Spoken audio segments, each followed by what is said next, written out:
Pawns becoming queens, queens becoming champions.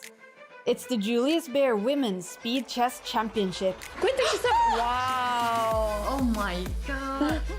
Some of the world's best women chess players are here to compete in the electrifying SCC format of escalating time controls, known for its heart-pounding moments and nail-biting finishes. With a prize fund of $75,000 up for grabs, who will take home this year's crown? Yeah, come on! Oh no! Oh! And that was decided in the very last moment. At this pace and at this high level, there is very little room for mistakes. What? That's not really happening! Oh no! Get ready, all the action starts now.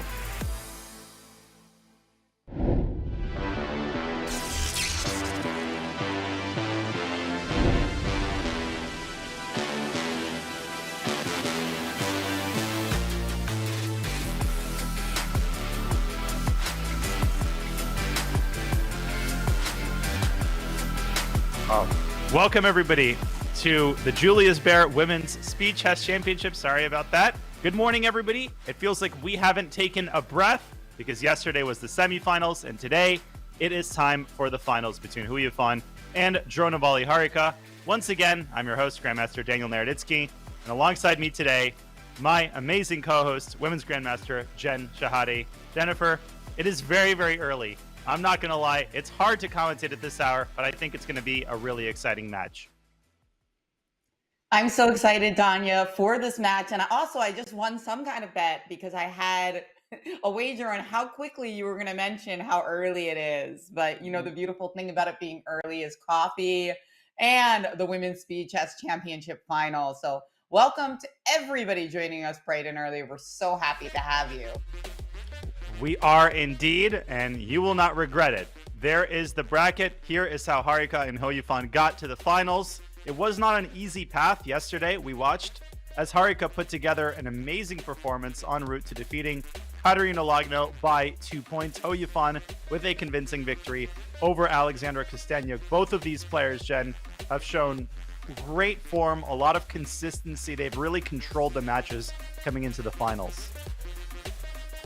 Absolutely. I mean, I've been so impressed by various aspects of their blitz play. Harika, fighter, always finds a chance no matter how good or bad the position is, and he gets it done. I mean, Hou Yifan, just one of the most talented players in the world. So both with so many accolades to their credit. Indeed, and Hou Yifan with a really, really impressive over-the-board career. Now an impressive academic career, becoming one of the youngest professors ever at Shenzhen University, but she's still incredibly good. You know, a couple of years away from over-the-board chess, I think has not made her any weaker in the realm of blitz and bullet chess. She still dominates WSCCs year in and year out. She is the #1 ranked woman in chess since 2015. She's a 4-time women's world champion. If you haven't heard of her, either you're 10 years old and have just learned the rules of the game, or otherwise, where have you been? Yeah, Hou Yifan, really one of my favorite players. It's just like talent seeps from every pore, and we get to see it game after game here in the Women's Speed Chess Championship. Indeed, and one could build a resume just from her WSCC performances alone. She won in 2021. She has the highest accuracy in blitz and bullet. Whatever metric you look at, she probably tops it. She's played in the SCC as well.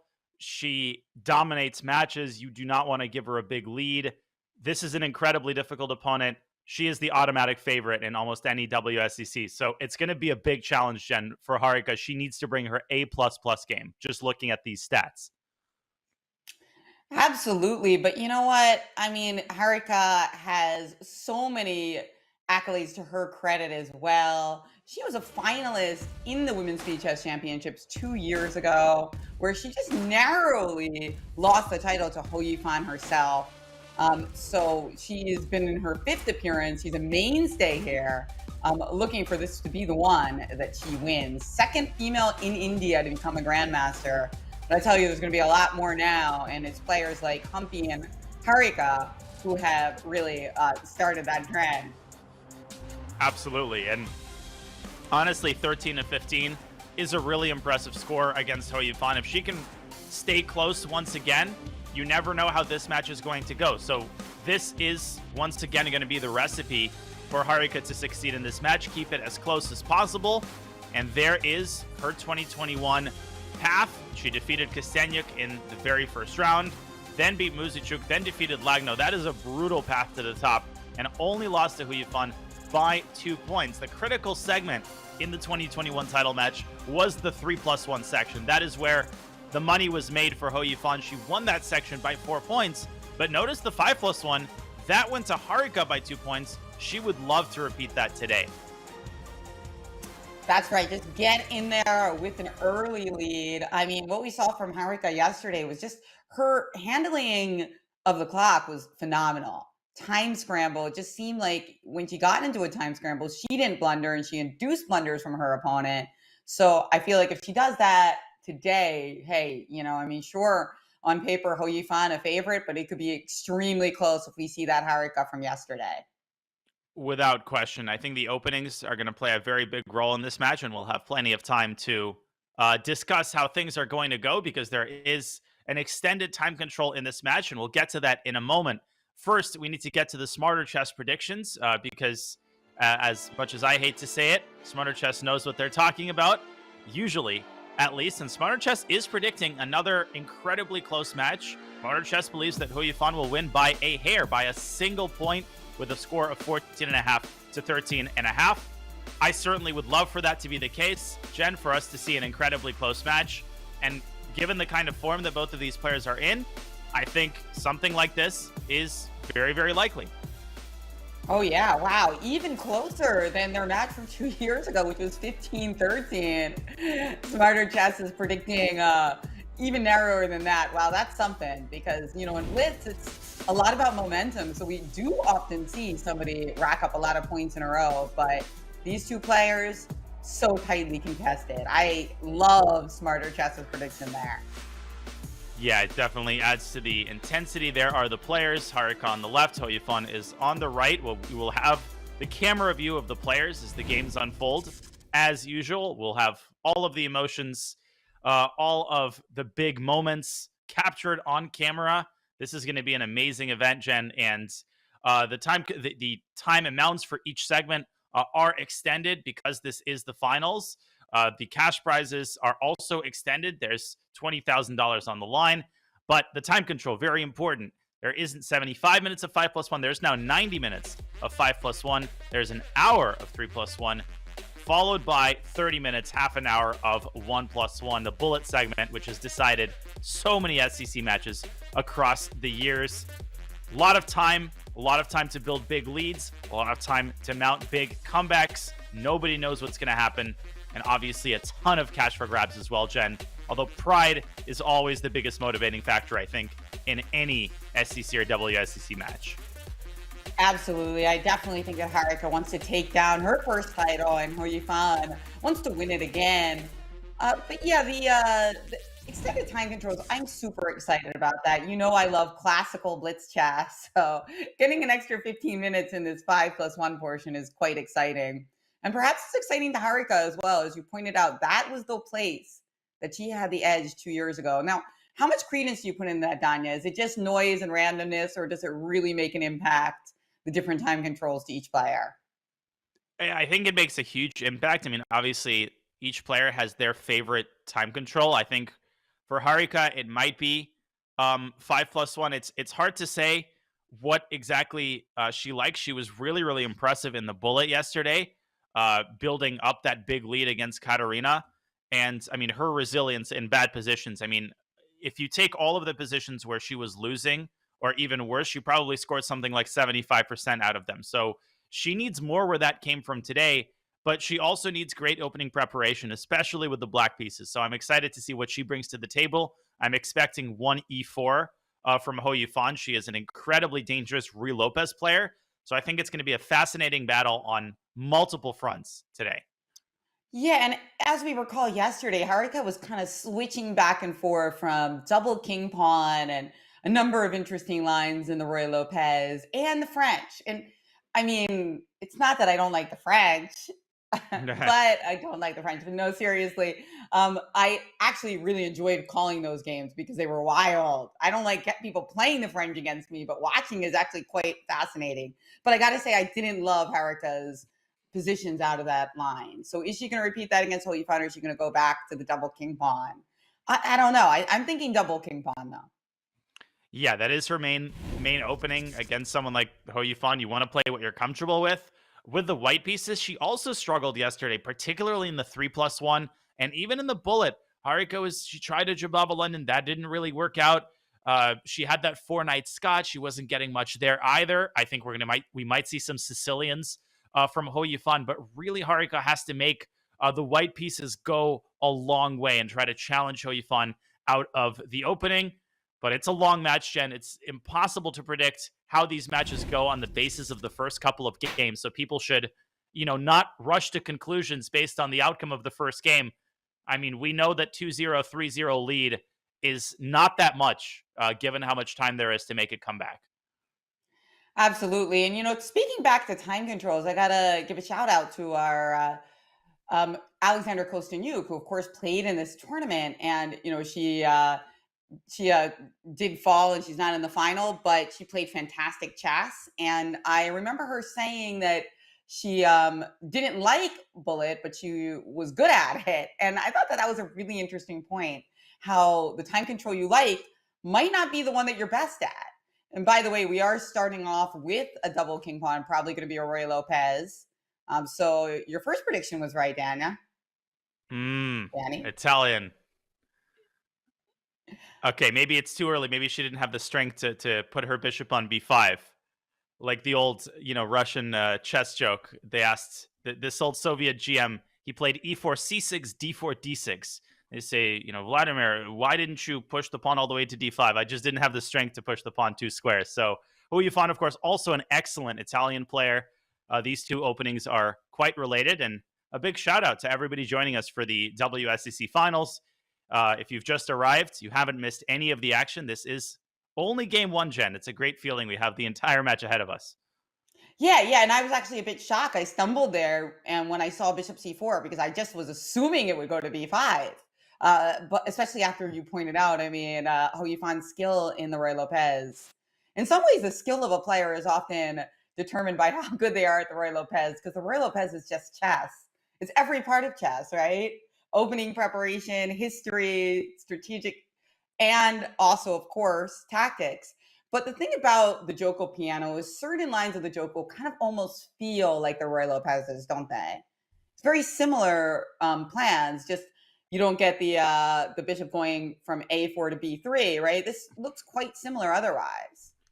It really is. And in a way, the Joko piano is one of the oldest openings in existence. I mean, the Ruy Lopez has been around since the time of Ruy Lopez, who wrote his book, I think, in something like 1563, I want to say. But the Joko piano actually predates the Ruy Lopez. It's been around since the 1400s. So chess players have had quite a few days, quite a few years to develop all of the ideas. So it's an incredibly deep opening. There's so many ideas, maneuvers that you have to be aware of, sometimes even more so than in some lines of the Ruy Lopez. And just like in the Ruy Lopez, white is generally bringing the knight to g3. Black is doing the same. And a big question, Jen, is going to be whether we see bishop to e6 from black, and then whether Hou Yifan decides to trade on e6 as is very fashionable now. No, instead, this very modern plan with c6 and potentially d5. Very ambitious from Harika early on. One thing that I noticed is, of course, I have a 6-year-old son who plays chess, and all kids start out playing the Joko piano or the Italian. So it's like when you see a child play chess, you kind of see them go through history. They start with the Joko piano because it's the most natural move and it hits f7. And then they realize that their bishop on c4 gets kicked around, and eventually they're like, oh, this Roy looks pretty cool. But I think that is one of the key things about the Italian. Does black get d5 in? Because if they get d5 in an elegant fashion, usually black is totally fine. And that's why so often you see white voluntarily, before it gets attacked, retreat that bishop to b3.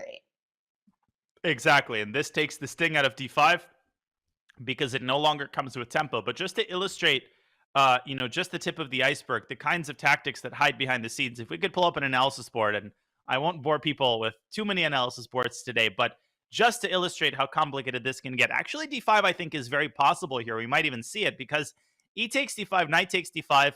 Looks like we're just blundering the most important pawn, but you see the eval bar shoot down. Why? Because after knight e5, rook e5, there is bishop takes f2. Lest anybody has forgotten, black also has a bishop. It also joins the party, dragging out the king. Queen f6 check forks the rook and the king and picks up an exchange. So black actually can get away with d5, but it's not obligatory. You could play rook e8, you could play bishop e6, and here we go. d5 is on the board. Harika has displayed such good understanding of typical ideas in e4, e5 openings, and I think this game is no exception. Yeah, really nice line there. So what do you expect from white here then? Can white try something like bishop to e3, for instance, just kind of kicking it off by blocking your really potent bishop on a7? Exactly. I think bishop e3 is a great approach here. Black is not threatening to play d takes e4. I mean, white just recaptures, okay.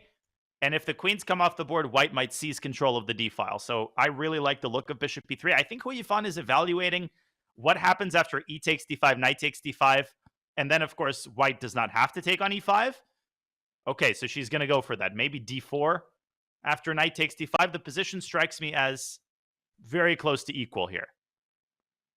Right. Either way, she really wants to, take the sting out of that bishop on e7. You can't let that one live with that gorgeous diagonal. So playing d4, stunting that, knight d4. Okay.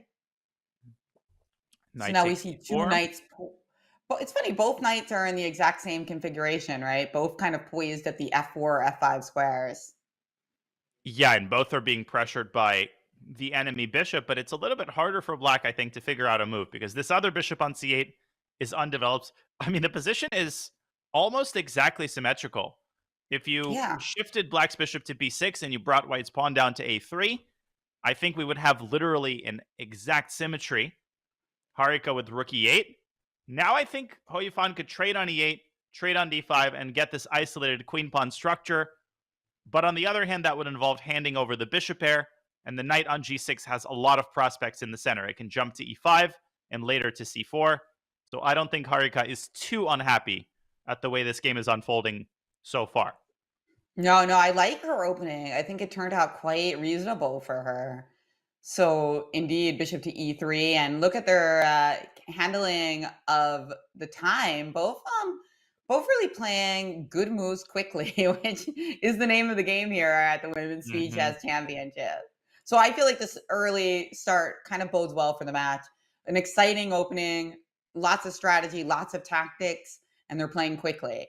Now, as for the isolated queen pawn, I was taught that the fewer pieces you have on the board, the better it is for the player that's playing against the isolated queen pawn. So right now we have 3 pieces for white, and black somehow has to make counterplay in order to kind of bolster their own advantage, maybe get their knight to c4, knight e5, try to threaten knight c4 as a positional threat. And if you play b3, we play rook c8. Who do you take here, black or white? I take white by a smidge, just because I am still classically trained. White has a very nice blockading knight in front of the pawn. White can also target, the pawn on b7, so maybe a5 would be an interesting positional try here, or queen b3, trying to hit the b7 pawn and the d5 pawn simultaneously, then maybe get the rook to e1. Harika invested quite a bit of time on the move bishop d7. I think she's trying to find the right moment for this knight maneuver, knight e5, knight c4. Yeah, both players now taking large chunks of time. Also, there is the move knight f5, and she plays it. So Hou Yifan is just trying to win the d5 pawn. It's great to blockade it, but sometimes you just want to win the isolated pawn. That is the best scenario. After the bishop trade, white can also establish a queen on d4 and maybe involve the other knight on h5 or even on f5. So a lot of maneuvering happening here. Great move. I love this move because, I mean, my inclination is, can I just play something like bishop c6 or bishop e6? But it is quite annoying that then you get to play bishop takes a7, rook takes a7, and queen d4. Oh my which gosh. is Nice little double attack on the rook and a checkmate. So this kind of compelled the trade on e3, but now the d5 pawn seems to be a goner. Knight takes d5, bishop e6, c4, right? It seems like we're holding on to the pawn, or do you have enough counterplay to recapture it with knight f4? Yeah, just about. I think Hou Yifan is going to enjoy the hunt and just say, I'm going to let you live another day, but I'm going to set up these threats against Black's king. I think she's also looking at Harika's clock. She's going to bring her rook very likely into the center. No, now White, I think, is clearly better. And with 30 seconds here, Harika has to be ultra precise. Bishop c6, maybe allowing some knight g4 and knight h5 action. And already the storm clouds start to gather around Black's king. You start thinking about sacrifices on f6. So what might decide this game is not this pawn. This is what often happens. The defending side spends so much energy protecting the main weakness that you leave the other sides of your board neglected. But no, Hou Yifan takes a more positional approach. She says, I don't mind the queen trade. I'm going to keep fighting against this pawn. Also very, very reasonable. This is very unpleasant for Harika in the early going. Well, I think that this move, queen e5, is fantastic, though. Just centralizing your queen, because the queen on d4 was too beautiful unassailed. So I like this defensive strategy by Harika. As we know, she is elite when it comes to defense, and so we're not surprised to see her fighting back. Yeah, this is going to take a very concerted effort for Hou Yifan to break down Black's defenses. Knight f5, excellent move, continuing to harass Black, compelling the queen trade. Now a very pleasant choice. Hou Yifan with the classical recapture. The knight is back to home base.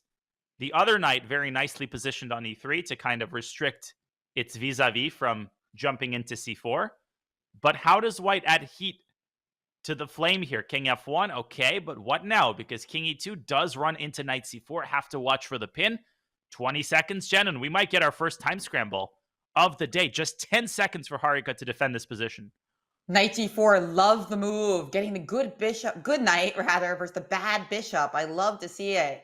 For those of you watching at home, she doesn't even think about playing knight takes c6 and giving up her good knight. And now, nice, pleasant advantage for White, but can we break Bad through? move. Ooh. Bad move. G3. G3 fixes the weakness on h5, and then White could try to start jumping around. But, okay, Hou Yifan allows h4. I would not have allowed that. And maybe Harika can set up a fortress, but with 6 seconds to not allow some sort of, knight c5 fork, knight e5 is very, very difficult. The knight is extremely jumpy. And maybe b4, Black is pushed to the edge of the board. This is so hard to play accurately, Jen. I would just ignore the eval bar and watch the action unfold. Both sides under 10 seconds. Okay, knight c5. Bishop drops back. Bishop moves forward. Who has time to evaluate the pawn endgame? Maybe Nobody. f4 at some point. King e5. It does look like the computer likes the pawn endgame. The king e5. But yeah, now just knight e6 wins. King e6 and That's f4. right. Goodbye. Well, it was a good knight versus a bad bishop, Danya. That is what got it done here for Hou Yifan, a greater understanding of the position. And this is why she is the greatest female player in the world right now. You see her win a game like that, and you don't even see a mistake, and you see her class and her understanding of the position shine through. Class is a great way to describe the way that she played that endgame. She is a tactical player at heart, but there she chose more positional approaches in every critical moment. She played a5, she allowed the queen trade, but she always believed in, the classical approach, blockade, the square in front of the IQP, trade off all the pieces, and eventually you're going to get like a good knight versus bad bishop type of situation. She got it. She forced Harika's clock down. It was a textbook display and a great first game. Now Harika needs to show what she's got with the white pieces in a Sicilian Alapin. Very, very sharp. Not sure what's going on here at all. Well, we could get another isolated pawn game, but this one looks like a lot of fun for Harika, actually, after queen c7. So what's going on here? This queen c7 move, quite clever, because if pawn takes b5 hits the knight on a5. So instead, this move takes on c5, gets double X clam, because of queen a5, c6. Oh, juicy. Maybe Or maybe b4. B4 and a takes b5. This must be preparation from Harika. I mean, to play this move in 5 seconds is amazing. Oh, queen a5, just directly a takes b5 also. And white just builds up this massive pawn phalanx on the queen side, which handsomely compensates for the sacrificed piece. So probably Hou Yifan should refrain from that and just play bishop takes c5. But this is already very, very difficult problems for black to solve in the opening. Yeah, I very, do like very bishop nice. c5, and I also like the line queen takes a5, c6, knight b6, b4. Just because you don't usually see the queen get trapped in that manner. Wow. But or even AB, either way. yeah, exactly. AB is a better move because you probably have bishop takes b4 after b4, right? Yeah. Yeah, I'll just show this really Very quickly, nice. but Hou Yifan is probably just going to play bishop takes c5. So after bishop c5, that looks like a great move, though. Bishop takes c5, you take the pawn back, and you're ready to castle. So what's white got up her sleeve after bishop c5? Yeah, since we have the analysis board open, bishop c5, queen c5. Maybe she's worried about something like knight back to b3, and she might end up dropping a pawn because a takes b5 is very nasty. And if queen c6, then white can just play AB, trade off the rooks, take the pawn on b5, and boom, we have a healthy extra pawn. So actually, maybe bishop takes c5 is not the move. And yeah, Hou Yifan takes a tactical approach. Knight to g4, striking at the other side of the board, trying to get this bishop to move out of the way so that black can take on c5. A lot of fireworks here in game 2. Which player can hold their composure in this ultra tactical position? Wow, knight to g4 after a long think. I love to see the enterprising move here. Going for more than your idea with bishop takes c5. So wait, why is it bad? I don't know. B4. But I did see that the engine gave knight g4 question mark. So I'm not quite sure why that was, but b4 was not necessarily it, because after knight e3, fe3, Hou Yifan has really damaged Harika's position. And now this move, bishop takes c5, ignoring the pawn on b4 because we got queen takes a5 at the end. And now the pawn on c3 is also hit. So you don't have time for your little a takes b5. Exactly. A takes b5, bishop takes c3. White's king is stuck, and the c3 pawn is now a huge weakness. This might have been the detail overlooked by Harika. She might have thought, I can play bc, queen takes a5, and the same idea with a takes b5. But now black takes on c3 with check, and what a devastating check that would be, because everything starts to collapse, and suddenly white is, from a practical standpoint, to my eyes, very much on the defensive with this, as you said, extremely weak pawn on e3, lacking the dark squared bishop.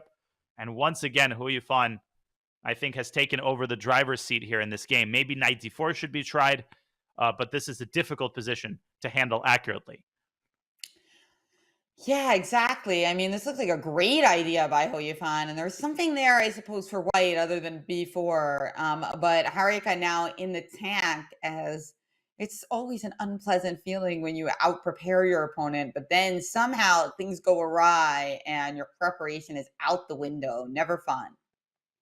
Yeah, exactly. And this is precisely the situation Harika faces. She plays a takes b5, but this is the good thing about the 5+1 segment. You can pause, you can gather yourself, and you can take sometimes even two minutes plus on a critical moment. Okay, so I'm curious what the plan is after bishop takes e3. Maybe she is trying some sort of knight c4, but okay, then bishop f4, and that looks very, very good to me. Whoops, sorry. Bishop takes e3 on the board. And what now from Harika? Maybe she just wants to play queen d3, attack the bishop on e3, and defend the pawn on c3 at the same time, and then just take on a6.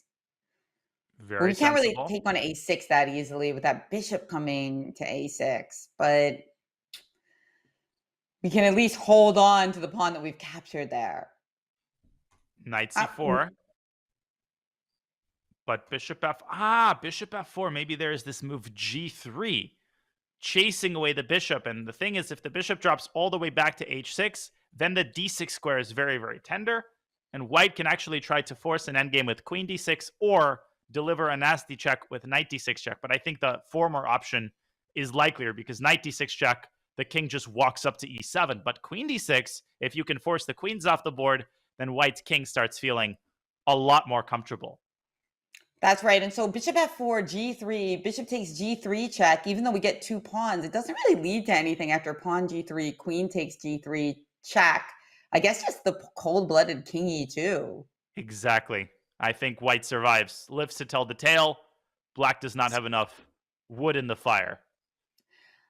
Yeah, I mean, you do have stuff like bishop e7, but then watch out, there's the knight d6 check move. So indeed, this could have worked out all right, but she's played bishop to b6 instead, Danya. Now she's saying, hey, you can play knight d6 check, and it's no big deal. Maybe you just play king e7. But actually, very clever move by Hou Yifan. I think she is setting up for the possibility of queen d6, and she's saying, I want my bishop on this diagonal in the endgame, because, okay, and we're about to find out why. I don't know exactly why, but I think she's going to take and play king e7. I think this is her idea.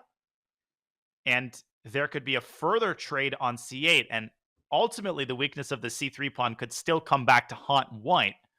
So I'm curious why the eval bar is still very much in Harika's favor here. So I would maybe take on d6 and push the king up to e7. And let's see if we get that. Hou Yifan down under a minute. She cannot take on b5, of course, because the rook on a8 is constantly hanging in these lines. This is very important.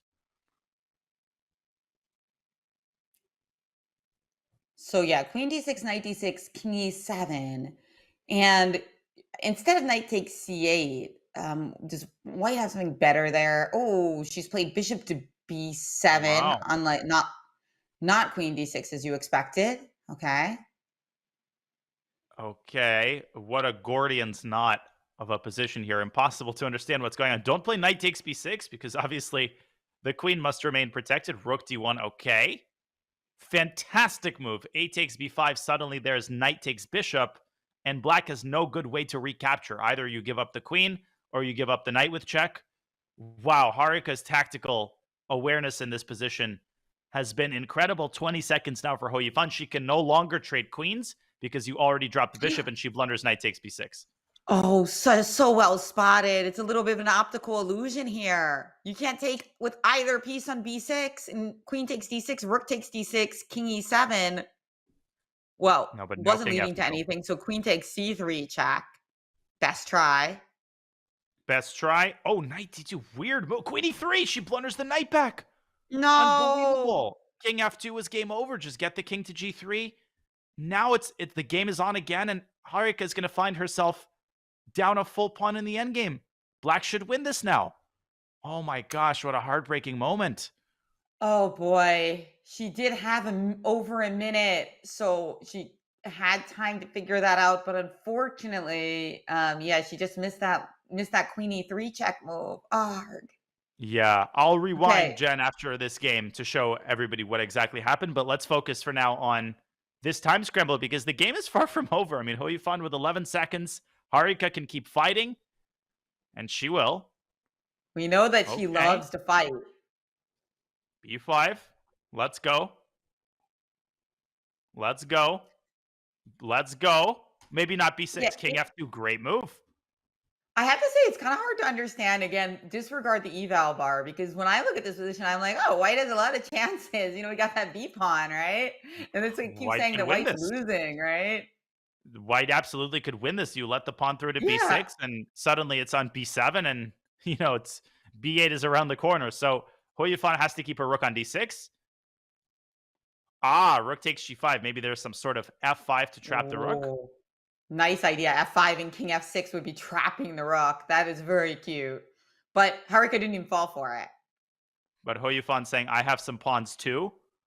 Oh, and this is apparent. Bishop a6. Bishop a6 and b7 was winning on the spot.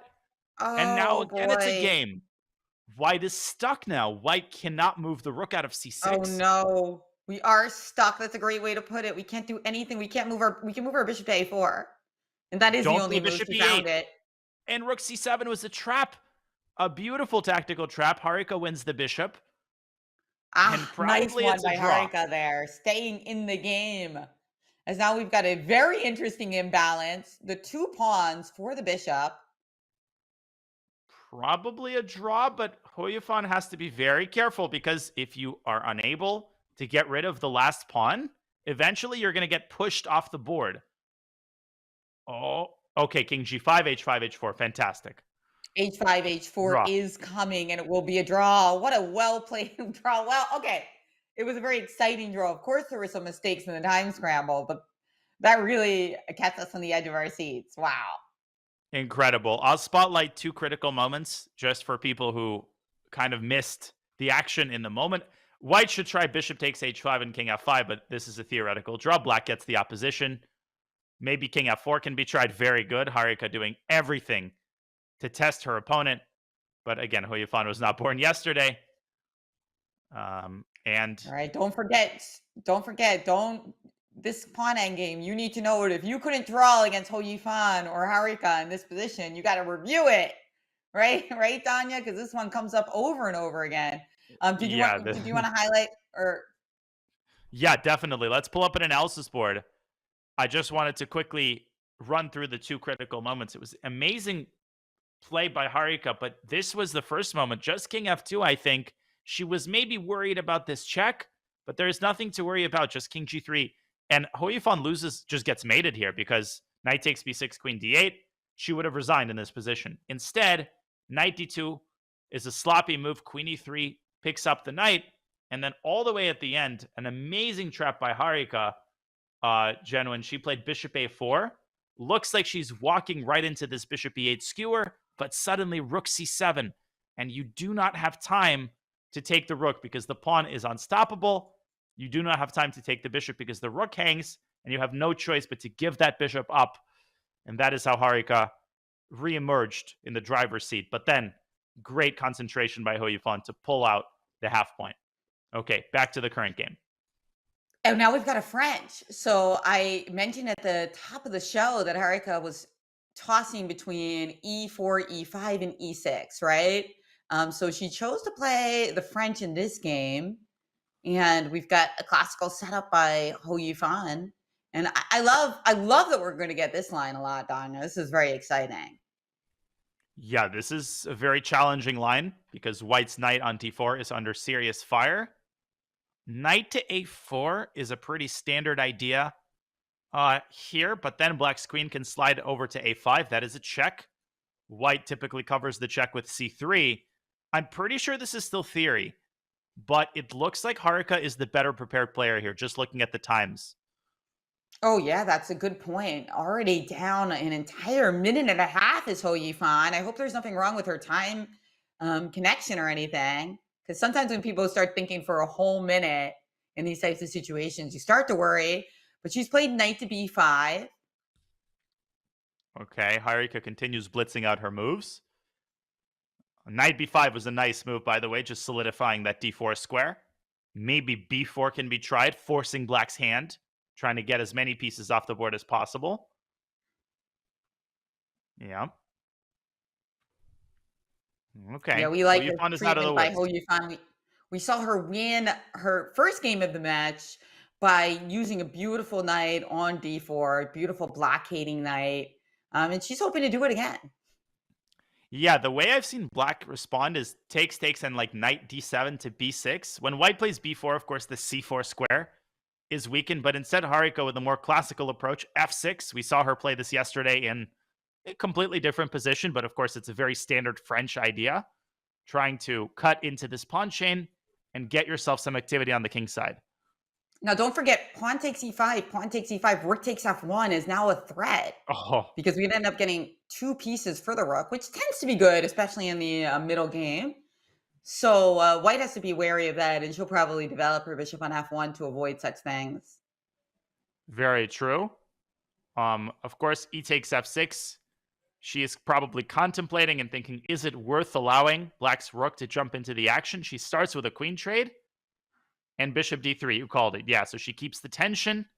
And if Black plays F takes E5, and tries to pick up the pawn with knight D7, you run into knight C7 and knight takes E6. So Hou Yifan using tactics to keep the C5 pawn safely protected for the time being. Okay, sensible move, I think. But King calmly D2, met. just connecting those rooks. You know, I like this strategy by Hou Yifan because I feel like the longer the game is, the more Harika is able to complicate. But if kind of Hou Yifan can shorten the game and make it into something that she specializes in, you know, the understanding of the game, the end game, you know, she can just get a dominating game against Harika. So I feel like we're going to see her go for a lot of end games in this match. I agree. And of course, black can trade on e5 and start hunting for white's pawns, but it feels like development should be Harika's top priority, and it is. Bishop d7 is on the board. Now white can sandwich the knight on d6. That seems like a very lovely square. Also, you could drop back to d4. That is the more traditional blockading square for the knight. Big moment for Hou Yifan. She is taking long things here, but she believes in her ability to prosecute the endgame successfully with just a couple of seconds on her clock, which she has done for her entire WSCC career. Okay, king e3, allowing the trade.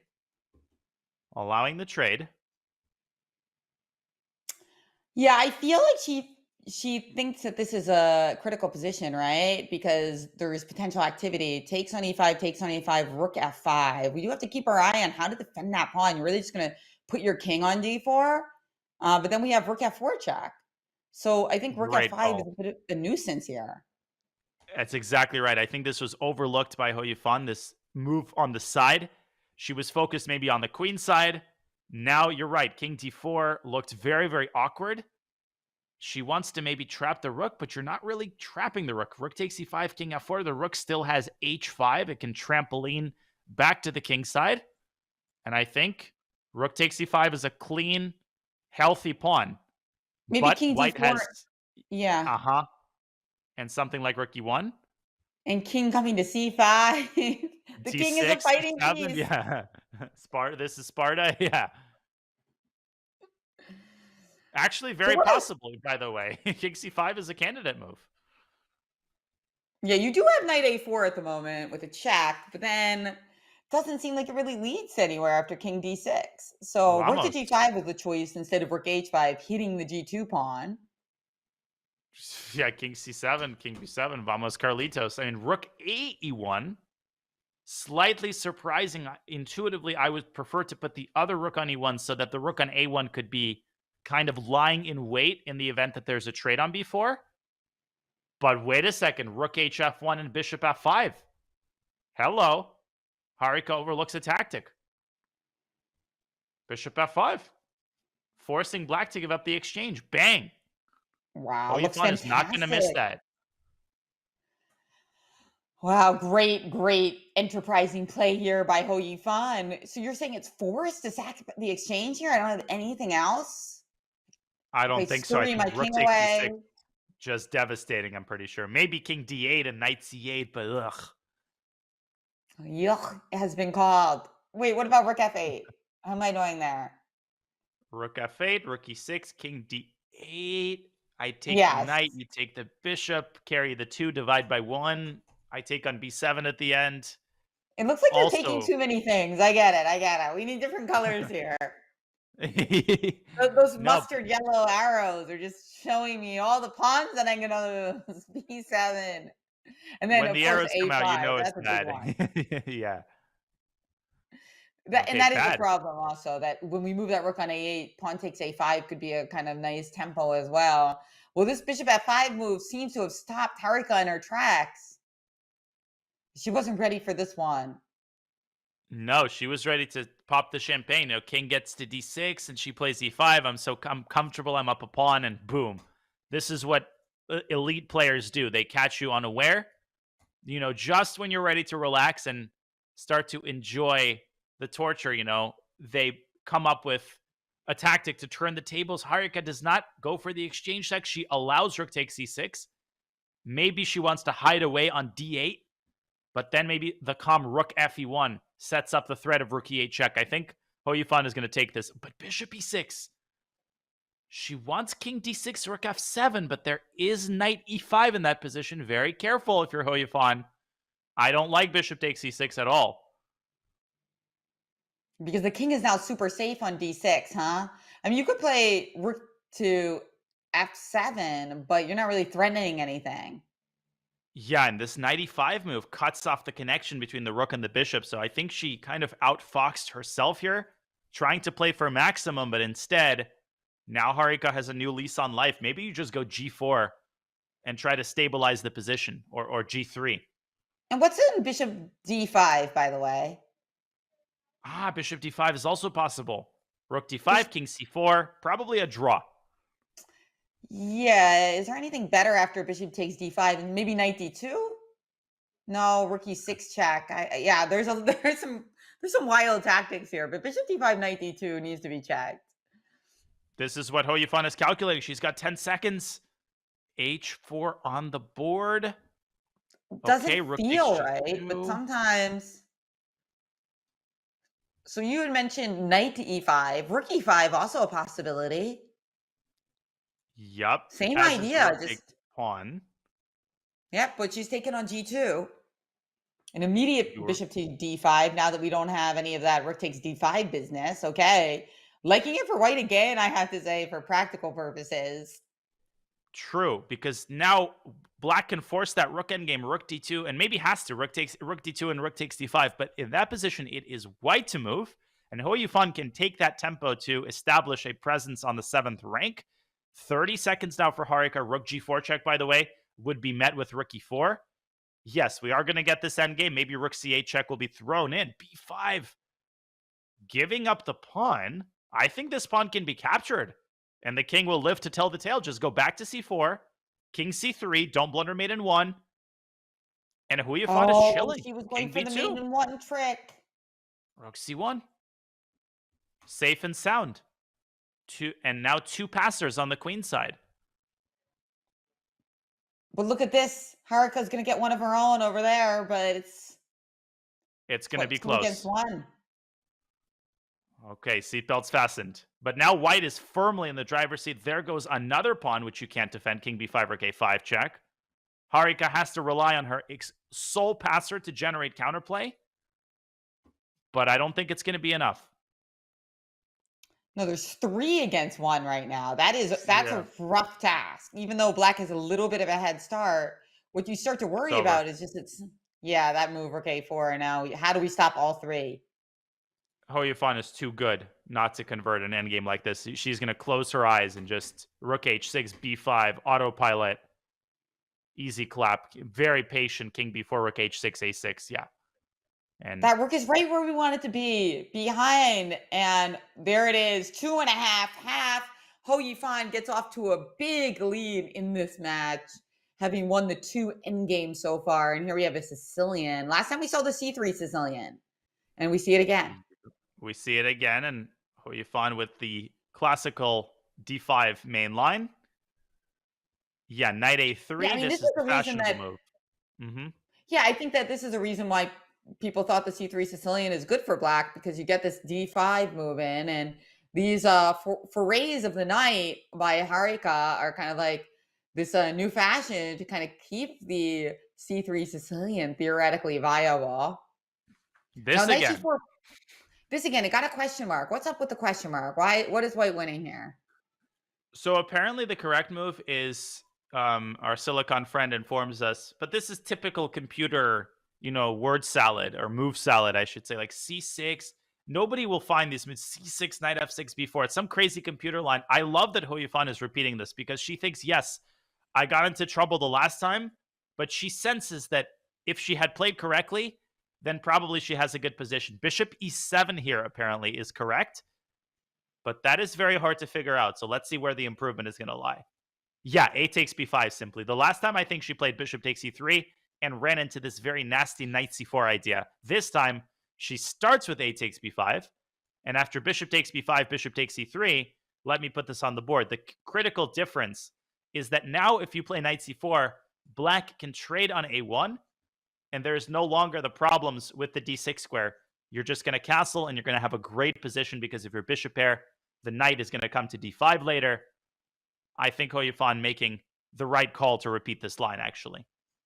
Okay, back to the game. Nice. I mean, okay, this position has a lot of play in it because White has those lovely pawns on the queen side. But sure, I can understand what you're saying that king safety for Black combined with potential expansion. But hey, maybe we're going to see that very line. Entirely what else does possible White do because here? d3 is hanging. Okay, your move from the last game, queen d3. Okay, queen to d3 makes a lot of sense. And we were looking at we saw bishop b6 in a similar position. Sure, just attacking a5, right?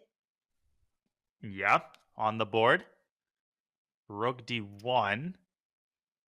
Okay, Okay. cool. So what First, happens if we take a pawn?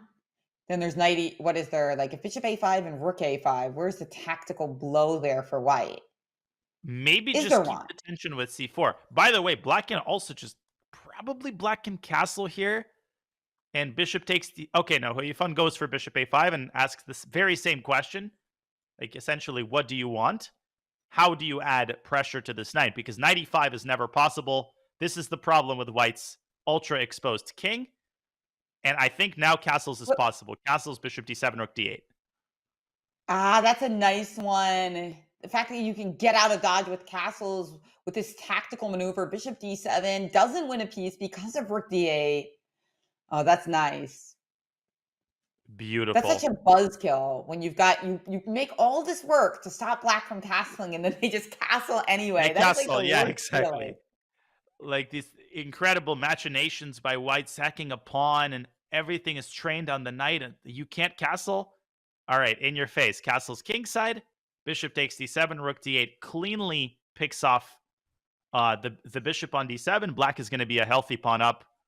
And this is very likely going to be another Hou Yifan victory. Maybe Harika should just castle here, cut her losses, but at least keep a lot of pieces on the board to keep chances alive.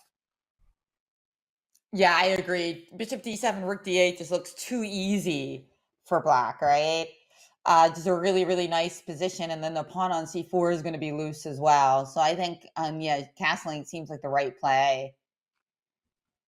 White really is hurt by the lack of the f-pawn. For instance, knight f6, knight g5 would be one way to blunder a knight to queen c5 check. And this is constantly plaguing White as well, these problems along the diagonal. But Hou Yifan has to decide where she's going to ultimately establish her knight. She can play knight e5 and get the knights off the board. I would play knight f6, but lots of options here for Black.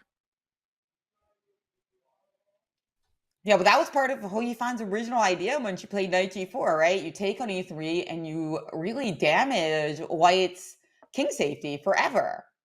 Mm-hmm. So the funny thing about this line is we see that the computer didn't like knight g4, and you wonder if they make it past the break, will this opening repeat, or will Hou Yifan then, have a little chance to think about it some more and avoid it? I wonder. Yeah, who will flinch first, essentially. And Harika, in the breaks of her previous match, I think she did do a little bit of work, looked up a couple of details. This is totally encouraged. But yeah, very good question. Who is going to deviate? Now after bishop b7, I think things are looking very, very grim for White. You're a pawn down. Black is very nicely coordinated. White's best chance probably comes from this passed pawn and maybe the prospect of establishing a knight on e5.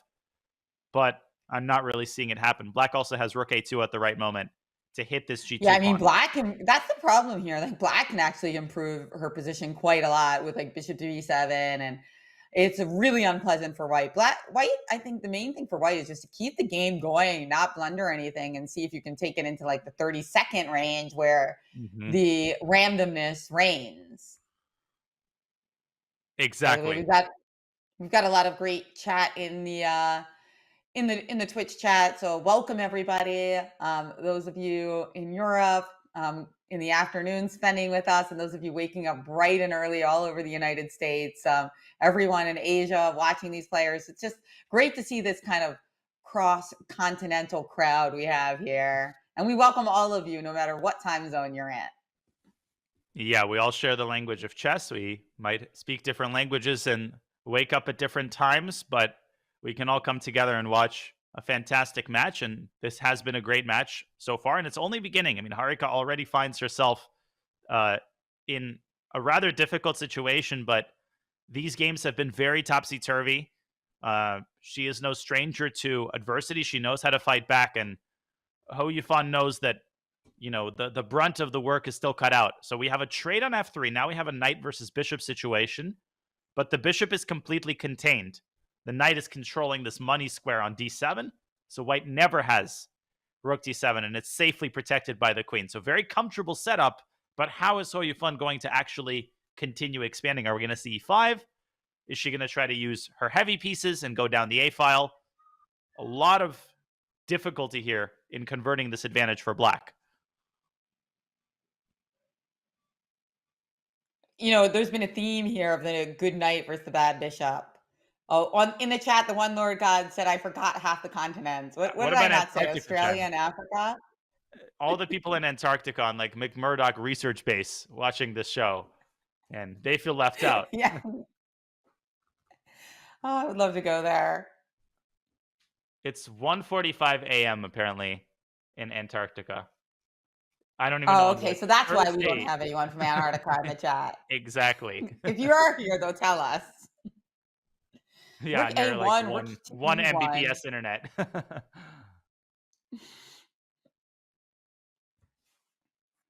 Okay, rook d8. Black is doing great.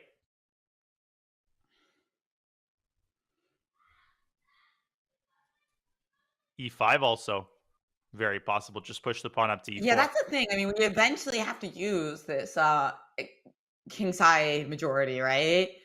So I do feel like we're going to see E5 at exactly the right moment. Great technique by Hou Yifan. But somebody else also pointed out in the chat that right now it's funny how the highest rated players in both the women's and the overall category are not world champions.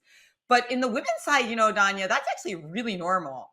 Because don't forget, before Hou Yifan, we had Judith Polgar, who was the highest rated player in the year for over a decade. Was it 2 decades? I think since the late 80s. And she never played for the Women's World Championship herself.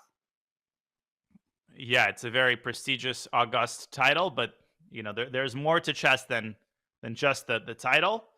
Of course, Hou Yifan is, I believe, 4 times women's world champion. She is just such a dominant force, and it's so impressive that she is incredibly sharp. You do not feel like she has missed a single day of over-the-board chess, particularly when you watch her time scrambles. And we're going to have another one here. She's down to 20 seconds.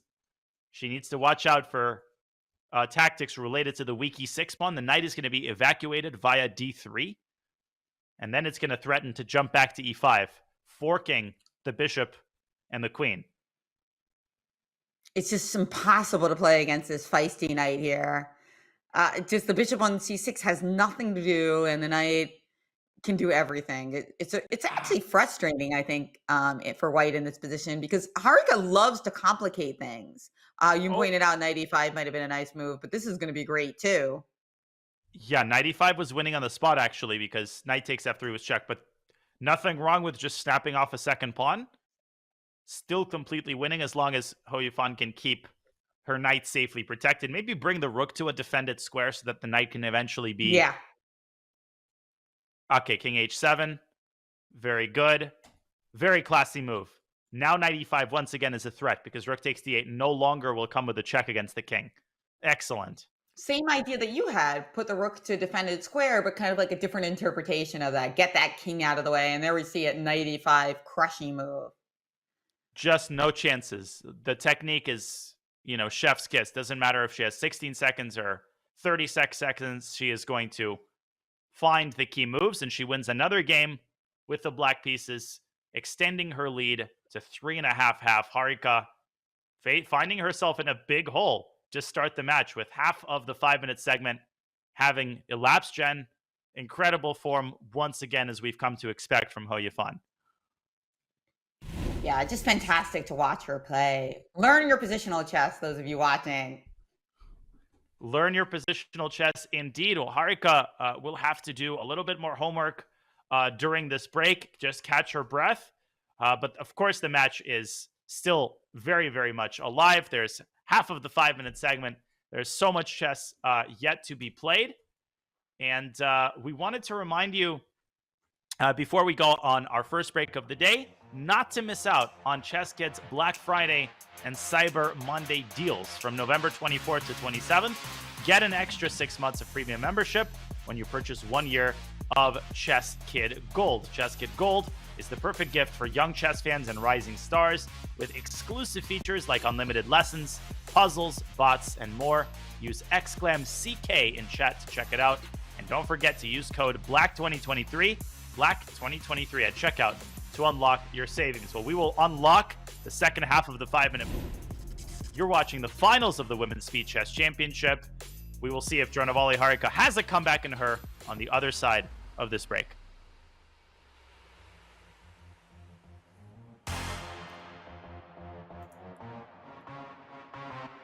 And Carlitos opens with a perfect serve. Pawn to d4. Black returns with a nice forehand to e6. Ouch! That piece We have a just few got minutes now. captured at 127 miles per hour. Amazing! That's another 3 points for Alcaraz. Oh no, that's an unforced error. It's a match point. Alcaraz winds up for the move. It's game, set, and checkmate.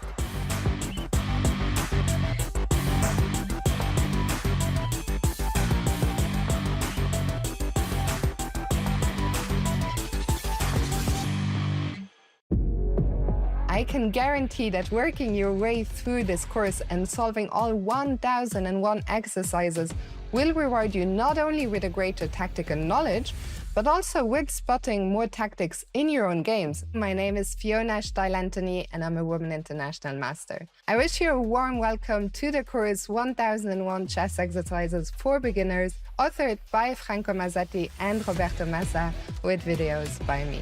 In this case, the knight on c5 is not protected, and so the winning move is g6. g6 is the discovered attack, but it is also a double attack, because not only are we hitting the knight on c5, we are also threatening mate on h7. In this case, rook c7. Black has no choice but to capture, and now our queen comes in. We've lured the queen away. Now the king is too far removed. It cannot protect the black queen, so we are going to pick up the black queen on the next move.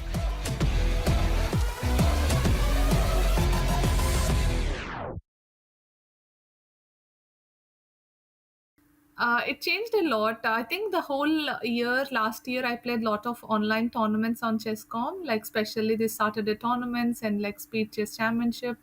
I enjoyed it. I think my whole pregnancy, I was busy and kept to chess because of Chess.com for sure. And after that it changed a lot. I couldn't be in much touch with online chess after my baby, and especially with so many tournaments, I couldn't really cope up with the online tournaments or chess. So I'm definitely, this is interesting to come back again to what I like, to be at home and play chess.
Welcome back to the Julius Baer Women's Speed Chess Championship final. A pleasure to be commentating the finals alongside Women's Grandmaster Jen Shahade. I'm GM Daniel Naroditsky. It's been a wild ride thus far at the WSCC, where Hou Yifan leads Dronavalli Harika 3.5 in the finals. Harika needs to put the second half of the 5-minute portion to good use, Jen. Absolutely. I mean, it's been a pleasure to watch, but not a pleasure for Harika and her fans, her many fans, because so far things have not come together for her. And honestly, it's just because Hou Yifan's playing so great. So it is going to be a big challenge for her to come back, because Hou Yifan is not just giving her all of those chances that she needs for her fighting spirit to prevail. Yeah, I'm a little worried about her right now, Danya. But I also think that we've got a game. We've got another Joko piano. Yeah, and So she needs to make sure that switching it up a little bit. Yeah, going from French to E5. Yeah, and I remember the first game when she played this, she got a pretty good position, right? Out of the opening. So I like that she switched back to this. Remember, she got to play that D5 move in, and we kind of thought Black was totally fine. So yeah, let's see how she avails of herself in this position. Yeah, D6. This is I actually play this line with Black. I played this a few years ago against Wesley in the U.S. Championship. Generally, the idea is to push G5 very early and avoid the kind of positional lines with Bishop E7. Yes, very nice. Harika knows what the cool lines are, although you generally shouldn't follow anything that I play. But How'd you're that just game trying go to against push. Wesley? It was a draw. I blundered a piece. All right, I sacrificed a piece, but then I forgot that it was still hanging, and he took it eventually. But I managed to generate some chances and force perpetual. It was a fun game. Oh, that sounds like a real nice game. Love it. So if you hadn't have blundered the piece, you would have easily beaten Wesley, huh?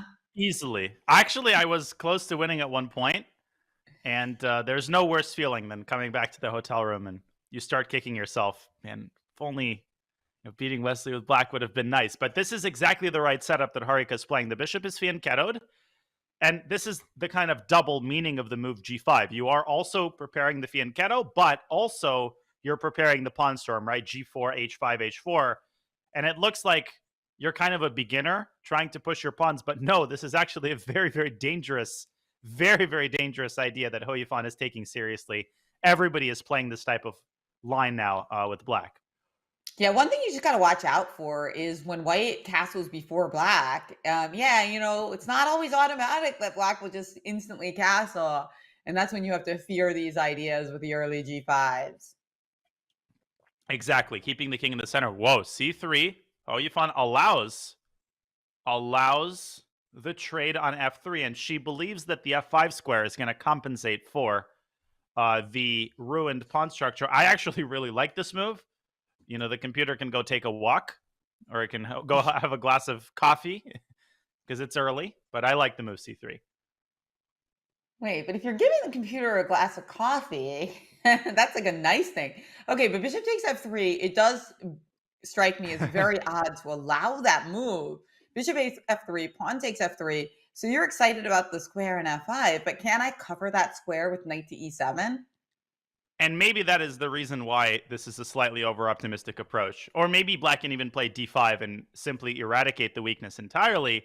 Also, there's this Queen B3 idea. I don't need to put anything on the analysis board. I think we're going to get exactly this kind of scenario. Knight G3, I agree. I think Knight E7 is how Harika wants to keep this square protected.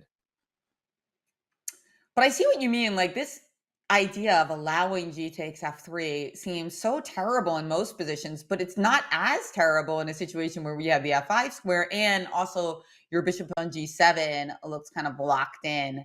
So understand, okay, knight G3, knight E7, okay, greeted by a question mark by the computer for some reason. Well, the computer hates anything that is good or anything that is holy. It will criticize. I think, okay, Queen B3, yes, very understandable. I liked the move D4, just trying to poke at the E5 pawn. This is one of the drawbacks of knight E7. You are relinquishing your control of the E5 pawn a little bit. Now, do not take on B7 because of rook FB8. And this is the problem, right? If you're not taking this pawn, then what is the queen really doing on b3? Because you're aiming at a pawn that's quite well defended. And our old friends, c6 and d5, is going to be very, very unpleasant now as an idea that white is facing. Well, I guess I would say that we played queen b3 to induce you to castle so that you're not as comfortable, letting it all go on the king side. Yeah, apparently Harika kind of changing her strategy. Now maybe trying to play in the center with a well-timed d5. Okay. I think ed and d5 should be considered. Right. Yeah. Okay. So you're thinking, because if we play d5 right away, you have pawn takes e5 ideas. So you want to play take on d4 and then just play d5 there immediately. Okay. Queen h3 instead was the choice. And now, suppose we play rook. Oh, knight g6. Knight g6. Knight g6 pawn. Knight g6, pawn takes f6, knight h4, and there's unstoppable mate. Oh my god. Oh my gosh. Get it. And Hou Yifan just kind of autopiloting, right? Let's throw in DE, and then let's casually chase the queen away. Harika says, not on my watch. Knight g6, let me very, very quickly show to the newer players, what is black doing? She's giving up all her pieces. She's blundering everything. No, it's unstoppable mate on g2. We saw this yesterday in one of the Lagno Harika games, this exact construction. And if white plays knight f5, which I think is what Hou Yifan is going to try, then simply, knight takes e5, the computer doesn't hate, but probably there is a kill shot here. Maybe g4. Queen takes f3, there's pawn f6, right? Queen takes f3, yeah, maybe white can already take. I'm thinking, no, also g4 is not bad. Okay, there are several moves. g4, knight takes e5, maybe even knight to h5, and knight to f4. Yeah, knight to h5 is the most precise. Knight h5, lovely, lovely move. Renewing those double trouble there with the knights. But it looks like she did play your first instinct with knight takes e5, which also has to be good, by the way, right? I mean, maybe not as bone crunching, but this has got to be great. But how can you resist, right? Knight takes f3, and you're winning a bunch of white's pawns in the center, but there is no mate. So at least white lives to fight another day. I would not play g4 here. Yeah, Harika takes on f3. She goes for the extra material. At this point, maybe Hou should just try queen takes b7. Yeah, she drops her knight back to g3, hoping for knight takes e4, queen takes b7. Okay, the game continues. It's actually not over. And this is the frustrating thing. Only our knight was on g6, Danya, and we could play knight h4 here. You just knock over the knight and then put it back like a Washington Square Park style. Yeah, knight d7, knight e5, knight g6. Yes, that it only takes 3 moves to get it to go 1 square. Yeah, this is the paradoxical thing about knights, is that they can't shift to the adjacent square. It's like the hardest thing to do. Rook b8, a bit of a tepid move. I think maybe white can even play queen d1 now and say, listen, yeah, I'm down a pawn, but at least we're in an endgame. I have the f5 square. I mean, compared to what I had 3 moves ago, I'm chilling. f3, and try beating Hou Yifan in this endgame. Rook a4, excellent move. Ah, lovely. Knight g4, getting the knight around to e5. But it feels like that Harika hasn't extracted the maximum from what she had just a couple moves ago. No, but it's hard to falter for playing knight takes e5 originally. But when you see the difference between the position we ended up getting and the superior move, which would have kept queens on the board and kept the king cordoned off, it is a very, very different picture that we're painting here. As I think that Hou Yifan's got excellent chances here, great compensation for the pawn. And Harika doing a good job slowing down, understanding, wait, I need to play accurately here to convert my extra pawn. And the rook on c4 is both a blessing and a curse. Yeah, rook b4. Draw offer. No. Obviously. But now knight f5 comes with tempo, which is a bit annoying. Although she does get that rook on d7, which isn't the worst square. I would play f4 here. That would be my intuition. Try to open up a second front Yeah. and cover the e5 square. Yeah, I mean, absolutely. All results are possible. I mean, this is a bullet game, and White has better piece play. So, we could draw the game, but we could also win the game. Although after knight g7, king g7, that does strike me as strange. But her plan was to follow it up with an immediate f4. Okay. She believes in the long-term power of this bishop. She says, yes, right now the bishop might seem worse than the knight, but wait until I play something like e5. Wait until I start targeting these pawns, and eventually the bishop will make its presence felt. It's a very interesting long-term idea. I think it makes a lot of sense in a low-time situation. But after rook to e7 here, black has a vice-like grip on the e5 square. So I'm really not sure how white is going to push e5. But there's that rook b4 move again, which Harika forgot about. c5, things are getting spicy. Rook b6, rook e4. Still feels like black is very much calling the shots here. Let's see if Hou Yifan can walk the tightrope once again. Right now, rook takes c5 is on the menu. It is. So that's why knight f6 was played. Okay. So rook d6, bishop d6, knight e4. Bishop c5. And you don't have rook c8 because there's suddenly a check on d4 against the exposed king. Everything works out for Hou Yifan here. And she's even up on time now. So we're expecting knight e4, bishop c5. Rook e4, but okay, now it's a 3-result game.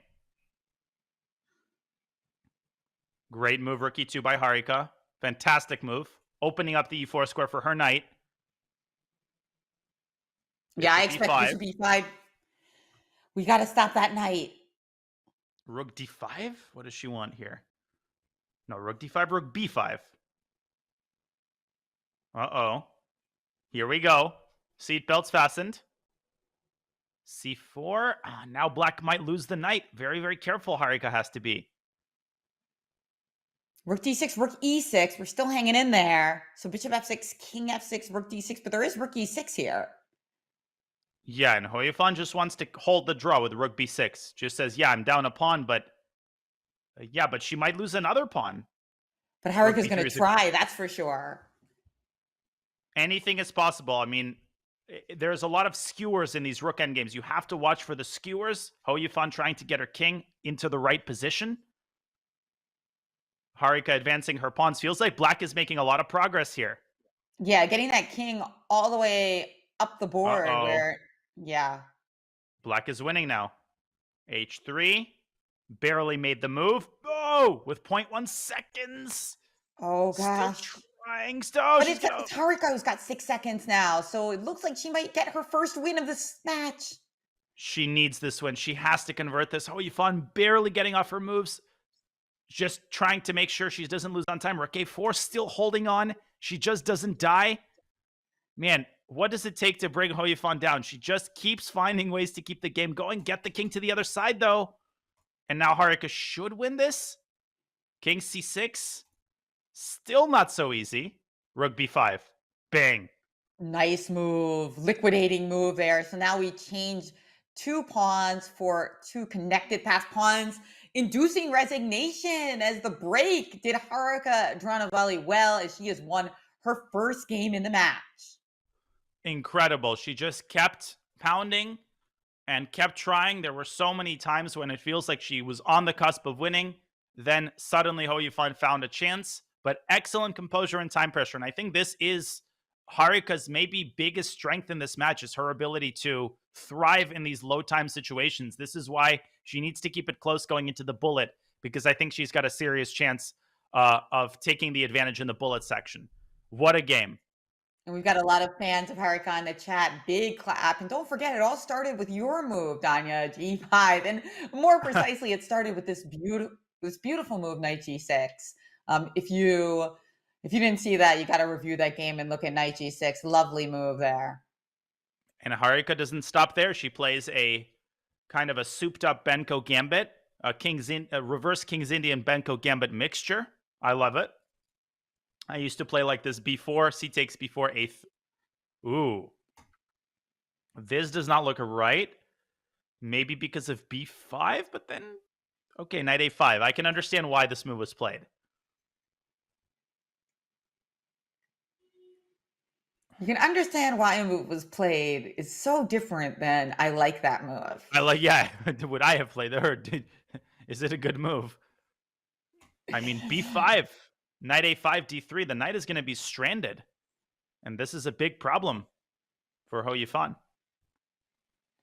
That's right. Another opening edge here for Harika is last game we saw her destroy Hou Yifan's pawn structure, which ended up winning her the game. Ugh. Now we see just her with a beautiful structure and great development right out of the gate.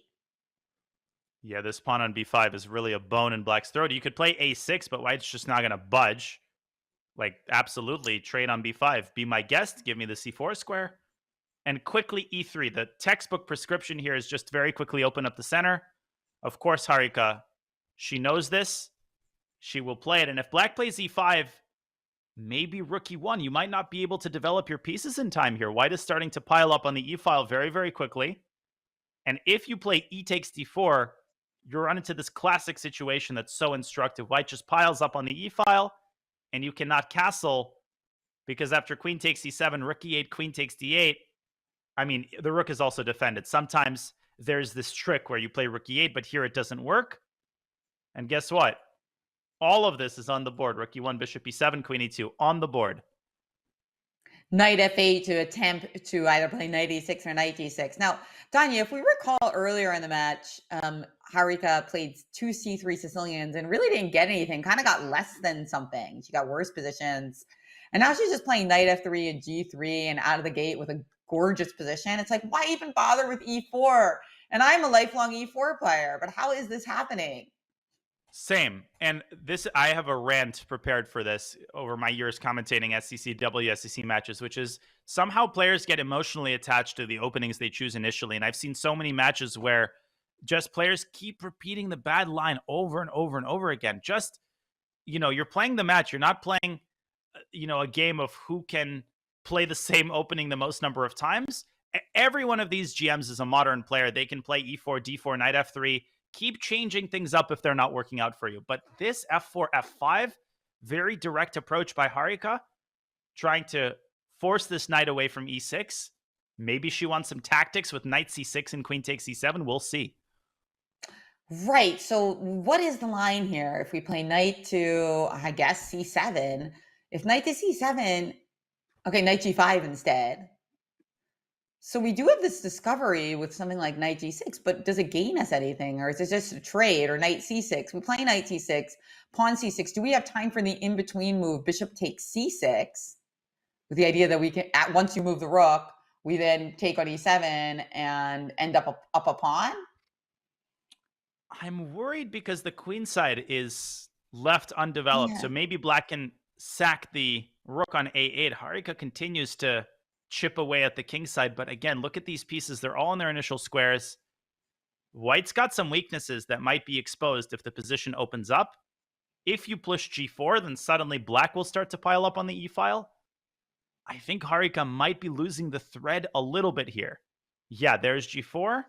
There's bishop d6. Suddenly rook e8 is a problem. Suddenly g4 and h4 are weak.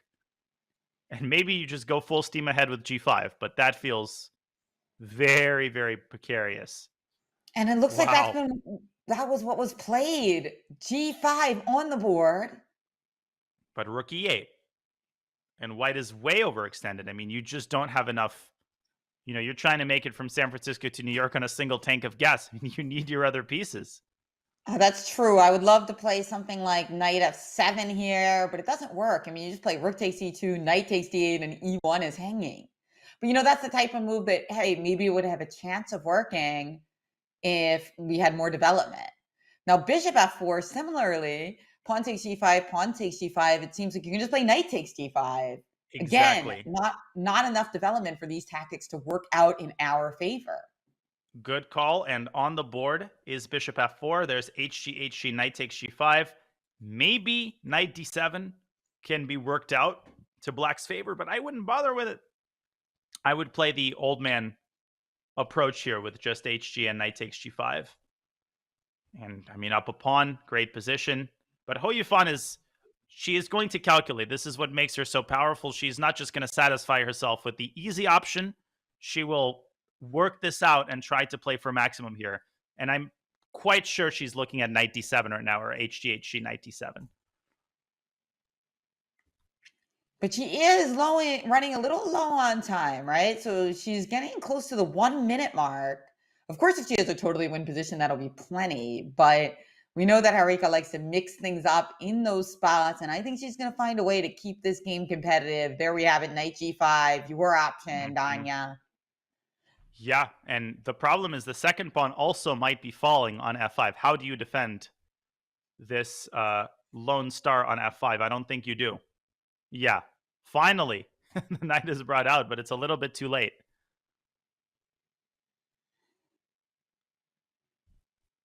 All right, bishop e5, bishop e5. So how do you take advantage of this pin? You're playing knight d7? But and then then bishop c7. if I play bishop c7. Exactly.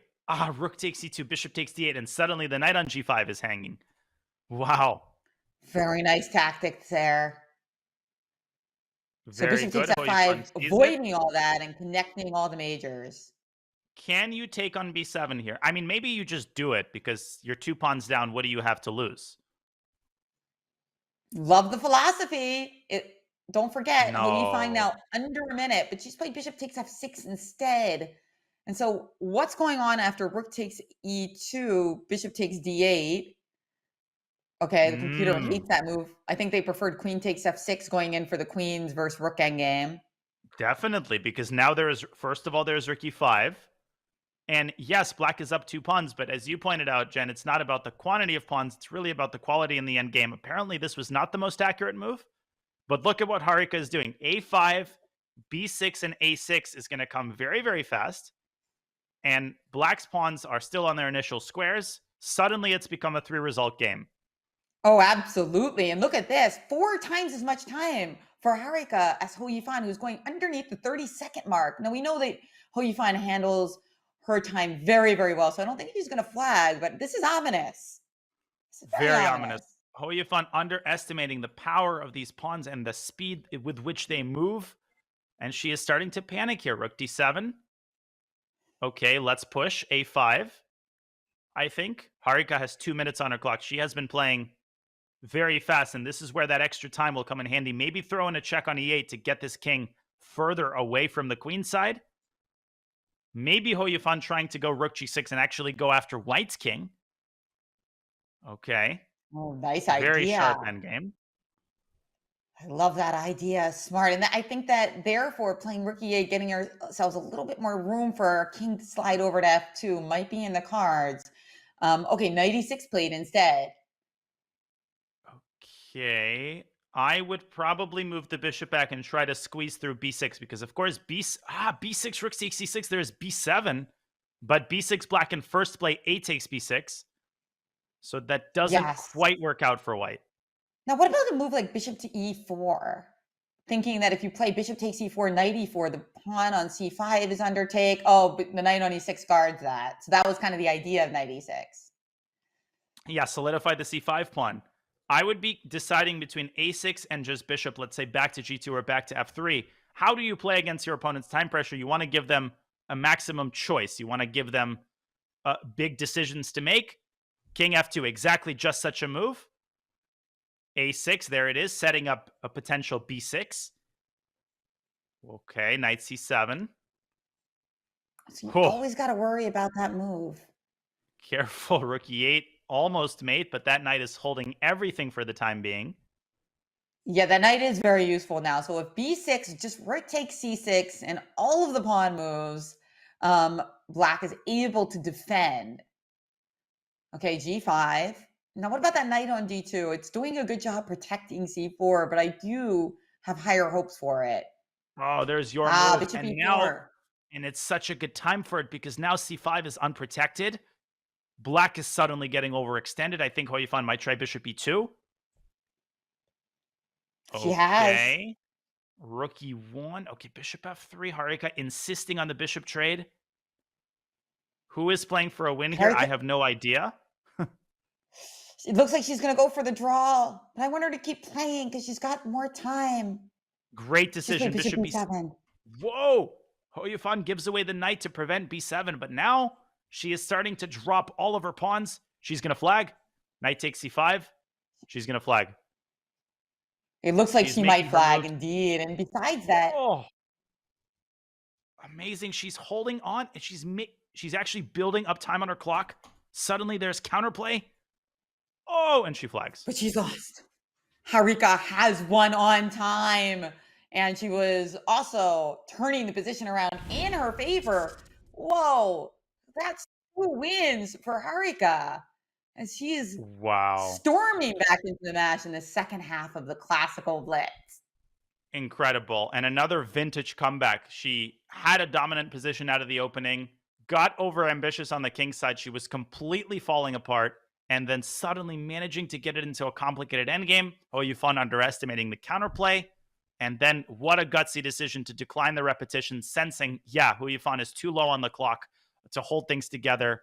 Huge win and a huge game right now that is really going to decide the momentum of this match. This line, very fashionable gambit line, very, very dangerous. I've struggled against this with white, by the way. Why have you struggled?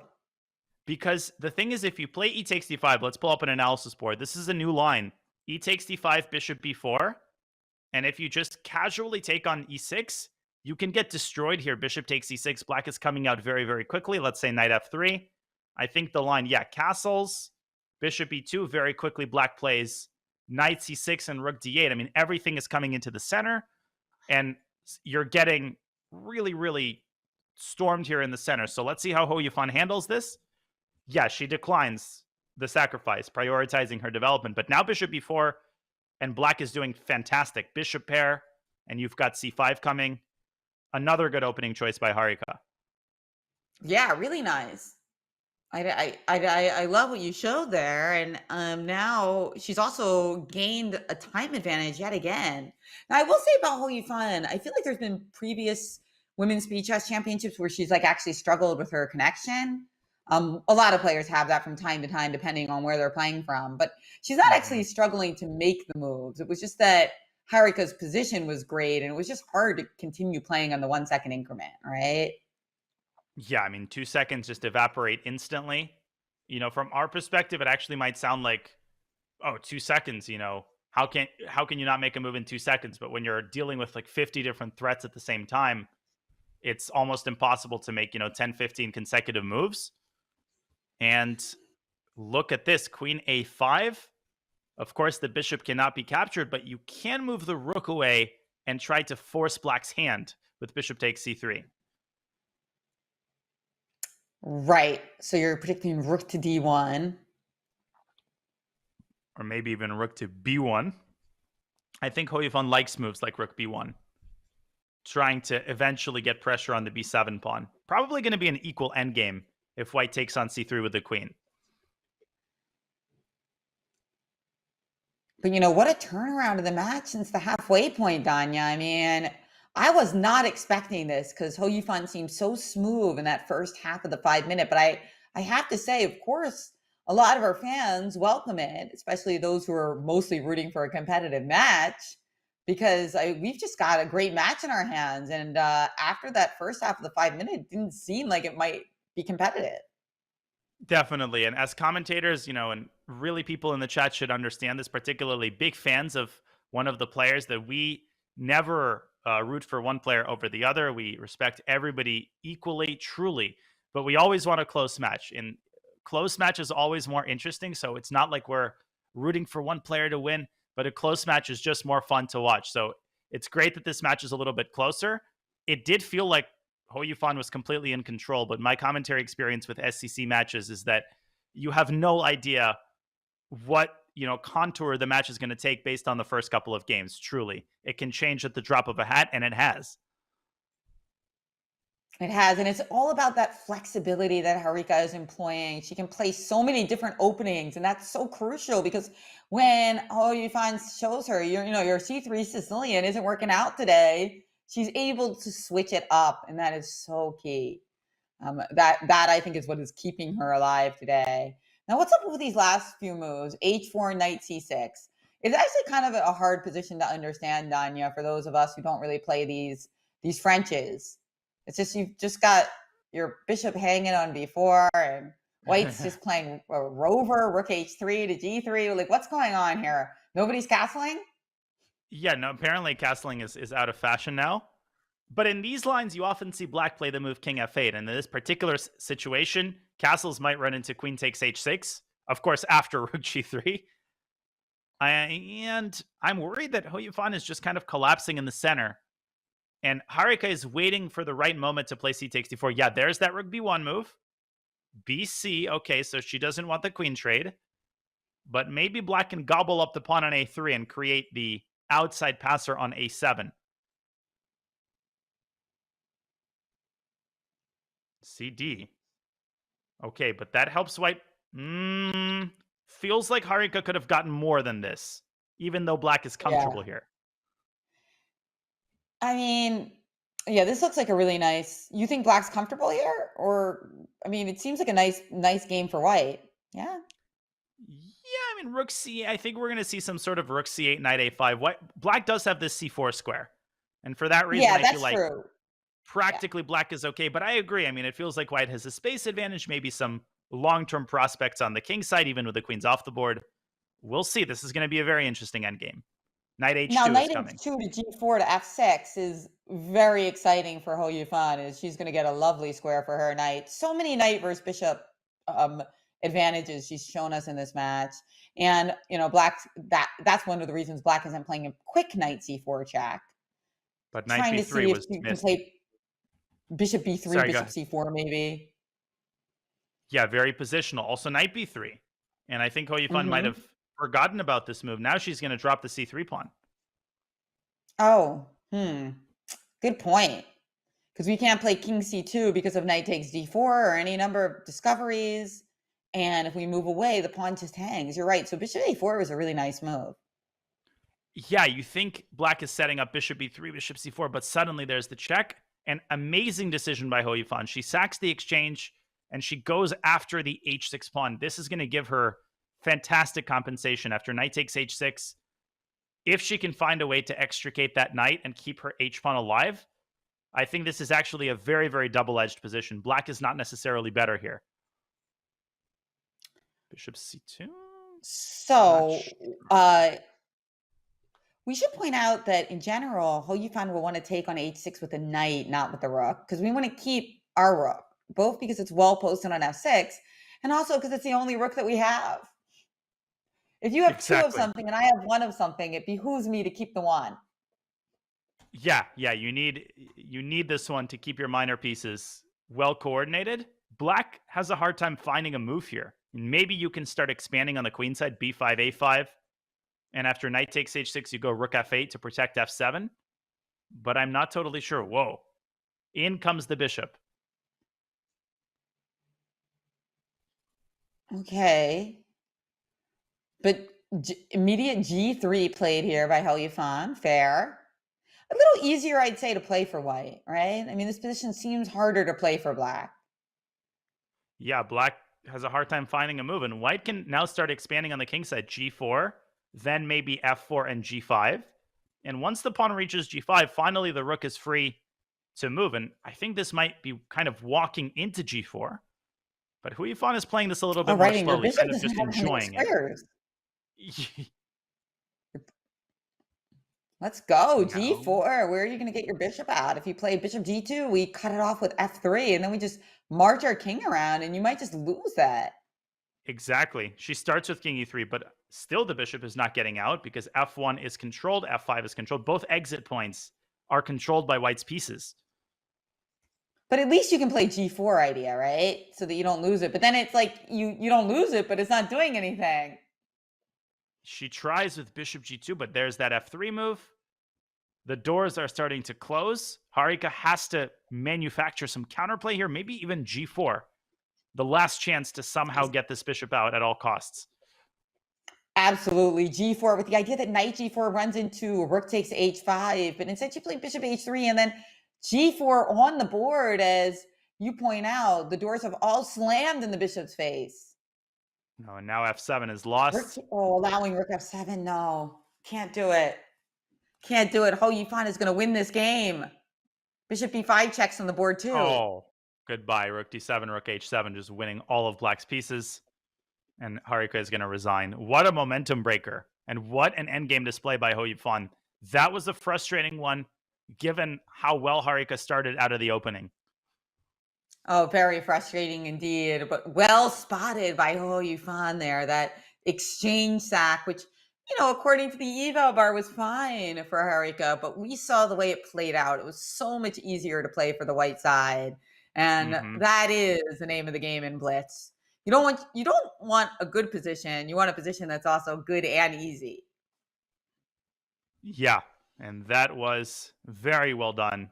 Hou Yifan has shown tremendous endgame acumen so far in this match. We have a King's Indian attack put together by Harika. Bishop f4, kind of an unconventional treatment here. Generally, white very quickly prepares e2, e4. Here, she's kind of nibbling around the sides. Maybe she might go knight e5. Very kind of positional, non-theoretical opening choice in what is likely to be the final game of the 5+1 segment. That's right. We are closing out the 5-minute segment, and so far, Hou Yifan has impressed, but this game will really show the size of the edge, right? Because if Harika wins, it's going to be extremely tight. But if Hou Yifan takes this down, she's going to have quite a task in the 3-minute with Harika. And remember, last year, that was 2 years ago, rather, that was the one that really got her, that 3-minute portion against Hou Yifan. Exactly. And actually, Harika had the lead, the 2-point lead after the 5+1. So that, not a very good sign. A win would go a very long way toward establishing more momentum going into the next segment. Okay, B6. Both sides just kind of developing. White could push E5 and lock up the center, but Harika choosing to continue her development. The position seems about balanced. Hard to say how this game is going to unfold. It really depends on how the central tension is resolved by one of the players.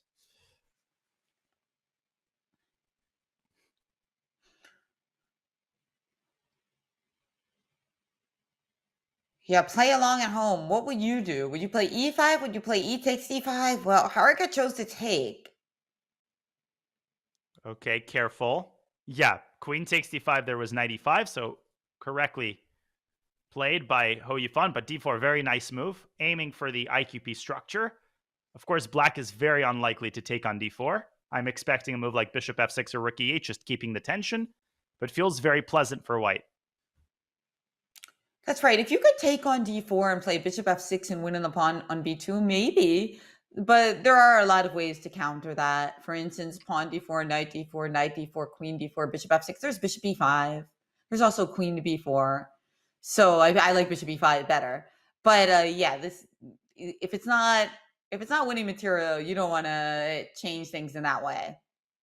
Exactly. Bishop e5 is a very important resource. Critical moment. Hou Yifan taking her time. Yeah, bishop f6 right away looks pretty reasonable to me. It's on the board. c3. Yeah, now it's white's turn to keep the tension. I would not play dc and give black the central superiority. Instead, she drops her bishop back to e3, really locking up and locking in the d4 pawn, threatening maybe d takes c5. Very positional battle unfolding here. Tech Master in the chat points out that Hou Yifan's peak rating in classical chess is 2686. A sky-high rating indeed.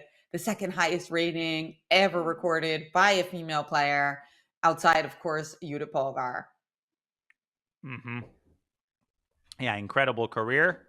And now doing great things in the field of academics, of course, and also in the WSCC and other online events. And nobody is ruling out an eventual return to OTB chess. I mean, she's still very young and still obviously has kept almost all, if not all, of her strength. She's only 29, so you never know. Chess always tends to beckon and draw you back. Okay, so knight a5, trying to go after some of these squares.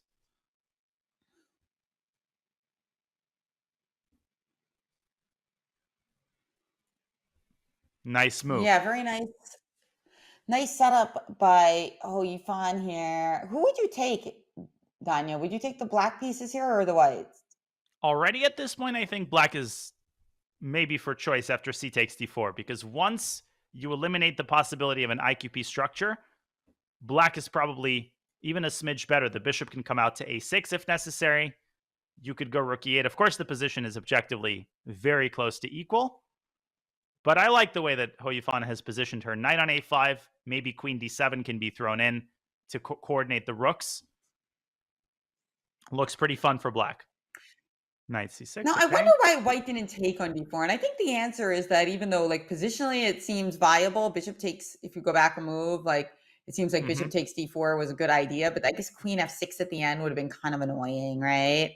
So, yeah, we do want to take with that bigger piece. I mean, we want to get rid of our bishop, but unfortunately, it just didn't work out that well. So instead, we have this position where it just seems like black's pieces are more energized than white's, but knight d3 still well met by rook takes c8 here. So that does not win material. And if you play rook takes c1 to start, well, okay, now knight takes c1 is possible. Yeah, avoiding queen takes c1, knight d3, which is a fork, but knight takes c1 holds the d3 square. So very unpleasant position suddenly for black, but for white that is. But where is the crushing blow? But queen d7 is such a classy move. It's slow chess, right? You're not necessarily going for the kill. You're just adding the pressure, going after this weakness on a4, which is now hanging since white's rook has left a1, and making things even more unpleasant for white to defend. Very good move. Very classy, patient chess.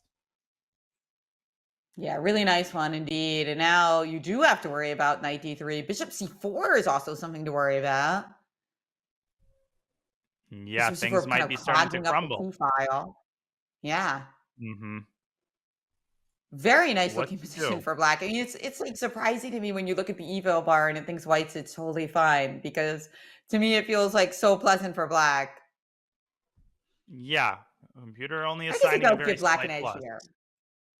Maybe a5 and white is okay. Yeah. Maybe there's nothing concrete, but it's really, really scary. Yeah, a5 is on the board. Knight d3 takes, and rook e2. Again, this defensive approach. And white is sort of hanging by a thread, but this can also be a good thing because it can force black to spend a lot of time trying to find the killer blow. And Hou Yifan already has to watch her clock, approaching 1 minute. And the match clock. Yeah, this will be the last game of the 5-minute segment. Okay. Oh, she just played h6. Okay, just a super quiet move. Okay. I was wondering about the bishop c4 idea, but instead he's keeping the pressure on white. What is white going to do? Like, she doesn't want to voluntarily take on c8 and just cede the c file. But what else to do? No. A lot of moves end up losing, like knight d2, losing, rook takes c1 and knight d3, right? This is a huge problem. Yeah, this knight is stuck on b3. So bishop f3 was played. No doubt trying to play bishop e2 and get rid of, regain some control of those light squares. Exactly. Now rook c8, bishop g4 is very easy to miss. Suddenly poking at the other Nice side one. and pinning the queen. Hou Yifan stays alert with queen c6, setting up the threat of knight c2 when white's rook is trapped. Maybe bishop e2 can be tried here. Yeah, bishop e2. It's so funny that our fianchettoed bishop, which is usually like our pride and joy, is being traded for this like artificially placed bishop on a6. But hey, I mean, bishop on a6 is doing quite a lot of damage, so you got to do it. Yeah, I mean, it makes sense. Now at least you're not worrying about the rook getting trapped. Probably black should take and play queen c4. 30 seconds now for Hou Yifan. This is going to be a really important final stretch here. Harika has an extra minute. That should come in very, very handy. 18 seconds. She's looking. I think Hou Yifan believes the position is simple enough to where she can play essentially on increment. 7 seconds now. She's got to make a decision. 5 seconds. Got to move. 2 seconds. what's going Is she having on? internet problems? What happened She's with going her to flag. clock? Oh And- boy, I jinxed her earlier. I said it seems like her internet is fine today. But this also might be on our end. It might be some Okay. server issue. Let's see. We'll keep you guys posted, but it seems like there might be a concern here. Yeah, not sure what's going on. Probably. Clock says Carson 124 chess. Let's see. Do we have an update yet? No. Oh, I do think we have an update, huh? Yeah, the game is going, actually. Okay, the game just updated. She did make a move. Thankfully, she has 17 seconds, and this is the current position. Okay, current position. Looking more solid for White than I didn't like White's position earlier, but it seems pretty cool now. That knight on f4 sitting pretty. Yeah, White has a lot of pressure on the d5 pawn. You can try to get the queen into b3. I think Harika is playing for the win here. Queen b3. How do you defend this pawn? Hou Yifan is banking maybe on bishop g5 at the right moment to hit the e3 pawn. There it is. Rook e1. Trade on f4. This is now looking quite drawish, but probably White is still in the driver's seat. The d5 pawn is pretty big weakness. Can you find a way to start the bot here if you're Harika? Probably not, but she is trying. She's also got a little bit of a time edge as well, as we see g5. Queen e2. Okay, gf, queen trade, and most likely a fortress. Yeah, I think neither side has a way in here. Yeah, just don't play bishop c8 there and allow the score.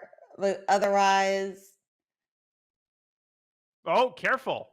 Bishop d7 there, I think, and black suddenly was paralyzed. The white king could have walked into b5. Now, Hou Yifan puts her bishop on c6, and she has closed all of the doors. Yeah, now she can chill with king g6, king f6. And I don't think White has a way in. Did you mean there's a moment there where White was winning? Yeah, bishop d7, and I think White could have gotten the king to b5. I think Harika just kind of already accepted the draw in her mind. I see what you're saying. If you're not able to block my king's path, it could actually be winning. Wow, crazy. Exactly. And bishop a6, why not bishop there's a6 always idea? Maybe bishop c6, something like... Maybe this is a draw, but at least in time pressure, this could have been tried. But Harika misses the moment, understandable, and the game ends in peace. That concludes the 5-minute portion. It's a 2-point lead for Hou Yifan. Bittersweet. She was up by 3. Harika with a huge comeback, 2 wins in a row. Then Hou Yifan wins a huge game, reestablishing that big lead. All things considered, Jen, I think she'll take it. Yeah, I think this is a fair result based on the games. You know, that Harika's still in this match, but Hou Yifan has been playing some very classy chess. So we're going to see as things speed up. Can Harika get back in there? I think there's a good chance that this is going to be a tight match going into the bullet, Danya. Absolutely. We've had time scrambles. Almost every game has been topsy-turvy, could have gone either way.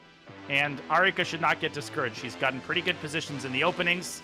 Everything is yet to be decided, and we will be back with more WSCC finals action with the 3+1 segment coming up after this short break.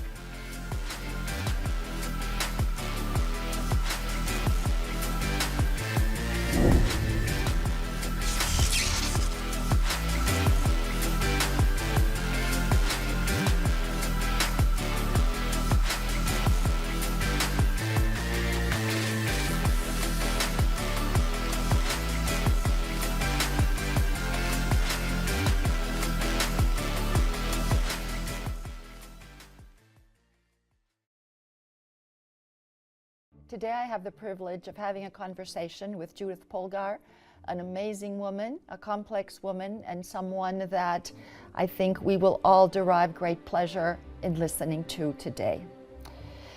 But before I do that, I want to talk a little bit about how Julius Baer supports all generations of women. We do this through many initiatives, one being our partnership with Chess.com, supporting the Julius Baer Women's Speed Chess Championship. This women's tournament highlights our support for gender equality and the concept of next generation empowerment. Judith is regarded as the strongest female chess player of our time. I think she's just one of the best players of all times, which just happens to be female. So it's really a pleasure to speak with you today. What role do you feel women-only competitions have in developing women for chess? You know, there are some things must go on because that's how it fits to the community or the society.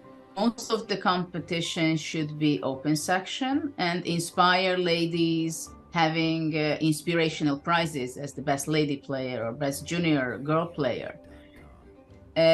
Because simply the mindset is the difference. And that's a huge difference whether you want to reach something objectively.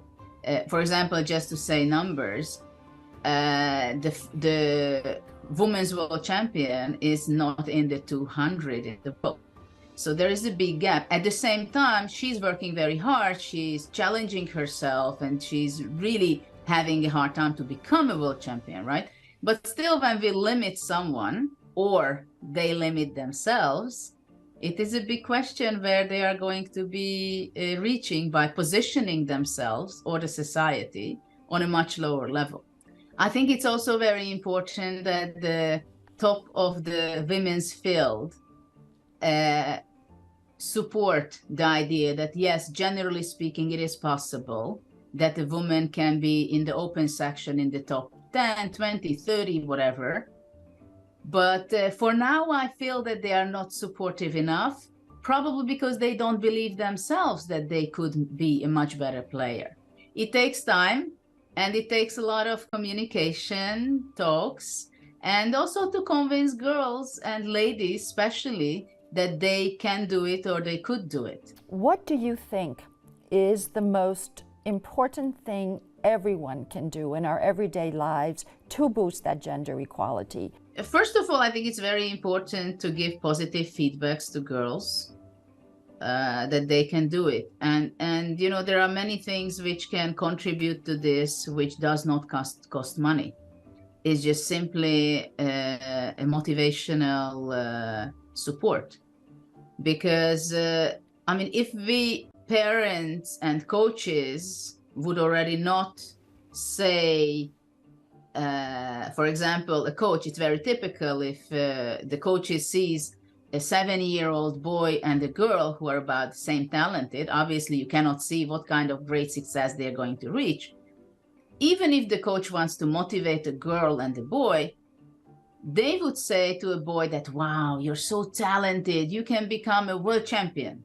They're not realizing that actually by saying so, obviously for the 7-year-old, it's, wow, I can become a world champion, so amazing. But actually, you say that the boy potential is here, the girl's potential is here. It's like in life, if you say to a very smart boy that, wow, you're so smart, you're going to be a Nobel Prize winner one day. And you say to the girl that you're so great that you're going to have a PhD. So first of all, not to limit the kids, the girls, just because they are girls, that they can reach less. And with all the good intentions, many times parents, for example, and teachers as well, they do that. So I think this is the basic thing, that don't limit them, encourage them. Don't make remarks that just because you're a girl, you cannot do it. Don't make remarks that for a girl, it's good enough. No, I think it's so true what you're saying about how you bring chess into an education environment for children, because in today's world, the ability to think critically, the ability to problem solve is so absolutely important. And I think what you're doing there, Judith, is absolutely wonderful. Also chess, for example, one of the most important things you can practice with chess is being resilient. And this is something I think maybe the most important and the key for success, and not only just success, it's for surviving. Because basically it's very known in principle for many years already, but in practice I see it with my friends who are 30 or 35, 40, that it's not that as it was before, that you have stability, you have your diploma, and then for the next 40 years you're going to be working in that field and then you retire, right? But you have to be resilient. You're going to have 20, 30, 40 different jobs and completely different fields. And this is also something that through chess I do always have to practice when, every position, every move, I have to make a decision. I have to take responsibility. I have to rethink and have a new vision on that, and not to be afraid of new things. We're very proud to be a member and a founding member of this very, very important tournament.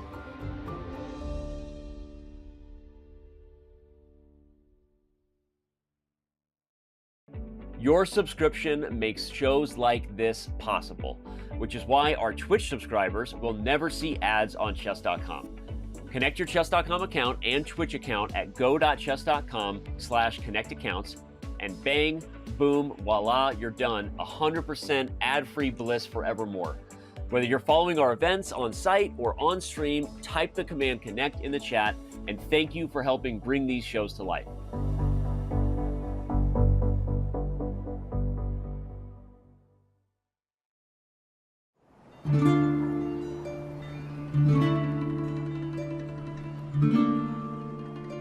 La partita a scacchi di Marostica è una grande rappresentazione collettiva. Nel 2020 l'interruzione della partita è stato come spegnere improvvisamente la città.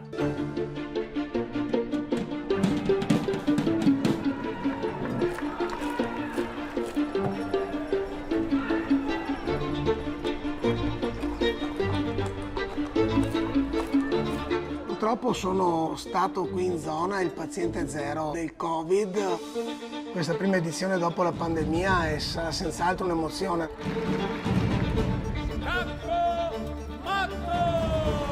Questo è l'anno più importante per la città, per noi, per tutti.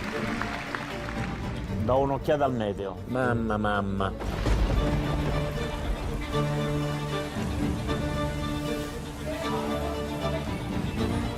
La partita di quest'anno è una questione di vita o di morte.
To the Julius Baer Women's Speed Chess Championship Final, where Hou Yifan leads Dronavalli Harika by 2 points. Hou Yifan is no stranger to amazing WSCC performances. In the previous year, she went all the way up to the finals, but suffered a defeat at the hands of Kateryna Lagno, having defeated Kosteniuk, Gunina, and the American phenom Carissa Yip. Jen, this year is different. Kateryna Lagno is eliminated, and now Hou Yifan faces her opponent, Dronavalli Harika. What do you make of the match so far? Well, so far, Hou Yifan has been playing some great chess. You really see her positional class, her understanding. But you know what? Harika also has got a lot of tricks up her sleeve. And I think that in this 3-minute, we're really going to see whether she can make this match close. I I think it's going to come down to that first game and that momentum, Danya. I'm really hoping that Harika will show us some good openings here in this first game, and we're going to have a tight match. Here it is. Absolutely. We've got, Here we go. We've got she's been switching back from e5 and e6. So touching the e-pawn and then flipping a coin, it seems, is Harika's opening philosophy. Exactly. And d6, pretty big opening surprise as early as move 3. This is a very rare move in the this system with d6 and f5. I think I've seen this in an Eric Rosen video, but that's about all I know of this line. If you saw it there, it's not a recommended opening. Yeah, it probably means it's a little bit risky. But like a lot of his recommendations, if you're caught unaware, it can be extremely dangerous. You can see Harika pushes her pawn to f4, and already a 30-second time advantage. You know, this is now the 3-minute portion. You need to manage your time a lot more carefully. Oh, yeah, I love to see it. I mean, these opening tricks that Harika has are just sensational. I mean, you can see like somebody like Harika with her psychological acumen. You can see her, obviously, one day she hopes, I'm sure, to play for the World Championship, but you can definitely see her being like an asset, helping somebody else as well, right? Just like these ideas are phenomenal. Mm-hmm. Yeah, she always seems to find, that one line which the opponent is very likely to have looked up, unlikely to have looked up, that is. Okay, now probably we're going to see Black bring her knight out to f6. Hou Yifan is expanding on the queen side, as is very common in most Italian lines, just chasing away the knight from c6, trying to soften up Black's control over e5. I think also we're going to see the white dark squared bishop coming out to a3 and challenging the queen.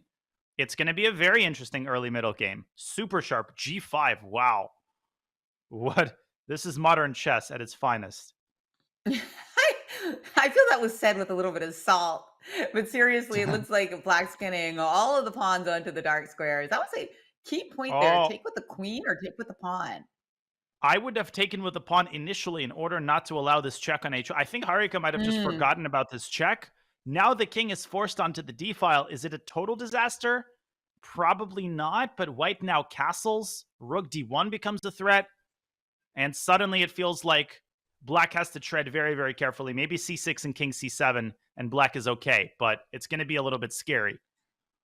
Yeah, it doesn't look like what we wanted. Absolutely not. No. So is there other candidates besides castles here, Danya? Like, I can't help but think about, trying to castle queenside, but it does take a couple extra moves. And it looks like that Hou Yifan had the same thought, because she started with knight to a3, and now I can see her moving that bishop on c1 and then castling queenside with the check.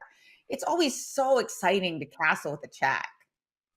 It really is. It gives you this rush. It gives you this rush, just like, there are certain moves in chess that just feel good making them. Whether they're good or not is a separate question, but it's very hard not to make them. En passant, I think for newer players falls into that category. For more experienced players, you kind of get over it after a while. Like, it stops being quite as exciting as it was the first time. That's right. Just because you can play en passant doesn't mean you should. But look at this. White has clipped off a pawn, but knight takes e4, played by Harika, who seems to be back in the swing of things, as queen h5 now played. But what's the question mark here? The computer's giving this move a question mark, as it looks like tactics might erupt. Yeah, maybe the computer preferred to take on e7, but that was a very difficult move to play, just because it feels like you should keep the queens on the board, because white's king still feels safer. I mean, maybe Harika can get away with knight takes c3, dare I say. But I would prefer the safer option, king c7, maybe drop the knight back to f6 and start addressing your development as quickly as possible. She plays knight f6 immediately. Also makes sense. Okay. But how is she going to continue the development? Because she has to watch out for queen takes c5, so she can't really go bishop e6. King c7 will happen at some point. Yeah, very undefined Bishop kind G4. of position. Bishop G4, well met by f3. On the board. Easy move to play. And Harika was trying to induce f3. But, Yeah. Yeah, thinking that those dark squares later could be to her advantage. But was it too fancy? Well, I guess we'll find out. Meanwhile, that king is definitely headed to c7. We've been seeing that coming for a while. Yeah, but now rook d1, and you can't really play bishop g7 because if bishop takes f4, this is another huge tactical problem. And knight d6, there's oh, knight she walked d6. right into that. She's going to have No, to give this her is queen up. very good for Hou Yifan now. Yeah. What do? Yeah. You have to sack the exchange, yeah? Or the queen on d6. I would Or play the queen queen. takes d6, but still, it's very, very grim because white's going to start immediately bringing the other rook to d1. Yeah, this took a turn for the worse in the last couple of moves. You got to do it, though. You got to play queen takes d6.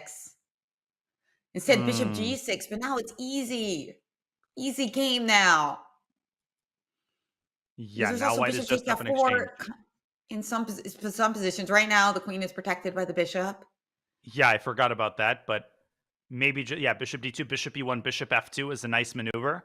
Just kind of evading the iceberg on f4 and getting the bishop to a nice attacking square. Hou Yifan just piles up on the e5 pawn. Also sensible. Harika's best chance right now is white's clock. Hey, it is a chess piece. That's It right. Queen most to certainly f2 is. played. King b8 probably. Then maybe queen h4 Hey. is a problem. We got our castling after all, right? They call it castling by hand. Yeah, one way or the other. Eventually, black got it on e4. Okay, so trying to just create maximum complications. I like this approach. Hou Yifan just continues to grab pawns. Why not? It's not like you're getting your queen trapped over there. Nope, I don't see anything. f3. The bishop on h6 hangs. Bishop f7. Okay, but b5 maybe. Just try to open everything up. Hou Yifan brings her rook to the center. Okay, but be very careful. Oh, bishop f4. Oh, nice one. Bishop takes f4, rook d8 check. Yeah. Beautifully done. And it looks like Harika was definitely put off by that move, as she's now only got 2 pieces for the queen. A disaster. And Calmly, what's rook worse d1. is that, yeah. Rook d8. Beautiful. Wow. Very nice finish there. You know, Harika had a great idea to complicate things, but unfortunately it backfired because that pawn on a7 was clipped. I think she underestimated that. Hou Yifan's just going for it. Yeah, and she was already down too much material to begin with. So another case of what I would call successful opening preparation, but kind of, it seems like there is always a point in the early middle game where maybe there's 1 or 2 sloppy moves from Harika that gives Hou Yifan the initiative. And at that point already, white was in the driver's seat. So opening prep has been really good from Harika, whatever she's played. But Hou Yifan has just been that much sharper in the direct tactical combat. And here we have a London system, traditional London system, not the Jabava London like Harika tried yesterday. Right. She wasn't getting much with the Jabava London, so I like this choice. By the way, Asia on the Twitch chat says that Hou Yifan makes it look easy, and indeed, I do think that is a difference. Kateryna Lagno got lots of great positions yesterday against Harika as well, but it's that technique that Hou Yifan is proving again and again, which is giving her this big match score. Exactly. This is, I think, the nature of great technique. When it's displayed, you feel like, of course, the moves are very natural. Everything is flowing nicely. But behind the scenes is a tremendous amount of, knowledge and skill that makes it look easy. Okay, but now just g5. Harika is again stumbling into a very difficult position. Yeah, just g5, bishop g3, take it, go queen c7.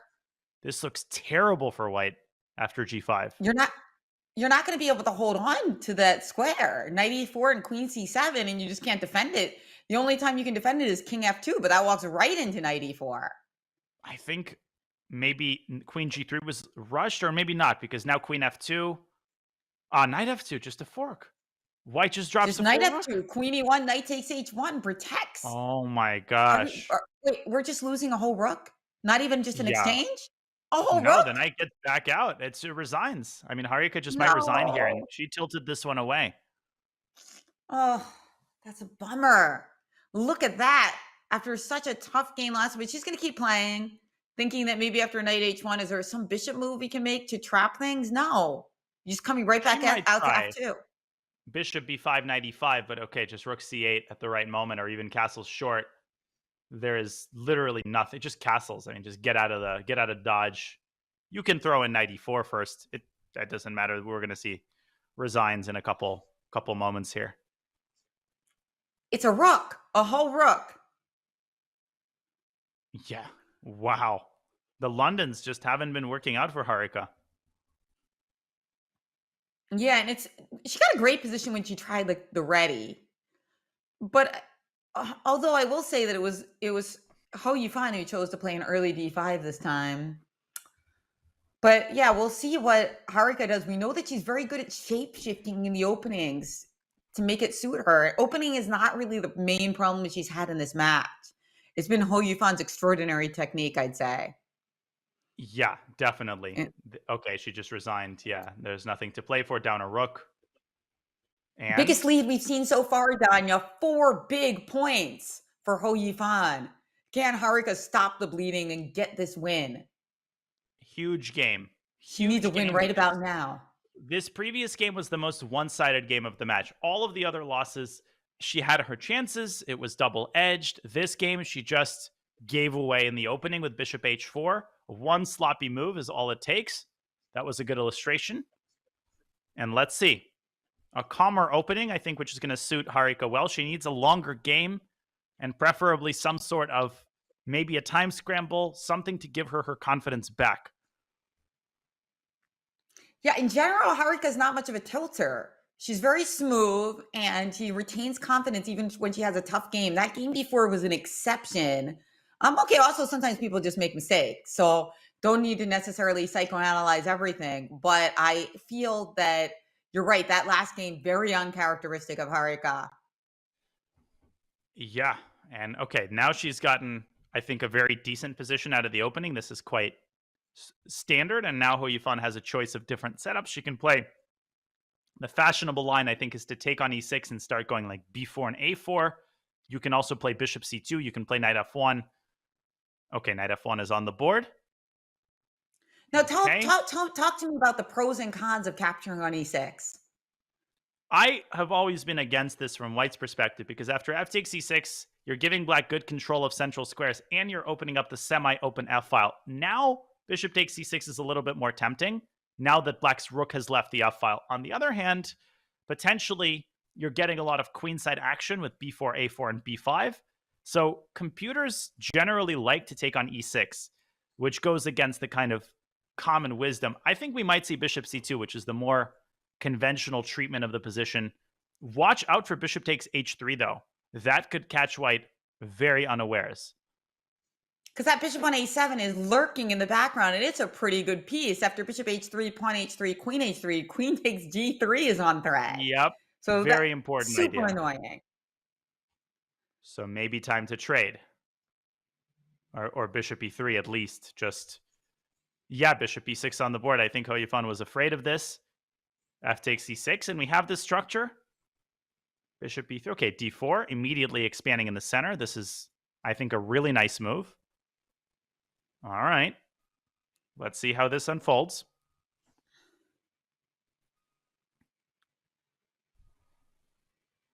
All right, so for right now, pawn takes e5 is actually a threat. You are kind of a threat, positional threat rather. But queen to f7 played. Black does not have any interest in trading queens this game. Not yet, at least. Okay, so a trade on d4. And again, a big time advantage.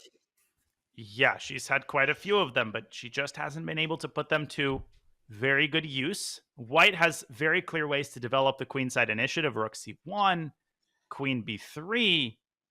Okay, so d5, very decisive action by Harika. We're likely to see e5, and then the center will lock up.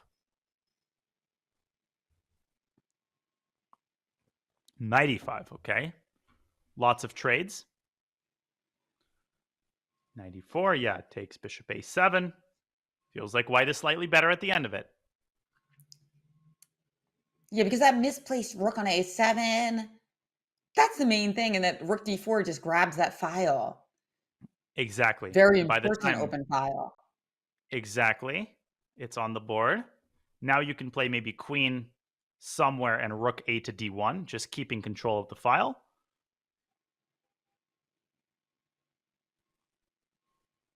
Yeah, rook a d1 is going to be played. And the pressure continues. Okay, but now this is looking a little bit more okay for black, right? Because we traded off one pair of rooks, and we've got the pressure on the f pile as well. So I'm feeling, and we got an extra minute too. So I think black should be okay here. Yeah, objectively, it should be close to a draw with like best play. There's not a lot going on, but there's some imbalances. There's a 3-on-2. So if black plays, c5 at some point, okay, a5 fixing the pawns. Barring a big blunder from one of the sides, I think a draw is the likeliest outcome, but you never know. G3, yeah, both sides making improvements to their structure. Watch out, now rook f4 is a threat because there is no queen b1 good check. point. Such nonchalant little moves by Hou Yifan, played so quickly with these evil intentions. Exactly. King g8. Alert response by Harika. She says, no, let me go back and protect the rook. Still, rook f4 is possible, and it's played. Trade queen f3, maybe try to get into the queen side somehow. Maybe throw an h5. Not sure who this favors. Probably Hou Yifan is trying to figure that out. Okay, back to d4.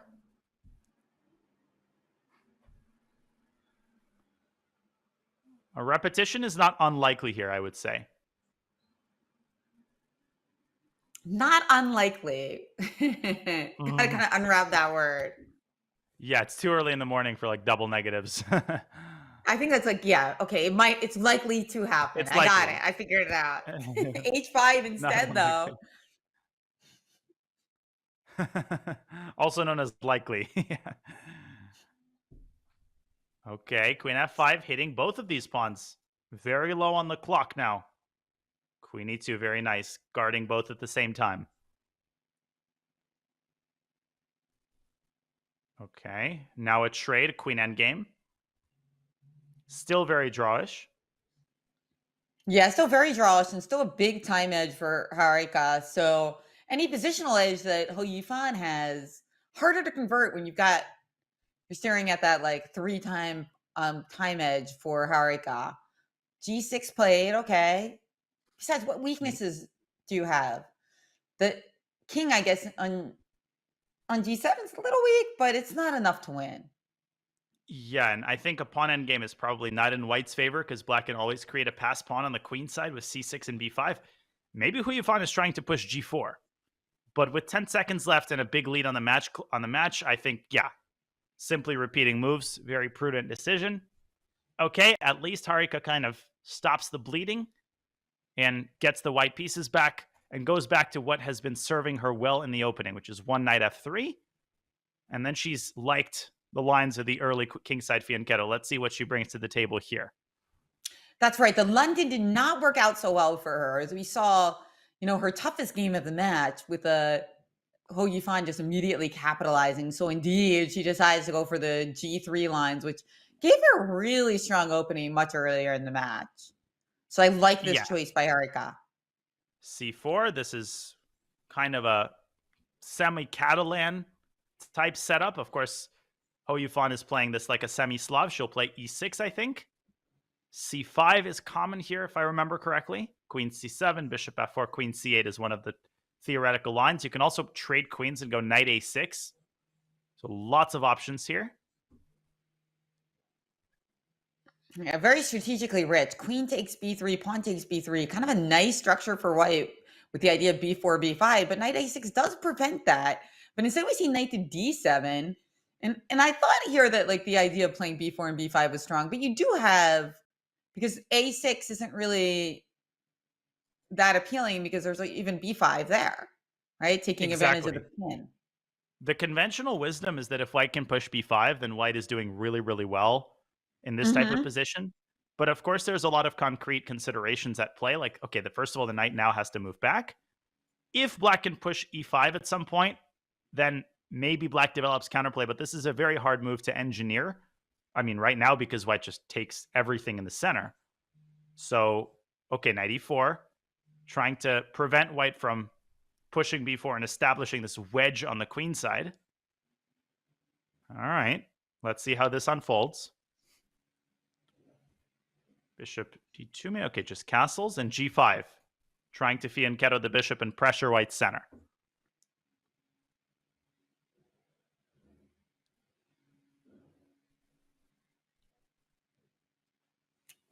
Knight d2, nice move. I like that move.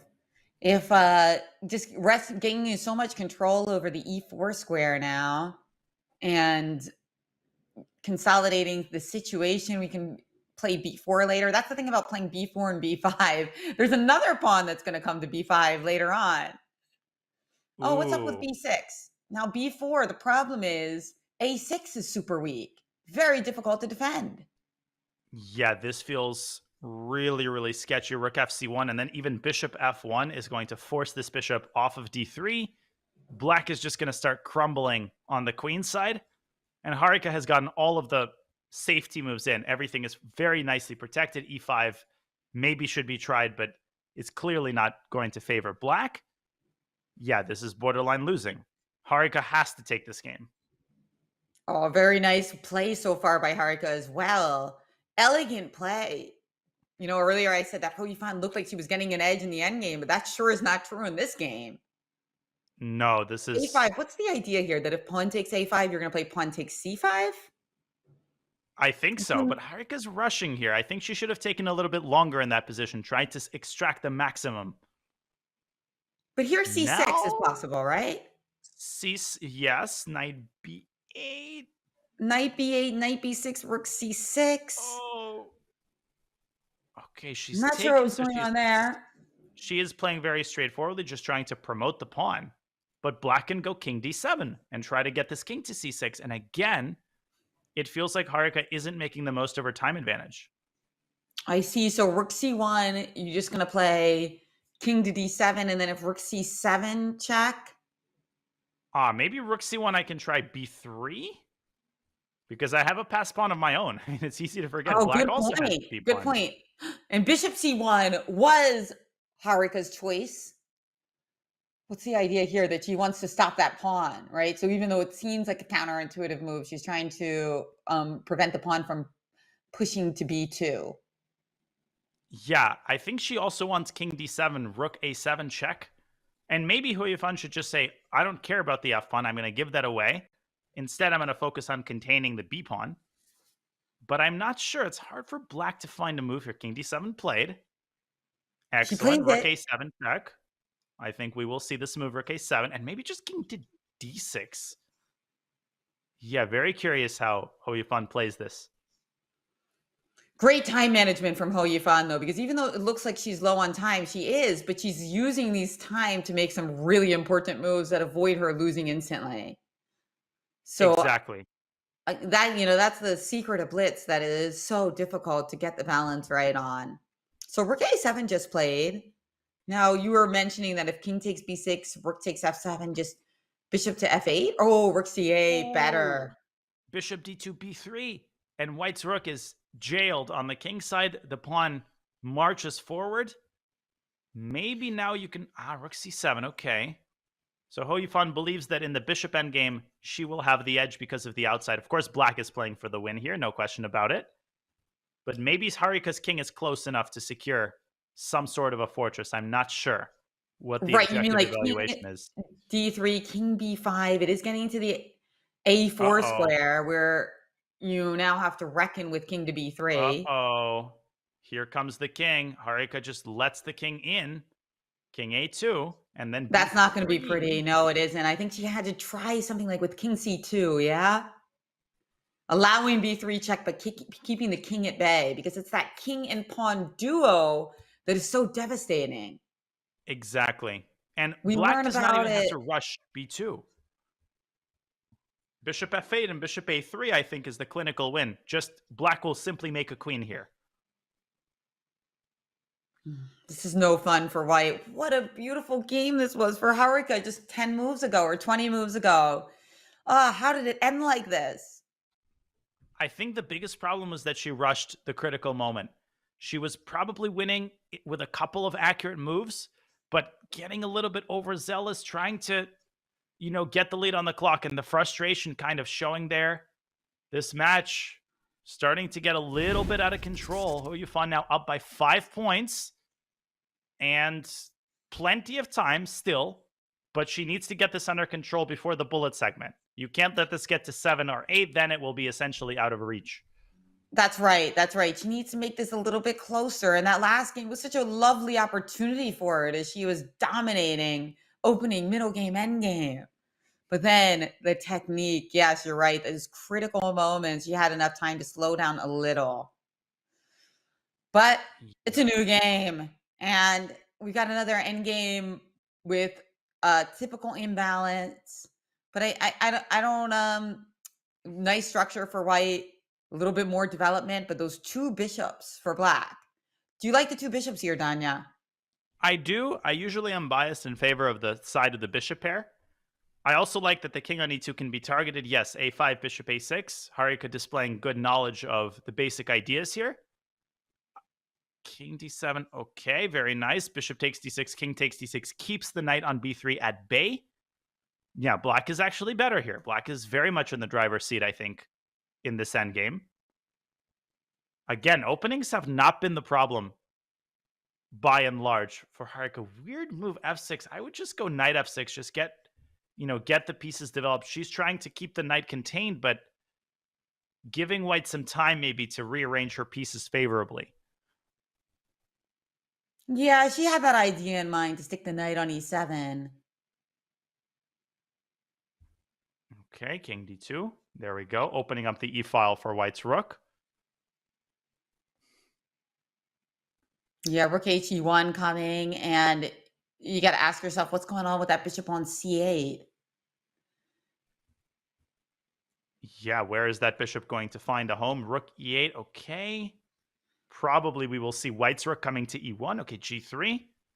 Kind of slower paced play by both sides. Maybe black can take on c5 and go king d6 and try to get these pawns in motion. Yeah, nice aggressive idea. But g3 does stop the potential of a future bishop f4 check, which I think is the reason we saw it, kind of discombobulating the white king. Bishop f4 check, bishop a6 check was potentially annoying. Certainly the computer didn't fear it, but very human move to be irritated by that, I would say. Exactly. Now king c7 played, sort of treading water is Harika.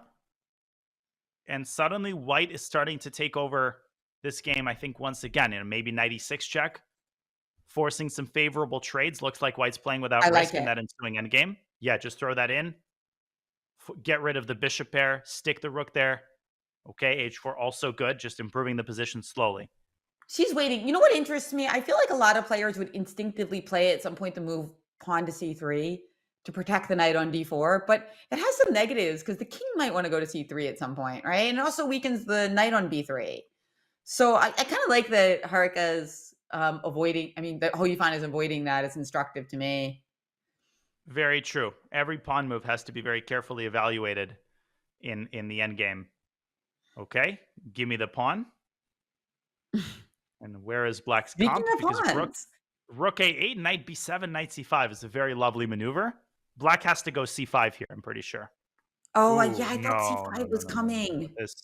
Now knight b7, knight c5, and white is simply dominating. No, knight b7 check. I think she underestimated this, Danya, because this is just too strong. Because you're not getting that pawn back now. And what a pawn it is. Huge pawn, huge knights.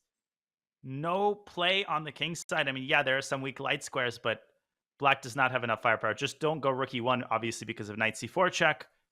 b3 would complete the domination of the knight here. You could play a5. a5 probably gives up the pawn. Yeah, king c3. Excellent move, getting the king out of dodge. White is close to winning this game as well.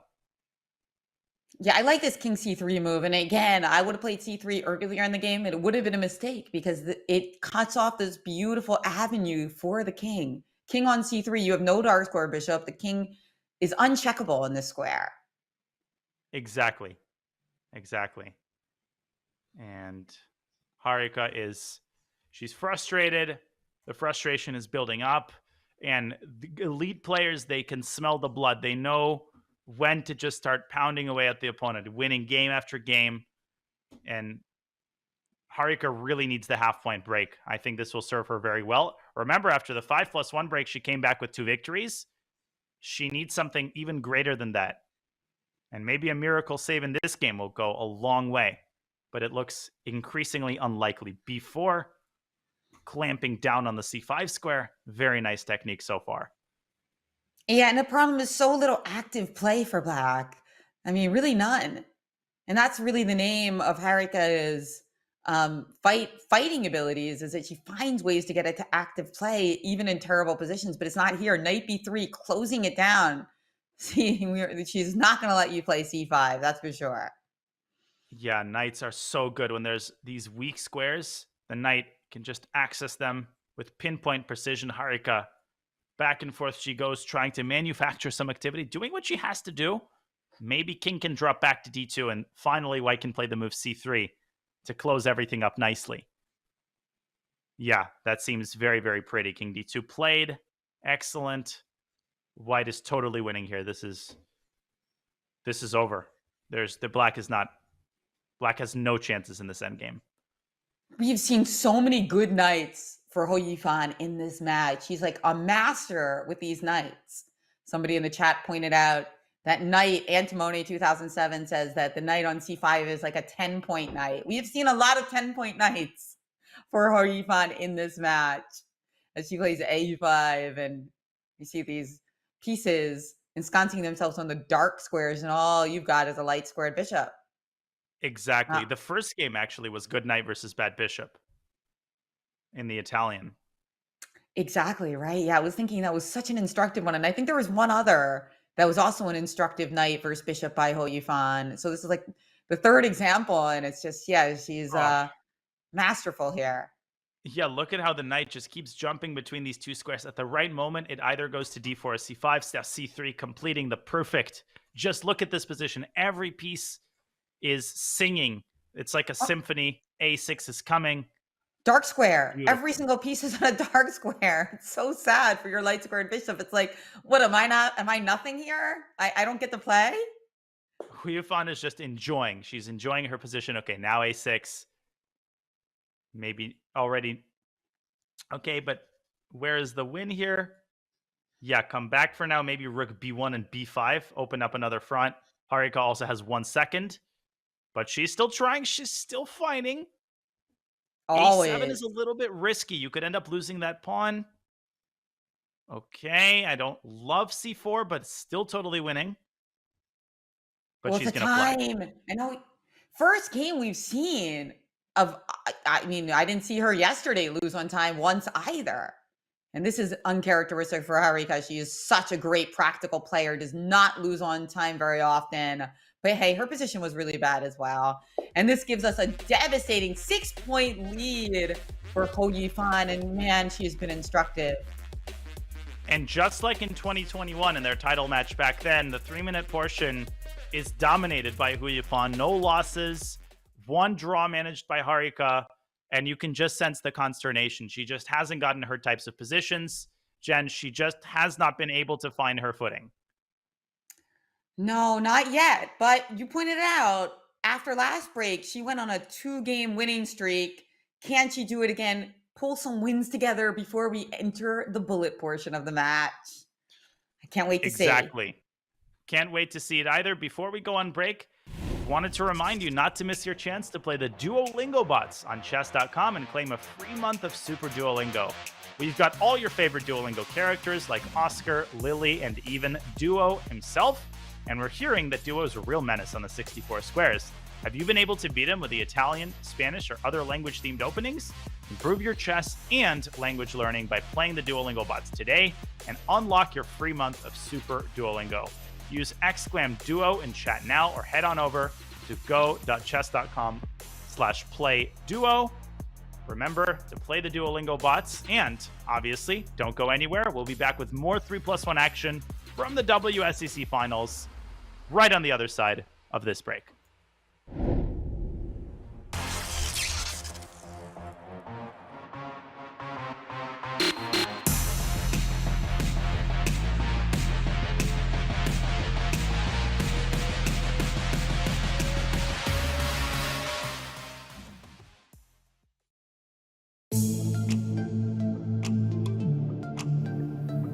I think my most the time control I like the most is Blitz, maybe 3+2.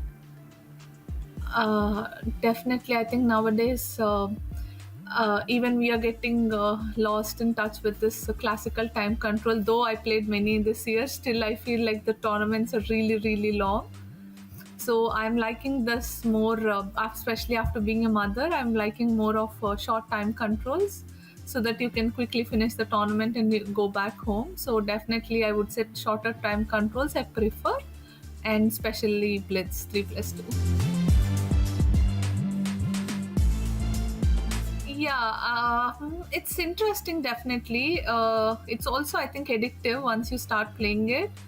But I think then it almost like the importance of chess, like understanding or anything, I think will slightly reduce. So maybe for that reason I prefer 3+2. But also, of course, Bullet is a lot of fun, and it's been a while I got into it, so I'm looking forward to play some Bullet too.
Welcome back to the Women's Speed Chess Championship final, where Dronavalli Harika finds herself in a big hole. She trails 3.5, 9.5 to Hou Yifan. She has a lot of coming back to do.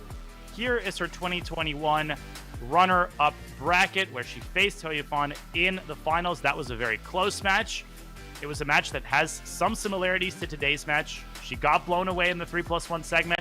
She found a way to come back, but ultimately Hou Yifan has no equal. Jen. Yeah, and I think the big difference that we're seeing in this match, Danya, is that both players are getting great positions. But when Hou Yifan gets a great position, she reels it in. When Harika gets a great position, the technique is not always there.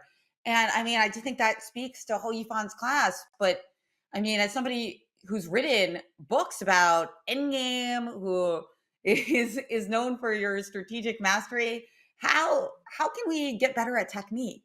Because it's just a matter of speed, right? Knowing when to convert, knowing when to go for it, and when to just improve.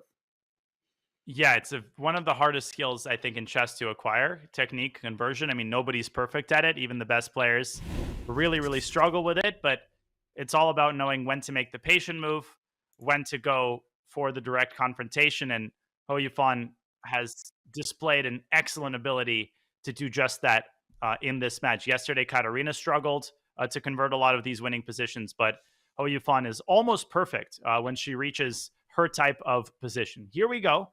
The second half of the 3+1 segment is underway. I think Harika needs to shave off 2 or 3 points off this lead. That should be her realistic goal. And she tries to start things off with an English opening. Yeah, I like this choice for her. I feel like I recall her getting some pretty good white positions with this in both this match as well as the one against Lagno, with lines like this. So bishop a6, we see knight to b5. So what's up with knight c7 here? Is it just pawn takes c4? Sacking the exchange? Yeah, bishop c4. I think she wants to sack the exchange. But I think Harika should go for it. Knight c7. Yeah, I mean, black gets a pawn for the exchange. Decent compensation, but probably insufficient objectively after rook. Okay, rook e1. And maybe rook c1 to follow it up. Hit the bishop on c4. Right. It's a tempting exchange sacrifice, but still very fun for white. That's the thing, because for instance, you can't play e5 here, knight takes c6 and bishop takes e5. So it's just like not that obvious where the play is for black. So you just kind of have to hold on. Yeah, and there's a very instructive line. Takes, bishop c5. There's queen takes c4. Notice that the bishop on g2 is x-raying the black queen, which is opening up the possibility for some tactics that can exchange some pieces off the board, which of course is in favor of the side that has more rooks on the board, and that would be white. Oh, and she but it misses happened. Your line is occurring on the board. Queen c4, double exclam. Harika, back from break with a bang. She has to convert this position. This is an absolute must. There's nothing more heartbreaking than being in this deficit. Perfectly played opening. And the key, I think, is to slow down in the next couple of moves. Try to be very precise in the next 5-6 moves. And I love that she's slowing down. She's probably contemplating which rook to put on which file. Rook e to d1, rook a to c1. How do you arrange the rooks? Because black is going to put her knight on d5. And black's minor pieces are also very well placed here. So the game is far from over. Knight e4 is a bit annoying too. I look at rook c1 and I look at knight e4, knight g4, and I'm like, it's a bit irritating. I don't really want to play e3 or bishop e3. So maybe she can try to take the sting out of that move before anything. Yeah, king g, exactly. King g2, unpinning the f pawn. Now knight e4 runs into f3. Good call. Exactly. I like this. Rook a c1 and b3. And this is it. I mean, this is exactly it. There was a critical moment. She slowed down, and now she plays her rooks into prime position, showing Hou Yifan, hey, I'm up in exchange, and it's worth a lot, especially in the endgame. Exactly. And b5, b3, huge problem for black, because suddenly the bishop on c5 is unprotected. Oh, and Harika misses the chance for b3. b3 would have essentially ended the game. I mean, because black had, bishop a3, but the c file would have opened up. White's rooks would have infiltrated. Now, still I would play b3. I think this should still be white's top priority. But bishop a3 and c3 maybe. And has white missed the bus here? I see what you're saying. Now there's rook c2. Before there wasn't c3 because you didn't have the rook on c8 protecting it. And then you're trying to play the move b4. And even though your bishop is locked up on a3, it's a very pleasant prison cell. Because you are also stopping many of white's pieces from doing much from that square. Yeah, it's like Norwegian prison. You have like Wi-Fi. It's all good. E4. Okay, obviously H6, trade. And once the pawn reaches B4, it's very difficult for white to make progress. And again, it all comes down to one moment, right? Harika misses the moment to play B3. Boom. Suddenly the conversion is 15 times harder, if not impossible. Now, B4 isn't the only move. I mean, there is a bishop B2 as well, and that was Hou Yifan's choice. A5, A4. I mean, she might already be trying to play this for a win somehow. Don't blame her. Don't blame her. Hey, I mean, at least the moves are easy to play, right? I mean, it's white who has to kind of think about what to do, whereas A4, Rook A8, moves that come to mind quite clearly. Exactly. A4 has to be reckoned with. Harika on alert. Rook D4, good move. Stopping Nice move. A4. Prophylactic play. Classic prophylactic play. Yes. Because again, there is a negative that with the bishop on B2, we are really only playing with that rook on A8. So it's just like rook D4 stops the only active plan. But what active plan does white have? So if black just chills with bishop A3 to B2, what can white do? Yeah, A4 now is back on top. She's played it. Okay, but what is the ultimate idea? And rook C3. Rook A4, rook C3. Beautiful. But bishop B2, rook takes B4. So Hou Yifan should just make a waiting move. Maybe E5. But then rook C4. Yeah, this is kind of getting out of control suddenly for black. Wait, rook A4, rook C3. Bishop B2, there's a check on C7. Very important detail. That's right. And you don't have a counterattack move with the king because the rook guards those file squares, those key D file squares. Okay, rook D5. And now what about rook A4? Because now, yeah, we win a pawn, but it's a less important pawn. And bishop B2 is going to be a big issue for white. Bishop B2 with rook takes A2 to follow. So Harika has a lot of work to do here to convert this endgame. I would try bishop B2 here. Put all your eggs in the queenside basket. Hope for the best. But of course, king C4 might be the money move here. Just making sure that you're eliminating the B pawn. Yeah, king C4 I think is going to do it. I see. King C4 rounding up the B pawn. Very nice. Notice how these light squares are being made to use. The pawns are on the dark squares, but the light squares around the dark squares are being used to take them. It's kind of a weird geometry. It is. And king B4. Why is this a question mark? Is bishop A3 check a move? I guess it didn't really change matters that much because king B3 was in the air.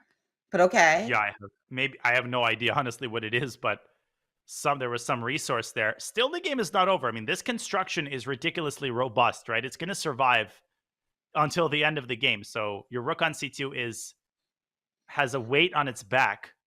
I would not take this pawn. Keep the rooks on the board. This gives black the most practical chances.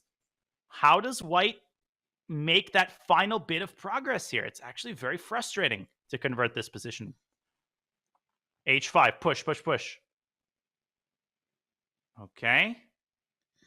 Rook D5. Again. White really wants to trade off those rooks. Yeah, because then you're left with that bishop on B2, which instead of a feature of the position is like the only feature.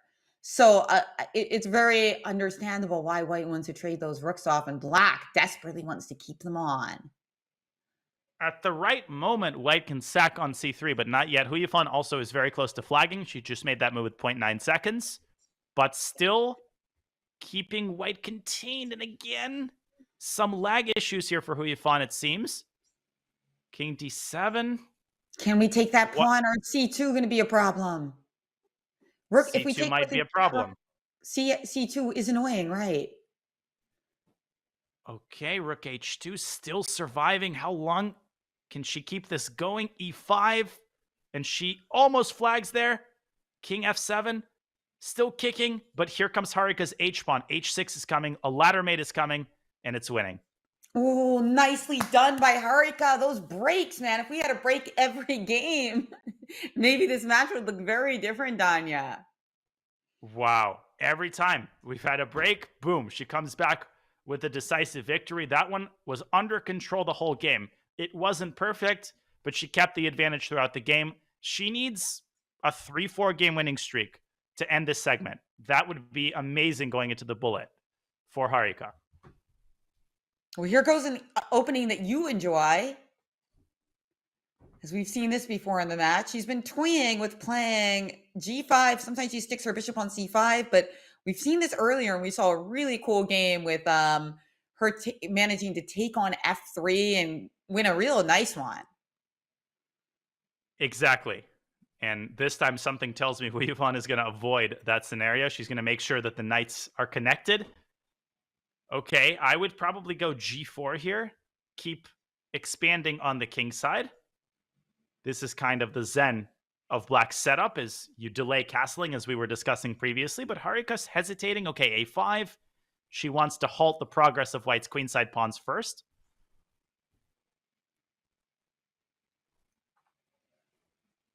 Yeah, that game we mentioned earlier was one of the most memorable in the match. And it also featured an early queen to b3, attacking that pawn on f7. Very well protected here with a simple move, queen e7. Now the knight is rerouting, it seems, to e3. This is obviously the jumping off point for the knight to hit f5. This is the main drawback of Black's setup. The f5 square is essentially a lifetime weakness. And maybe we will see again, bishop g4, knight e3, bishop takes f3. But no, Harika tries to get her own knight to a nice square on f4. Don't blame her. And don't forget d5, though. We'll trade it off if that's what Hou Yifan wants. Okay, chasing away White's knight. Maybe now is the time for knight f4. I like the way that Harika is manufacturing play on the king side. Maybe get the queen involved with queen g5. But look at Hou Yifan, knight f1 to g3, and then both knights are going to be clamping down like lobster pincers on the f5 square. And she's done it, knight to g5, knight e7. This was a key piece in the earlier game that you won in this line. Knight is coming to g6, so that there are two party goers on the f4 square. Although, exactly, it also does a good job of just protecting our own f5 square. So very multi-purpose move, but one thing's for sure, the knight on c6 wasn't doing anything. So we wanted to get it to e7. Black has a lot of promising ideas on tap here. c6 and d5. Okay, never mind, because d4 is played. Maybe h5. Very good. Harika keeps the tension. D takes e5, keeping the knight on f4 nicely protected. h4 is coming. And it feels like practically Black's position is easier to play. But if the attack doesn't work out, then Black has a lot of weaknesses to reckon with throughout her position. So she just snaps off that knight right there. And now what happens on g3? Just with the idea of pawn takes h2 and queen g2 mate. You do have bishop f4, but then I have an in-between move that might be irritating to you. We will see bishop f4 now that there's no take on f2 check ideas. Yeah, it's hard to get a handle on who exactly is, playing for the initiative here. Queen f2 is the safe approach if you just want to get the queens off the board and play with very little risk. The ambitious move is rook e7, but I would not toy with Black's queen. I would play queen f2, especially you have a big match lead. You're trying to bleed clock. You don't mind a draw. This is very frustrating for the opponent when you start playing very solidly. I would play queen f2 here. Queen f2 looks like a good move, and when a good move is also good for your match situation, go for it. But there it is, rook e7. Playing for maximum. Okay, very respectable. Combative. This is what the fans like to see. Also a trap. Rook e8. Bishop takes f7 check. Is a nasty little zap. Yeah, that's a nice little distraction technique there. So bishop f6 instead played, and now rook to c7, f3. But this is what I was talking about. Hello, rook on c7. Hou Yifan, I think, misses this crucial detail, and she might be getting crushed on the king side now. And this is why Coach Danya said, just shut it down earlier. Lock up your match lead. Oh, man, there must be a forced win here, but where is it? This is what has frustrated Harika. She hasn't been able to find... Is it bishop e5? Rook e8 with the idea of rook e2 mating. And there's also rook e1 check threatening. I'm threatening rook e2 and rook e1 if I play rook e8. Maybe there was queen f2. Yeah, bishop e5 on the board, queen h2. True. Bishop g3. Yeah, bishop g3. That should be close to winning. Well, check. Queen h1 was chosen, but now there's pawn takes g2. So if king e2 or king f2? King f2 might walk into the fork. Queen h4 check. Queen h fork check. I love it. Queen h fork. But now king takes g2. Wait a second. Now the king is going to step aside. Whoa, king h8. What a move. Oh, Setting amazing. up the threat of rook g8. Suddenly, wait a second. The g file is used not by white, but by black. Wow. Amazing. Queen h quiet move doesn't have the same ring as queen h fork, but it looks good in the position. This is an amazing move, actually. Queen h1 looks like it forces a queen trade, but no, rook g8 check, and the king gets hunted down before the queens get off the board.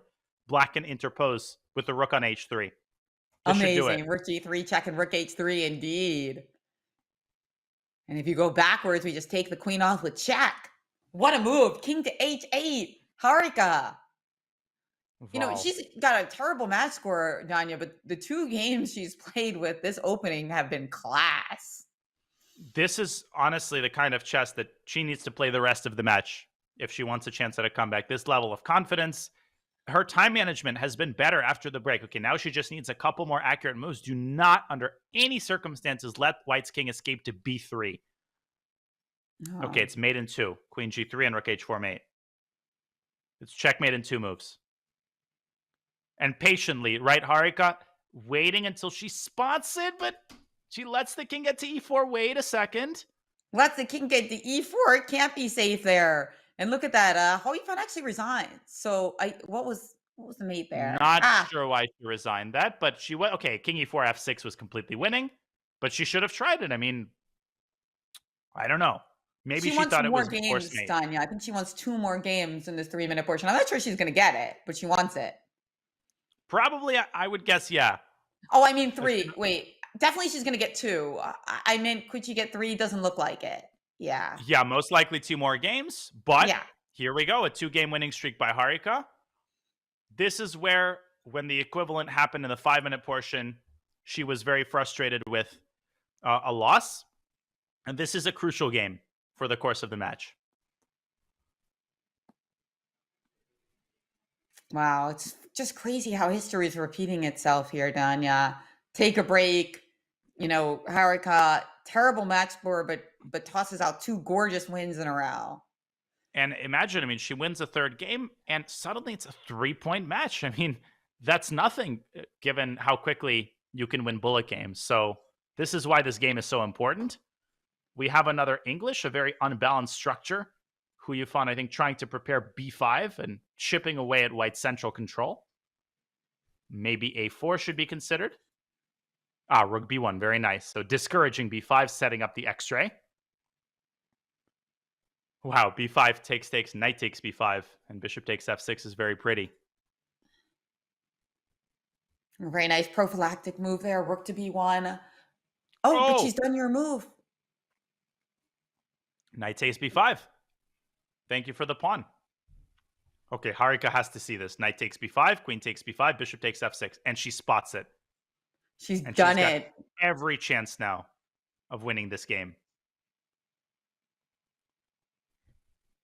And now, to top it all off, maybe not bishop e7. Maybe keep that beautiful long diagonal.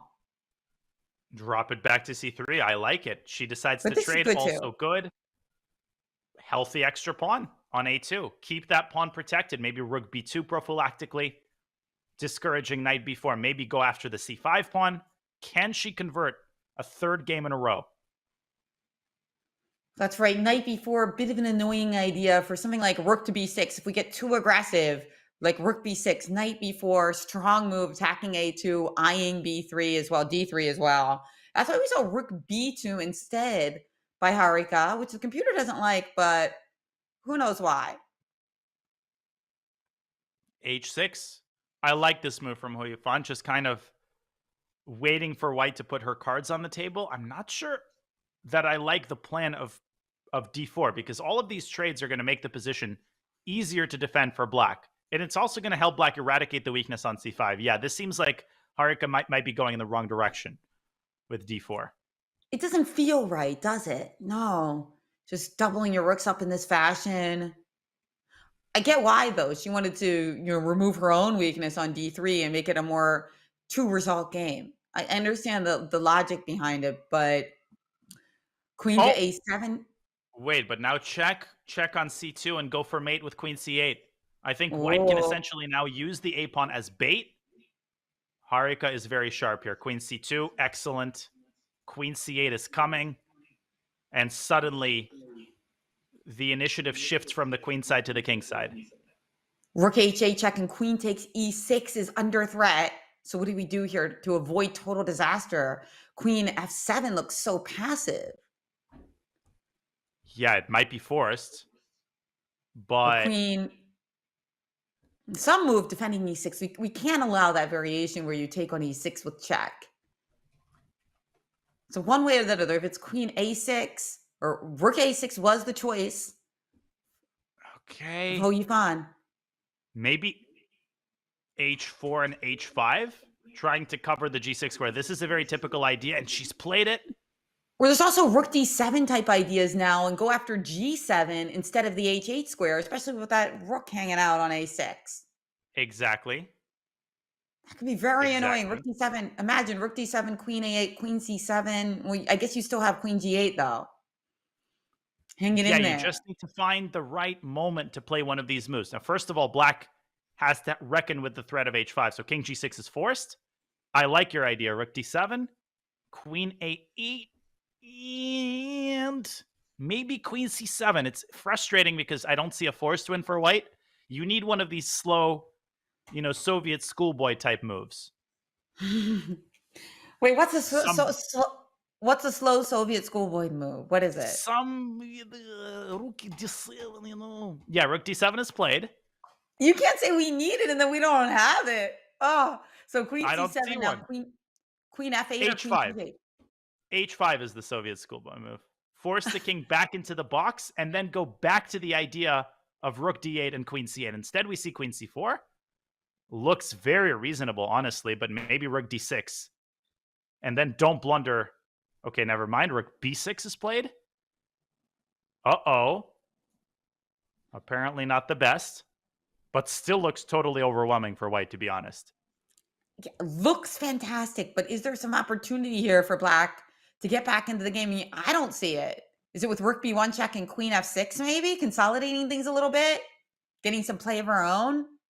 I think that's exactly what it is. Yeah. Something like that. And she's done it. She's played rook to b1. And the problem is that if we move our h5. Uh-huh. If we move our queen away, maybe some queen a1 action and you start throwing in some mates too. Unbelievable. Maybe white even has to trade queens. Maybe that is the best bet at this point. And then push a4, try to win the 4-on-4 with the a-pawn. But man, if Harika fails to convert this, that would be a devastating blow to her match chances. Queen c4 would be possible. Okay, she trades. This will be very hard for Hou Yifan to hold in time pressure. But if she can drag her pawn down to e4, she might box white's king in, and Harika might just find it unable to make any progress. Yeah, I think this is a draw. How do you feel about putting our rook on d4 instead of our rook on a7? Yeah, that would be probably would contribute to white's winning chances. That's what I was thinking. That it's even though for obviously those of you who are watching all different levels of endgame knowledge, but the problem with this rook on a8 seems really good because it supports the pawn to go forward. But at some point we get stuck and we can't move the rook because then you take our pawn. And so it's like, oh, that's where we want to be, but we maximize it and we can't cash in. Incredible. And white even sometimes can lose this by getting overambitious, like king f1 allows king f3. I would try the move king to g1. Okay, rook b8, but this is just a draw 3-on-3. And Hou Yifan will save the game most likely here. Great save. So alert, Tanya. I mean, for Hou Yifan to save this, it really required nerves of steel. Very well done. Amazing. I mean, she just made it as difficult as possible. We never saw like a forced win. There were some inaccuracies committed and then beautiful endgame technique to hold that position. And the lead remains at 4 points. Crucial final game of the 3+1 segment. Absolutely crucial. Let's see what happens. Another Italian. And this has served Harika very, very well. This has been her best performing opening in the match so far. Oh, she's had some dazzling games with this. You know, she has not won nearly as many games as Hou Yifan, but two of the most memorable wins of the match were in this opening where Harika tactically dazzled with the back pieces. There was that one gorgeous knight g6 move and then another stunner in the game that we saw 2 games ago with king h8 at the end. Just those are going to make the highlight reel even if Harika does lose. Absolutely. No, she has every reason to be proud of her performance in a couple of these games.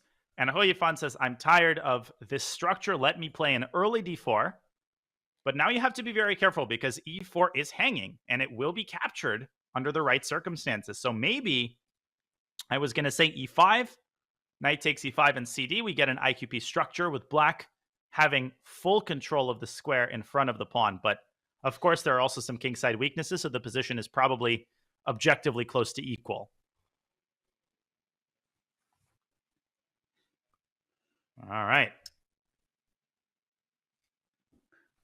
So now knight d5, knight c3 on the board, bishop e6 is very different than a lot of the 2 games we saw that Harika won win this line. Can White get the move h4 soon? Which move? Can White get to move h4 in at the opportune moment? That is a very important resource. Chipping away at Black's kingside construction. Hou Yifan goes in the other direction, but yeah, queen b3, maybe not as dangerous as it looks. She has played this move almost every time in the Italian, but that queen can also be very awkward in the later stage of the game. c6, very interesting response. Say, no worries, you take my pawn on b7, and I will come at you with something like, I mean, actually, there are a lot of tactics there with bishop e5 and knight c3. You might end up losing a piece in some of those lines. So we didn't see that.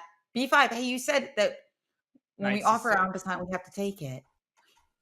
Exactly, and it is taken. Knight takes c6, knight takes c6, and knight takes d4. So that works out. Maybe rook a7 is the issue. I don't know why the engine is suddenly screaming that white is better. It doesn't seem to me like there's anything cataclysmic here. Yeah, rook a7 played. But still, suddenly with the a file opening up, and there's a lot of pressure on both of Black's knights, there's the weakness of the c6 pawn. It smells very suspicious here for Black. Yeah, rook takes e7 looks like a very juicy idea. You take with the queen, we have knight takes c6. You take with the knight, bishop takes e6 looks delicious. Exactly. Very calm defensive move, though, by Harika. And Hou Yifan did not assess that to be enough. So instead, she just took on d5. Okay, so bishop takes d5 might run into some sort of rook d7 lateral move. So she takes back with the knight. White is very close to being able to deliver a tactic, but I don't think there's anything concrete. Maybe your move h4 could be tried at some point. Maybe shuttling the queen over to f3. Played. Just increasing the pressure on all sides of the board. I love the way that Hou Yifan is playing on both sides here. Still doesn't seem like there's an actual threat at this moment, but that's okay. It's a blitz game. We need to keep up the pressure. We don't always need a threat. Yeah, she's just sort of sitting on the position. Yeah, I would try, if I'm Harika, to play some b5 and c5. Try to get some activity going and watch her clock, most importantly. She's under a minute. Maybe queen b6 and go after the d4 pawn. Maybe that's the way. Yep. Because right now there is, if queen e4, you can just play f5. So that was... But now she just gives up the pawn. E4. And suddenly the whole position comes unmoored because the knight is now hanging. That pawn was anchoring all of White's pieces. It was the fulcrum of White's position. Now b2 might also drop with tempo. Feels like Hou Yifan is losing control of this game. Take that guy, but don't take twice because of bishop h7. Yeah. Don't want to fall for that. But queen f4, trying to just consolidate, get into that endgame with a pawn advantage, and she's done it. Okay, big moment here. b4. Oh, b4 should be winning. b4 and c5, and you can't protect the knight on c5 anymore. e5, rather. Yeah, you have to take on b4, go for a rook for 2 pieces, but look at these minor pieces and how well they're coordinated. The b2 pawn also in black's crosshairs. This is a technically winning position. Now, bishop takes c6. Does that at least win 1 pawn? Maybe, but Yeah, at the end of the day, b2 would have hung, so g3. Okay, now very easy to blunder because the knight doesn't have a lot of squares. She takes b2. Actually, I think an excellent move. My guess is Hou Yifan will try g takes f4 and seek her fortunes in that pawn or even 2 pawn down endgame. Because rook a b1, the bishop can drop back to c3. There's always this knight h3 check move going on. Or not. Yeah, maybe knight h3 check would have been even stronger, but instead, bishop to c3, your original suggestion. Again, pawn takes f4, bishop takes a1, rook takes e1, giving a huge endgame advantage to Harika, but will she be able to convert it? Well, the good news for her is that times are now equalized. Times are equalized. Under 20 seconds. Again, I would play knight h3 and bishop d4, but she's allowed gf. That was a really sloppy move. Now g takes f4 gives white a much better version of this endgame because black does not get the second extra pawn. And Harika is stumbling into what now looks a lot more drawish. Still great winning chances, of course. But Hou Yifan must be thrilled to have this as opposed to a completely lost position after knight h3. Can she hold and pull off another miracle save? I think it's likely, Danya. I mean, Hou Yifan playing some great chess so far. Ugh. She's going after the h-pawn. Why not? But what about the wheels are coming off for and rook Harika? d2?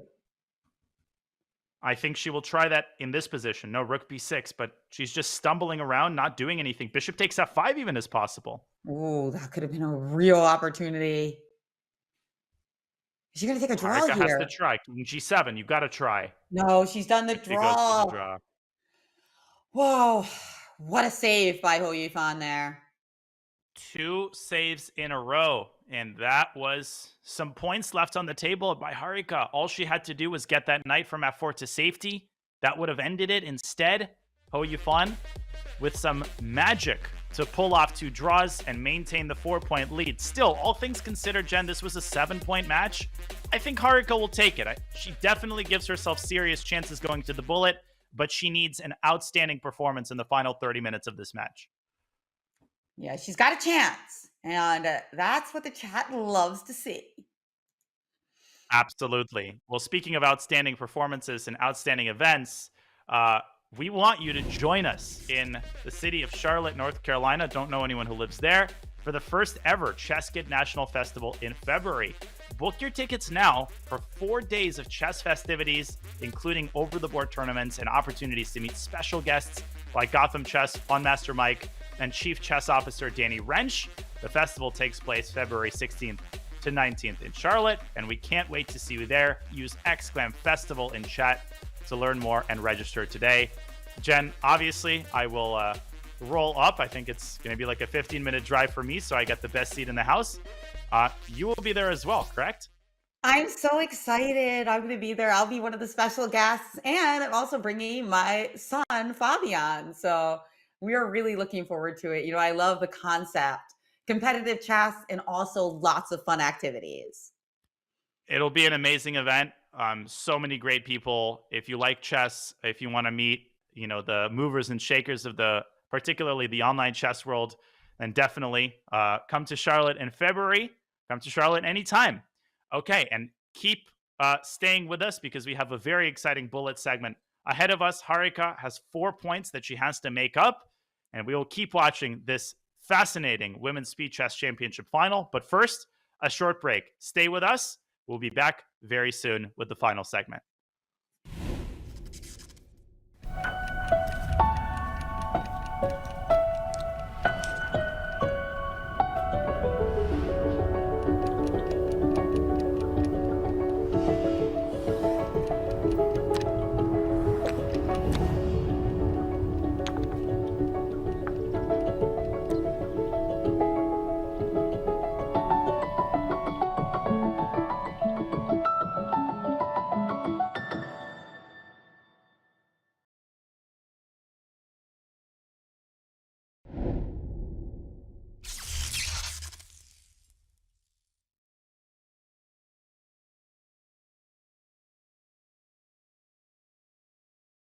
Any good chess tactics book has one pattern in it that feels like it is on a completely different level than all of the other tactical patterns. Bearing the vivid and accurate moniker, the windmill, this pattern features an amazing sequence of repeated discovered checks that can be used to win a nearly unlimited amount of material. The most famous windmill is definitely the one played by Mexican prodigy Carlos Torre against former world champion Emmanuel Lasker. But Bobby Fischer's game of the century also features a windmill. Here's another one that I really like. White starts with a rook sacrifice that leads to a combination of bishop and rook checks that simply consume Black's forces. The Lafong is a dirty, dirty trick that will probably only work at bullet, but you have to pull it off at least once in your life.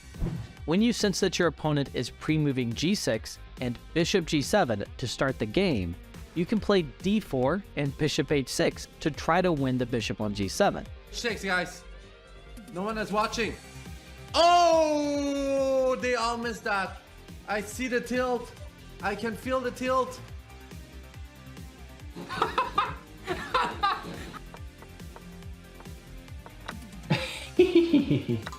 It is a high risk and high reward strategy because you are hanging your own bishop if you don't catch them in a pre-move. But it is certainly hilarious when you do pull it off. Like one of my friends, Asios, he made a bot. The report chart was partly based on hyperbullet games, so then you could see a lot of the Lafongs and Queen C2 takes H7 and so on. So.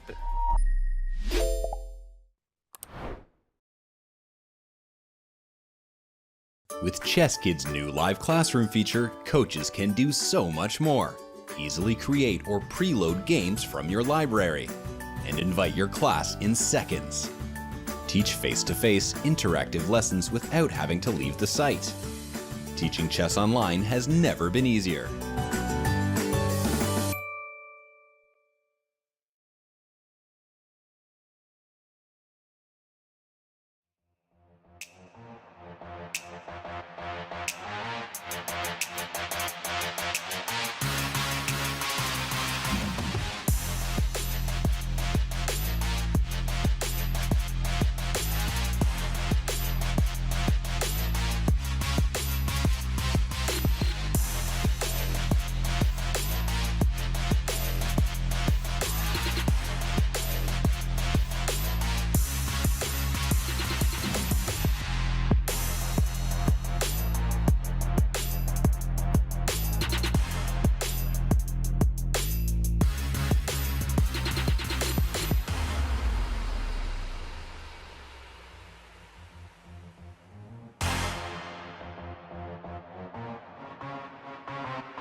A pensive expression on the face of Dronavalli Harika. She needs an outstanding performance in the final segment of the Women's Speed Chess Championship title match. She faces Hou Yifan, who leads the match with a score of 10.5, 6.5. We welcome everybody watching from around the world, and thank you for joining us as we take one more look at the bracket. It hasn't quite been filled out yet. There is one part of the story, Jen, yet to be told. That's right. It's all about the bullet fortune. Can Harika Dronavalli string together a number of victories to make this match close? Danya, I wouldn't count her out. I mean, she showed a ton of great skills in this match, particularly in the openings and with the time management. And hey, that's the name of the game in bullet. Absolutely. She did a great job of keeping this match close. She was down by 7 This could have been a 10-point lead. This match could have been completely out of control, but instead, she stepped it up after the break. There is no break in the bullet segment. We go 30 straight minutes. We have time for 10 or 11 games. So she has to avoid what happened to Kateryna yesterday, where she dropped the first couple of games. If she can win maybe the first 2 games, that gives her a lot of confidence. Let's see if she has it in her. Hou Yifan is such a fast player, such a tactically sharp player. This will be very, very difficult. But Harika going for the double fianchetto in game 1. She likes this setup with this c4, d3, and e4. I've seen her play this in classical. So trying to play what she feels most comfortable with. This is what you have to do in the bullet. That's right. I can tell by your tone of voice that you're not so keen on it, but hey, you're like, it's not about what you like. It's about what she likes. Exactly. And even it's much more important to play what you're comfortable with versus something objectively sound, because you have to be able to play fast. Okay, b5 by Hou Yifan. She allows the trade of bishops, and I like Harika's position. d4. The position almost looks like a Sicilian with these pawns on d6 and e6. I like it too. It feels like we're catching black slightly unawares, right? Weak D pawn, weak B pawn, and king on G7. Feels like the 3 combined are a bit annoying, especially in a bullet game. Exactly. Now b5 is hanging. Hard to defend. You can't play b4. Queen b6 probably. Yes, very good. But now the rook is coming to d1. The knight can drop away from d4, opening up pressure on d6. Harika does that immediately. Okay, but very nice reshuffling by Hou Yifan. She's going to bring her rook to d8 just in time. And we might get another endgame here. Yes. b4, It's still the b4 pawn annoying as it's pushed itself up to b4. The rook ac1, rook c8. Yeah, b4 is still a weakness, but so is e4. Oh, rook takes c8, e5 maybe is a trap. Hou Yifan trying to calculate this. Yeah, she takes to the bishop, sidestepping. She's got the devilish trap. And it's not the end of the world. The bishop will come to b7, back. And knight c6 doesn't lead to anything in this position, right? I mean, rook b6 and we take care of business. Exactly. Oh, rook c7, great move. Knight takes e6 check. Very sharp tactically in the early going is Harika. Maybe knight e8 and king f6. Black can kind of contort herself. No, Hou Yifan takes on e4. She is saying knight takes c6. Not as scary as it looks. I just move my king back. Maybe go bishop b1 and start picking up some of these kings. Nope, she trades. Very impressive by Hou Yifan to weather that so quickly. It looked so scary. It still does, though. I mean, that knight is very jumpy. f7 is threatened. The knight drops back to e4. These pawns can be targeted. This is a great chance for Harika to take the first game of the bullet segment. Rook a6, very good. Knight c3, but now just rook c6, easy move. Exactly. a4 and rook takes c3, perfectly executed. 2 passed pawns. This should be in the bag with some careful technique. I wouldn't play too fast, though. She's got 30 seconds. She can slow down. Yeah, and she does. Where is the killer blow here? Maybe king c5, get the king over to the queen side. I'm not actually sure what the most accurate approach here is. Maybe some rook f6, rook f3. I don't know. Maybe. That's right. But we are giving up that prized possession on b3. Is it worth it? I don't know. She's going to collect some king side. No, rook a7. Now check on a6 maybe. No. Okay. Oh, look at that king go. No, but I thought the king was going to go after d5, but I guess that would have led to rook g4 check. Hey, how did our king get all the way to e1? I kind of missed that. No, this happened to us last game, remember? And now it's a draw again. Yes, it's going to be a draw. That rook, very instructive, guys. You can be up a pawn, but if your rook is stuck there, it's not worth much. And this is the problem. You have the wrong passer. I mean, Harika should know this. h6, and obviously black is not going to take. But black is just going to promote. Yeah, give up the pawn and chill. As long as black can keep the rook on the a file, it's a draw. And Hou Yifan's going to run a bit of clock and wait for the draw to be offered. But look at this, very instructive endgame. You're up 2 pawns and you can't do anything. As long as black prevents themselves from playing king takes h6, allowing rook h8 check with a win, it's a draw. Exactly. Basically, your only hope is that black mouse slips or puts the rook on the wrong square. But Hou Yifan has plenty of time. And another save. Another disappointing game for Harika. She winces. And 5 minutes come off the match clock. And the It's very margins instructive, continue to though. thin. In Bullet, it's very hard. You just push your pawn forward. Players who haven't studied endgame theory would probably do the same. Of course, Harika knows that endgame. It's just, I think it's a matter of time and nerves. It was just too difficult to get the technique right when you're playing on those seconds of increment. Yeah, it was a hard endgame to convert. And she has to move on. She's got a very solid position with black. But Hou Yifan, I think, sensing that at this point, she's basically playing the clock as well as the match and says, let's play something very solid. So she deviates from the Italian and instead plays a 4-knight Scotch, or just a regular Scotch. I think a very heads-up decision. Oh, but maybe dropping c2. Can Harika grab that pawn? Yeah, she can. But there's bishop takes f6. You want to allow that? Then queen takes d2, I think. Black walks the tightrope, but I don't think white has anything concrete.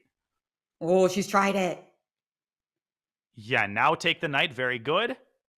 Up a pawn. And another chance here. You just have g6.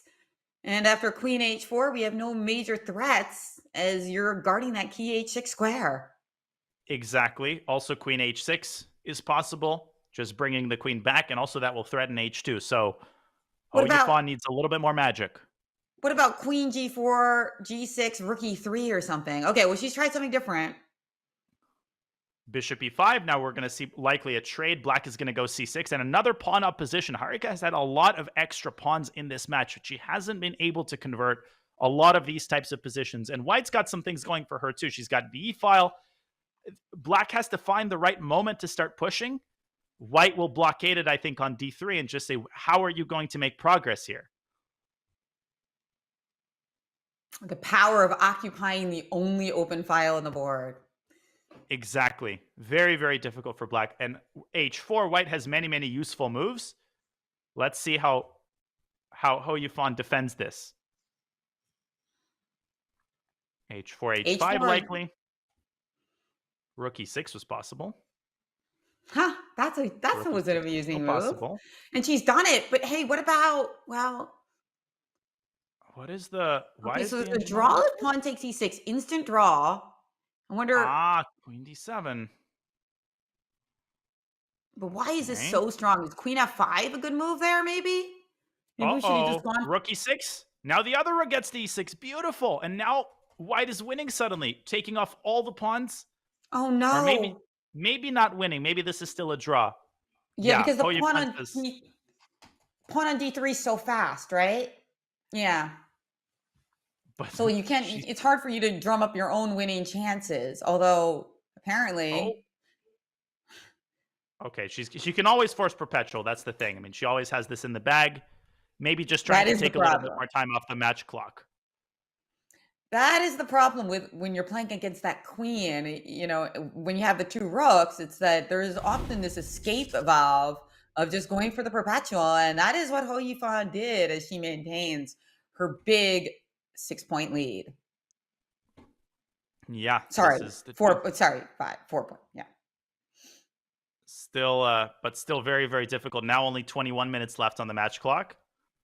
4-point lead. Yes, it feels like 6 points now that we need a win here for Harika. Actually, she was winning in both games, right? Kind of. I guess win is a stretch in the last game. She was up a pawn, right? But I mean, even the last 4 games, they've all been draws, and she's had, let's say, very good winning chances in all 4 of them. That is just a blow. It's so frustrating. Game in and game out, you feel you're that close, but you just can't quite finish it off. Here again, I like her position in the early going. Black is kind of stuck in the center. D takes c5 is a big problem. And she's got a 20-second lead on the clock, too. Yes, this is very unpleasant for black suddenly. And out of nowhere, it looks completely fine, but suddenly rook d1, and what do you do? Yeah, dc. Ugh. We can see now why Hou Yifan got into the tank, because he was just worried about this file getting cranked open and the tactics erupting. Black is holding. Knight c3, there is this move queen to f6. So maybe Harika should take a positional approach. And if you play like... Go ahead. Go ahead. Oh yeah, knight d2. I was wondering about knight d2 in this position with the idea that after rook takes d2, e4 is very difficult to meet. And you no longer have that queen f6 move as we've cleared that Excellent call. diagonal. Maybe you have to play f5, but then simply knight c3, and the bishop is just getting massacred by white's pieces. She Yeah, agreed. this is completely winning for white. Knight d5 and rook d5. Ooh, rook takes instead of bishop takes. Beautifully spotted. The bishop is stronger than the rook in this position.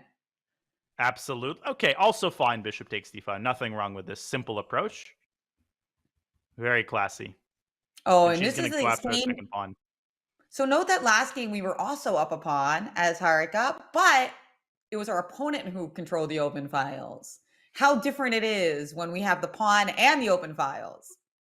Exactly. Feels completely different. She can now essentially force a pawn endgame. If she wants, I would take on a7 first. Yeah, take definitely. a7, take f7. Game is over. Yes, There very, we very go. good technique, Danya. Is rook takes f7, probably winning as well, but why wouldn't you take a pawn for the road? Just in case. Insurance policy. Exactly. Why not? And 3-point match. Okay. Harika playing a Scandi here, trying to heat things up, playing for the win with both colors. Can Shahadi's she score favorite. another victory? Mm-hmm. Playing against the Scandi, that is. As we now have just such a pleasant position. What do we do to deserve this as white? Exactly. This actually, I think this is the theoretical line. Yeah, knight f3, knight f6, I'm pretty sure. And black is solid. Bishop f5, e6. You play all the classic Scandi moves. Okay, e6 right away I really don't like because it leaves this bishop on c8 needlessly locked out. Not a good advertisement for the Scandinavian in this position, indeed. As not only is her position bad, but she's also lagging behind on the clock, which has not been the trend for Harika. Normally, she's been ahead in this bullet portion. And that has been kind of the secret sauce, right? Taking the time at the right moment is what you want to have the ability to do in bullet. This is looking very sketchy, but sketchy can be good in bullet. Now, Hou Yifan has to take some time, figure things out. d5, what a move. Okay, e takes d5. Queen e2 check will be incredibly nasty. Black is collapsing here on all fronts. Just as black got back into the match with that 3-point lead, it seems like Hou Yifan is going to try to make it 4 again. Yeah, Harika let this one slip. Castle's just, the lead in development here is completely overwhelming, as is the lead on the clock. Rook f1, rook e8, there is knight e5. Knight e5, queen takes queen, and knight f7 mate. This is also possible. This is great as well, yeah. Over. And there it is. Harika actually resigned, wanting a little bit more time on the clock to give herself a chance. Remember, 4 in a row will even the score, and they still have 18 minutes, or 17 minutes rather. So plenty of time to get that done.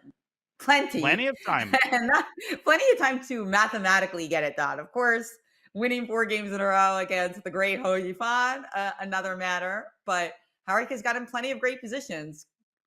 And it all starts with one. Can't you do it in this game?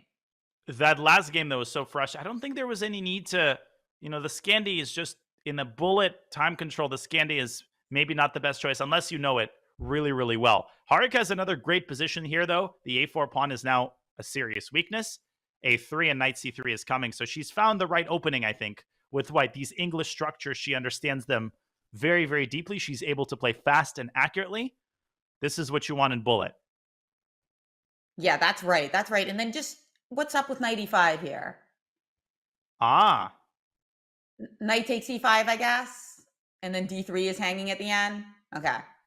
Mashed. That's probably why. Filet mignon with a side of tactics there. But she wants to go for the other pawn. Yeah, knight takes a4.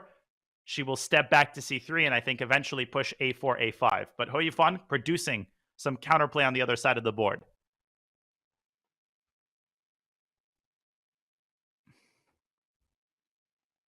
Oh, now I see more tactics erupting. Is there a knight takes e5 or knight g5? What is it? There's something here. Knight takes e5, bishop takes g2. Yeah. Knight takes d7. I don't know if that worked, but yeah, that was worth calculating. I think it did work, actually. But she went knight to d5. Okay, trying to get the other knight to c4. Very nice. a4. Solidifying Love the it. pawn. Now Knight the knight is C4. getting to c4. This is overwhelming. Overwhelming advantage. f4 will open up the bishop eventually. Okay, black plays it.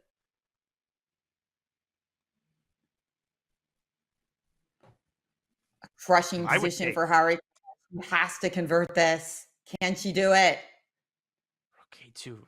Strangely passive move there. I'm not sure what she's trying to do, but she is giving Hou Yifan time to accumulate some pieces on the king side and maybe generate some counterplay in white's time pressure.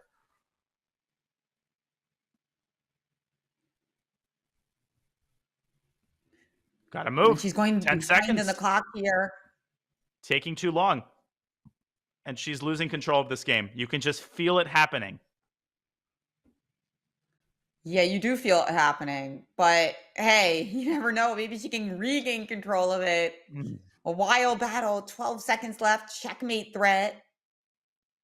Knight back. Knight e4 trying to trade, but f3 has been missed. Oh, she's given up that Queen pawn. H3. And f3 That's is not coming. a good one to give up. Nope. 2 seconds on the clock. She gives No up good, another no pawn. good. No. Now the knight is coming into e3. The outpost has been created. Here it comes. Oh, this There is it going to hurt. goes. She's got to play bishop f2. Yeah. No. This is Oh no, losing. that sound is not good. Oh, do we have any cool mates here? I'm looking. Also, queen h1. Some like. I know. I'm dying to make that work. But all Hou but- Yifan needs to do is win the game. She doesn't need to win it in fancy style. Last chance, Harika trying to poke away at the queen side, hoping for a flag. Hou Yifan has to be careful with 1 second. Rook g2. Oh, Now queen queen h1 H1 mate. Unstoppable mate on h1. Wow, it's not just a threat. It was unstoppable. You're right. What a game. What a game. But unfortunately, big chance miss there for Harika as the match score goes up to 5 now for Hou Yifan. Very dire. She's got to win this game. Yeah, Does Harika Harika. now has to win out. She officially now has to be perfect. One more loss, and I think even mathematically, the match essentially will be out of her hands. But wow, what a shift in the narrative from yesterday when Harika was essentially on the other side of the same type of match where she kept saving bad positions. Now, in the second half of the match, she's had so many promising positions, but unable to convert them due to Hou Yifan's incredible resilience. Oh, slight inaccuracy there. Again, now white is taking over the game with b4. Yeah, not good here. Big trouble for Harika. Only 12 minutes left in the match.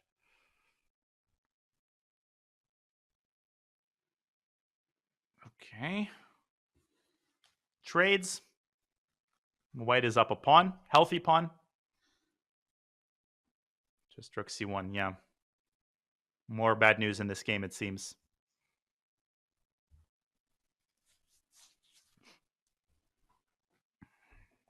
Yeah, this is a really nice one for Hou Yifan as Harika stares down the not impossible, but the almost impossible. She's got to win every game, and she's got to start it with this position, which looks terrible for her so far. Yeah, I mean, how do you win this with the pawn on c5? White has rook e6 and rook e1.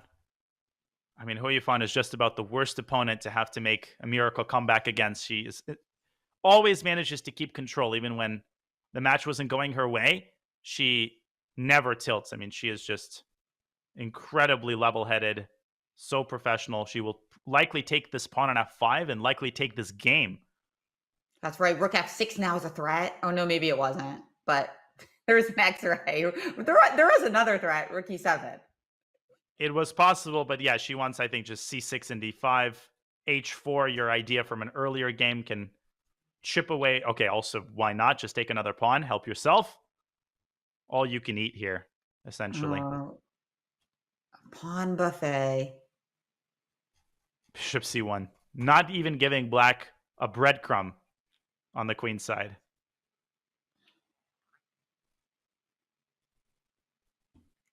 Yeah, wow. What nice play Just here by holding everything Hou together. Yifan.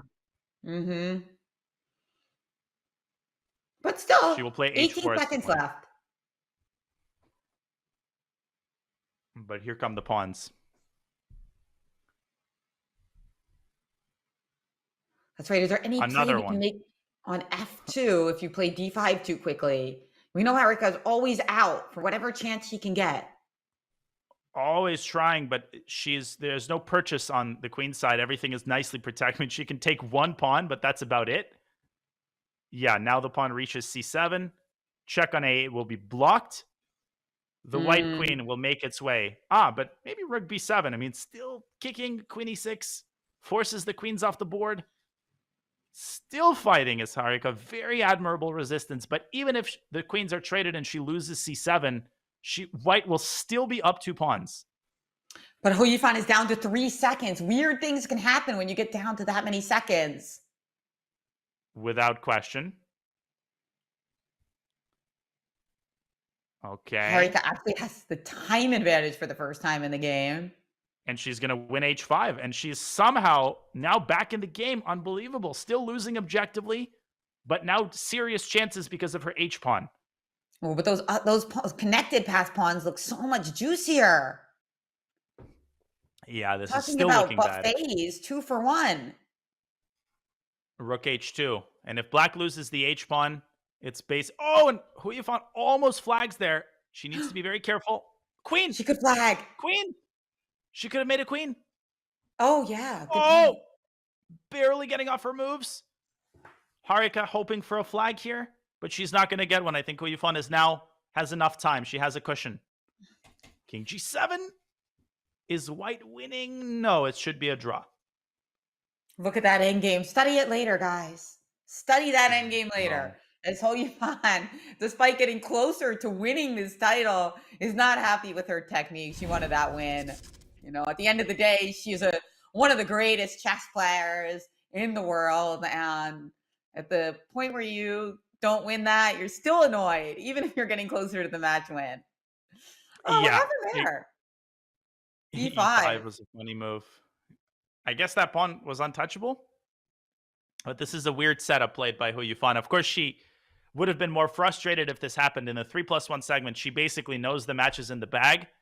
So this is like the kind of, okay, I'm still going to win the match, but that was, I should have won that game. But with 7.5 minutes, still a 5-point match. Yeah, Harika at this point playing her last couple of games. And this one is largely in the bag. What a match. What a performance by Hou Yifan. This is why you have to study endgames, right? So that if you're in the bullet section of the Women's Speed Chess Championships, of course they're great endgame players. It's hard to physically make all of the right moves when you're flagging each time, right? It's like almost like you sometimes need to play a shorter move just so you don't flag. Exactly. And by the way, you called it, Jen. This knight takes e5 tactic has been missed repeatedly by both players. I think they're forgetting that after bishop takes g7, you have this intermezzo. Very instructive. Also, when the bishop on b7 is unprotected. But now that ship has sailed and... Black looks good now. Oh, king g2. What a move. Nice move. Anything else was just completely crushing for black. But Harika finds a line to put her king on f3. Love to see it. Now I'm dying to play a move like e4 check to get my knight into e5. Yeah, e4 I think is a very serious resource here. Probably being calculated right now by Hou Yifan. She sunk so much time into this. Probably was worth playing it, but she goes knight f6. Maybe h6, knight h7, knight g5. She wants rook takes g4, but Harika prevents it. Okay.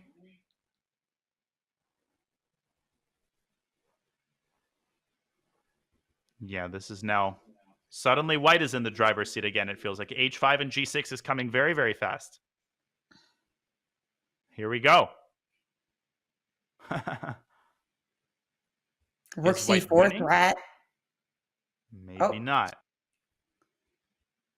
No, but the endgame is now bad for white. Too many pawns, I think. Yeah, that's right. As Harika, huge time advantage in this game, but you can't trade those seconds for pawns, can you? Unfortunately not. Yeah, another pawn falls off the map here. Rook e2. Now black has these connected passers that are likely to decide the game, together with the assistance from black team. White will also get connected passers, but they will not live for very long.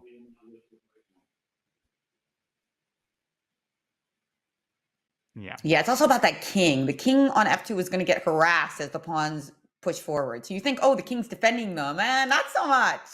It's actually making their pushes more scary as you have to reckon with checkmates and tempo checks. Exactly. And f2 is coming. Rook d1, rook g1 is game over. That's right. Rook g1 check. Ousting the king from the protection of the f1 square. And 6-point lead it is for Hou Yifan. What a performance. Yeah. I mean, Harika had her chances, I think, at the start of the bullet segment. You know, those first two games, if she had converted one of them, maybe she would have had a shot. But ultimately, Hou Yifan has been in control for the vast majority of this match. And for Harika, not an easy journey. I mean, she had a difficult match yesterday, didn't have too much time to recover. So she played admirably. But at the end of the day, Hou Yifan is just so well-rounded. She's so sharp tactically. And you just don't get the sense of someone who hasn't played an OTB tournament in several years. She's just extremely, extremely sharp. That's right. You don't see a lot of blunders, right? I mean, very obviously it's bullet and blitz, so they're going to come, but not enough of them for her opponents to take advantage. And we've just seen some really dazzling positional performances with her as well. I know there's a lot of games in the Speed Chess Champs, but I don't think I'll ever forget that dark squared control she had with the gorgeous knight on c5 and the king on d4, just painting a picture. Exactly. Well said. And that first game also was a ominous sign for Harika. That was another knight versus bishop textbook illustration in the Italian. There were great moments for Harika throughout the match. There were several streaks. There was that dazzling display that she had in the h6 g5 Italian, but it was too little and too late. Probably time for one more game after this one would be my guess. Very complicated structure here. By the way, it looks really nice. Really nice looking position for Hou Yifan. As it's the question, where's that black king on e8 going to go? Because you need your rook on h8 to defend h4. Exactly. And here come white's rooks piling up. Don't blunder knight takes e5. I would just move the king to the side, preventing, maybe throw in a5, but it doesn't really matter. Okay, castles, rook f1, doubling up on the f-pawn. Bishop c4 is also coming. Queen is joining the action. Yeah, Hou Yifan dominating this game as well.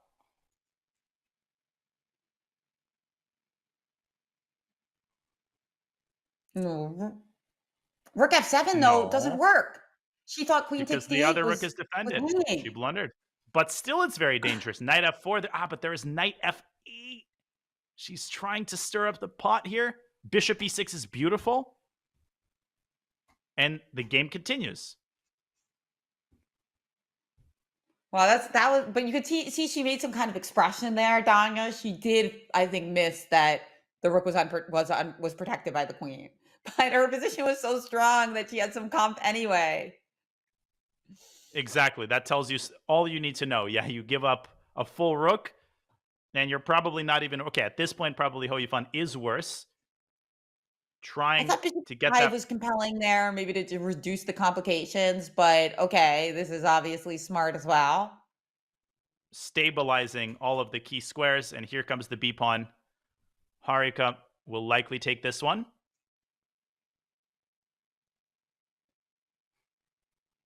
Yeah, queen e1. Hou Yifan is going to drop the knight and resign this game. 15-10 is our score. And the final game of the WSCC finals. There is a part of the prize money split based on win percentage, so there is still something to play for. Of course, there's also honor. That's right. That's right. And wow, what a Women's Speed Chess Championship final, the last game. Such a pleasure to have called this with everyone. I mean, a tremendous performance by Hou Yifan, but really each game has been such a treat. So let's tune in for the last game as we see Hou Yifan going after that pawn on c4. What's the best way to defend it? Knight d2? Yeah, the theoretical move is knight b to d2. Yeah, c5. This is like the classic piano system in the fianchetto. Black is preparing b5 and pushing very quickly. And, okay, but now black is doing great. B4. White plays b4. Okay. Bishop d7, protecting the pawn. Queen is coming out. But yeah, it's been such an exciting match. So many great moments. And very, very enterprising games. Like, truly, in all the segments, a lot of fighting chess being played. Knight coming to potentially e5, and look at that d3 square. Juicy. Also, something to think C4, about. We've both seen of this a couple times. Yeah, or c4. We've seen this a couple times in the match, that bishop on g2 leaves the d3 and c4 squares hanging. So, Hou Yifan ever alert to such details? Yeah, chiseling her way into the square. Oh, and if white has to give up the dark squared bishop, that is a very bad sign. In the position just miserable here. Yeah. Not a good sign as the bishop rakes the entire board here. Knight c4 is coming. Or queen c2 potentially at some point, going in for the endgame, but starting with knight c4 as you predicted. Exactly. b4 is possible, b4 and bishop a4, but no need to be fancy. You can also just even grab the pawn on a3. That seems possible. b4 played, very nice. Bishop a4. But your move is coming. Queen a1. Knight d2, what a move. Beautiful. And bishop takes d4, connecting the bishop and the queen. So now you can actually take the rook. Dazzling tactics in the final game. Hou Yifan infiltrating beautifully on the dark squares here. Trading off the rooks. Snapping off the pawn. That's amazing, Danya. That didn't look like a bullet tactic. That looked like a classical game tactic. I'm like, what? So fast. That was amazing. Yeah. Very impressive by Hou Yifan. Watch those tactics sparkle. It really brings a smile to me. And now the queens are off, making black's task even easier. Okay, trade on e5. Bishop, rook d2, yeah, winning another pawn likely. Harika trying to load up some tactics, but she doesn't have enough firepower to make this work. Just the king will sidestep. Yeah. And this should be over. She needs more in the game, as it looks like she is going down in this game. But she'll continue to fight. We know that's her middle name, really, isn't it? Exactly. Still trying to establish a fortress. Still not that easy for black to actually make the decisive progress. You have to dislodge the bishop. Maybe you can do it laterally with rook h5. g5. Hou Yifan. Nice. Knight g5, rook d2 check. Exactly. Still fighting. Okay, knight f6. Yeah, that's right. Trying to build that fortress. Saying like, okay, I've got fewer pieces than you. Well, but I'm the one who has a light square bishop. Maybe d5 can be tried. Exchanging one passed pawn for another. But Hou Yifan is struggling to find the right configuration here. Amazing.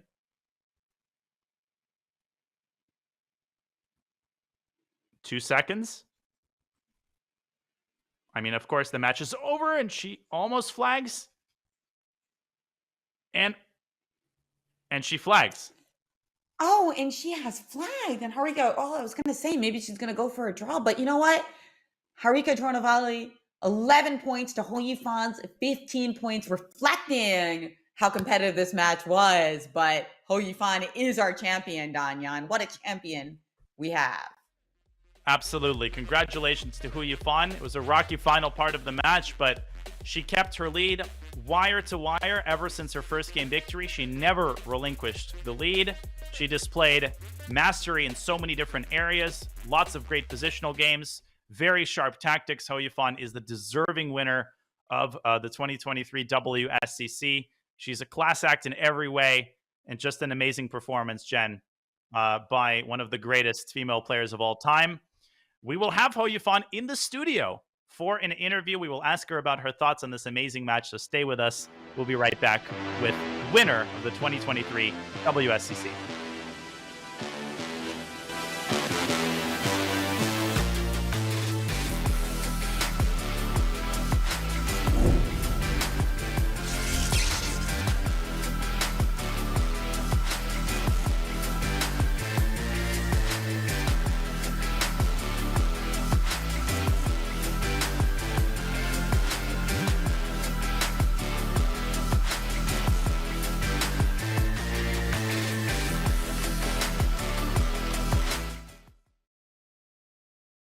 The Chess World Championship has been a prestigious title for well over 100 years, but oftentimes the prize money was lackluster. Chess in the 19th century developed without an international governing body. World Championships were negotiated between players, with challengers expected to raise large enough stakes to entice a title holder to compete. The first official World Championship in 1886 had a substantial prize purse, fitting for an inaugural event. Subsequent championships failed to generate substantial purses. It would take 35 years for the World Championship's prize purse to surpass the amount raised for the first championship. Something magical happened in chess. A new challenger from the United States pierced the Iron Curtain and threatened to end Soviet dominance of the sport. Bobby Fischer won the candidates matches in 1971, earning him the right to play Spassky for the world title. Fischer was different than other players of the time. He didn't just want to be the best player, or the most dominant, or even the most famous. He wanted to be paid. Fischer grew up in abject poverty in Brooklyn, New York, and was highly motivated by money and earning what he believed chess players were worth. The storylines were interesting and diverse. USA versus the USSR. West versus East. Capitalism versus communism. The world was ready to see these two superpowers battle it out on the chess table. Fischer's demands continued to impact almost every variable of the event, including the location, the chessboard and pieces, and of course, the prize purse. Fischer even had the audacity to demand a share of the ticket sales and broadcast royalties for the players. At one point, it looked like the event might not even happen. Fischer claimed the prize money was too low, despite it already being the highest in history. Fischer's calculated moves paid off when a wealthy business owner doubled the prize purse, raising it to $250,000 or $1.7 million today. Fischer and Spassky shared a prize purse bigger than all the previous World Championship prizes combined. After their match, Boris Spassky stated to the press how grateful he was for Bobby Fischer and how the money from this event was going to change his life. Bobby Fischer single-handedly raised the profile and catapulted chess into a mainstream sport followed by millions of people. Fischer had ensured that not only he and Spassky, but every World Championship competitor after them earned a deserving prize.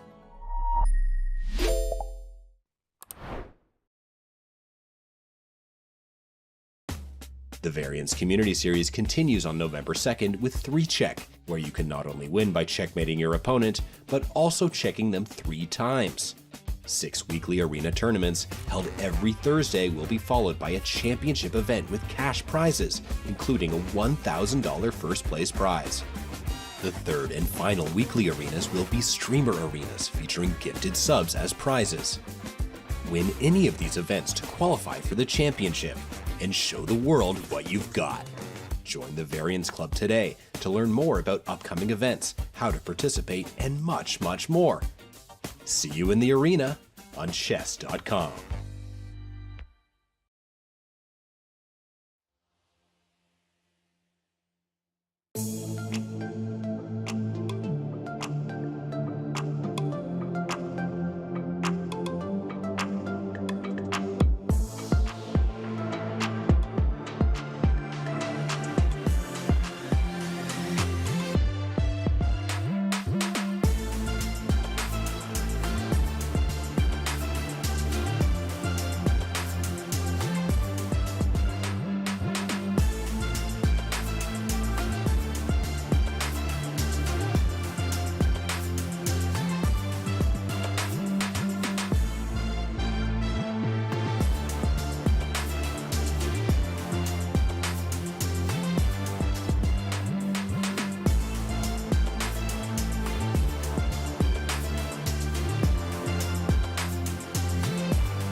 Back at the 2023 Women's Speed Chess Championship, where we have the deserving winner, Grandmaster Hou Yifan, in the studio for an interview. Yifan, thank you so much for joining us. Congratulations on an amazing victory. Can you start by sharing your overall impressions of today's finals match against Harika? Yeah, thank you. I thought I was kind of starting in a relatively good way, although I thought both of us were missing some chances, and I felt some of the games my opponent probably a little bit tired. I thought there were like very few mistakes, so I got lucky to start with some kind of leading positions, but later on I also like kind of missing chances. And when this match goes to the bullet chess, I felt like I was already cannot see many moves, especially one particular moment I made like rook f7 and I forgot her queen on b6 protecting the d8, and I felt also like at some moments I was a little bit like too slow, but in general I'm relatively satisfied with the performance today, especially compared to the previous match where I think probably blundered more a little bit, and today the match is a little bit more like going in a solid way, as I thought like the drawing games were kind of the most I got in these years with chess. But in general, I thought it was really a good fight. And my opponent really showed some interesting ideas in especially the middle game. And also I feel like some positions where I already thought that the position is much better on my side, but Harika was trying very hard, trying to find some counterplay, and some of the game it really works. So I thought that was really like a good fighting spirit in general. Yeah, we were really dazzled by your play, and congratulations on your victory. Was there any games that really stood out to you? One thing we noticed is that you had a lot of good knights, a lot of dominating knights over bad bishops.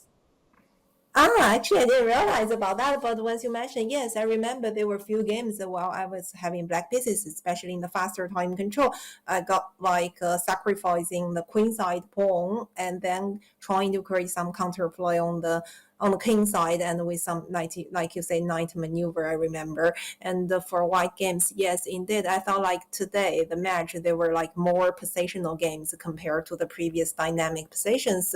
And also I felt like another interesting point is I kind of saved a couple of very hard, let's say, had major piece end games like queen rook versus queen rook and got a pawn down, or even rook end games with a pawn down, like they were really some end games. I just coincidentally had a pawn down and trying to survive. And some it works, some doesn't.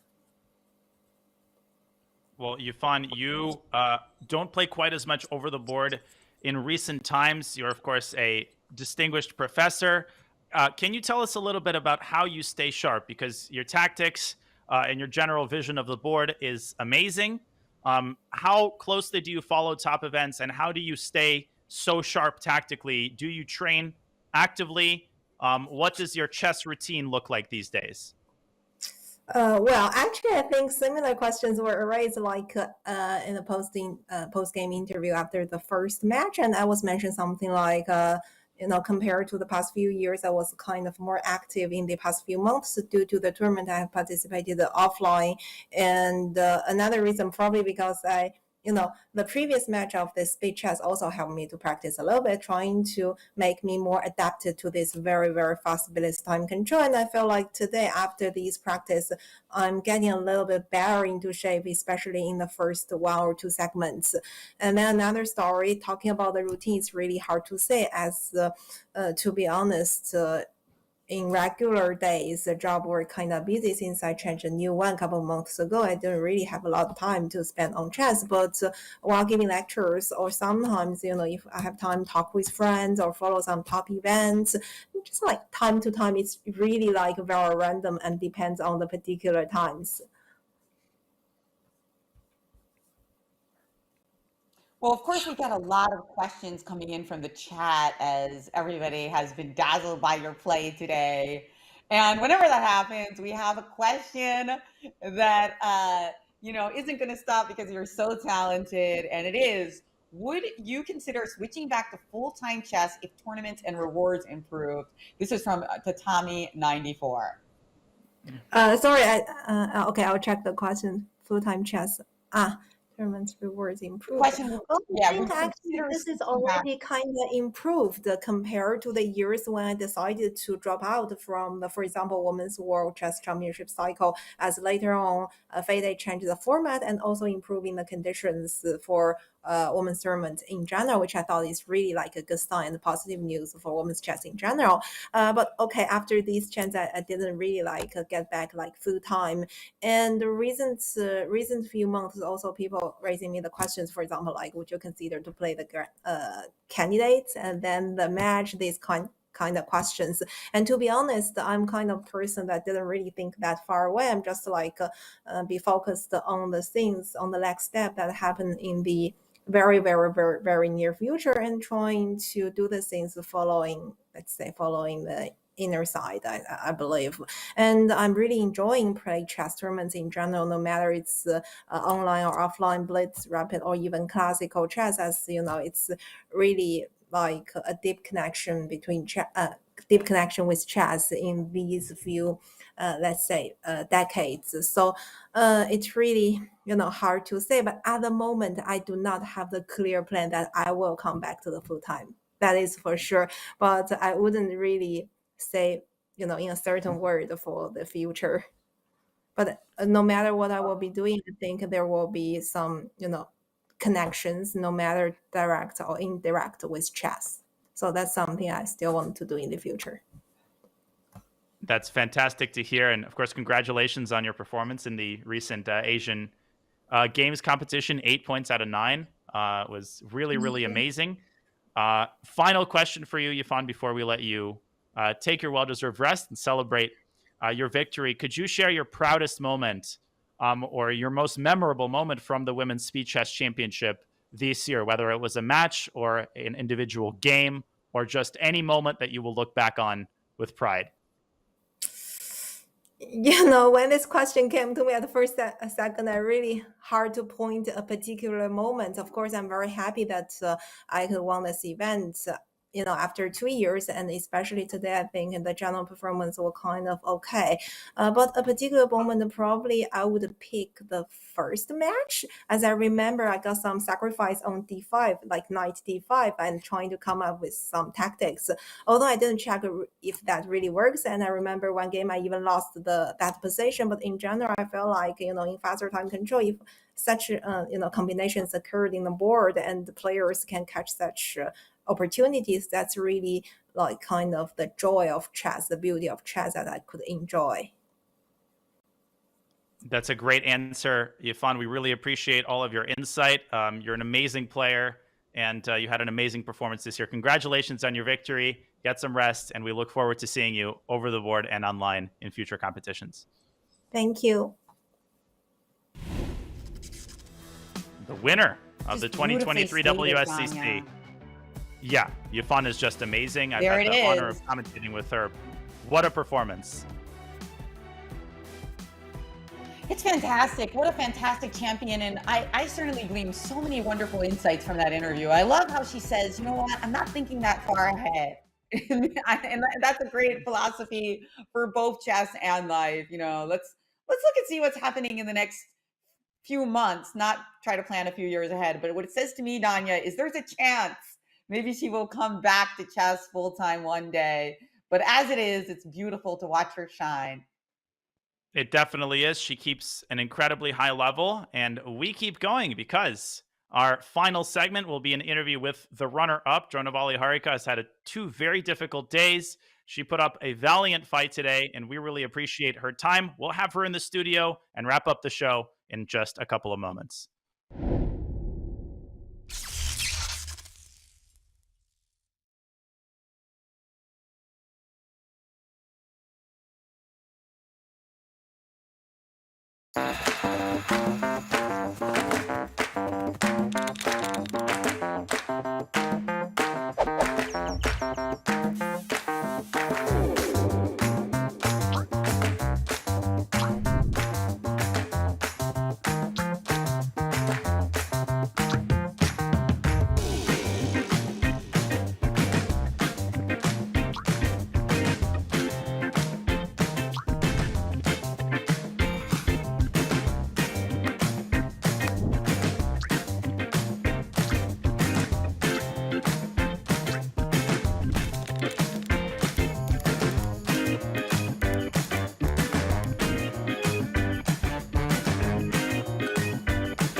Back at the 2023 Women's Speed Chess Championship with the runner-up, Dronavalli Harika, who put up an amazing fight today with two very difficult consecutive matches. Thank you so much for joining us, Harika, for an interview.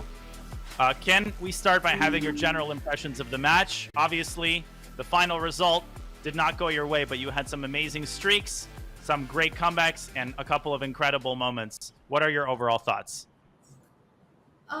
Okay, I mean, I'm not completely happy with the quality. Result is okay. It's not like, I mean, anyone can win on the day, but I'm just not happy with my strength today. I think it is to do with immediately back-to-back tournament. I mean, matches. Somehow I was hesitant to play today because I felt it's like too really exhausting because I finished my match yesterday at 11 p.m. and today immediately to start this evening. I was feeling like little tired, but okay, because there was no choice, I played, and somewhere the tiredness showed. If I would have lost in a little more fighting chess, it would have been like better. But this is like little bit. I'll have this regret for some time now. Well, of course, we are appreciative of you playing 2 days in a row, and you always give such wonderful fights. I know the match did not go your way, but you had some wonderful moments. Are there any that stood out to you? I know we had some favorite games of yours, but did you have any favorites? I think there are many games where I was just winning, but it kept slowly getting to equalize because I was worried not to win and to equalize the score, and that affected the game for sure. And also there were moments in bullet where I had to like really play fast, and I was just getting stuck at some point. It was weird for me because I played like mini bullet before, and it never happened that I kind of got stuck in between the game.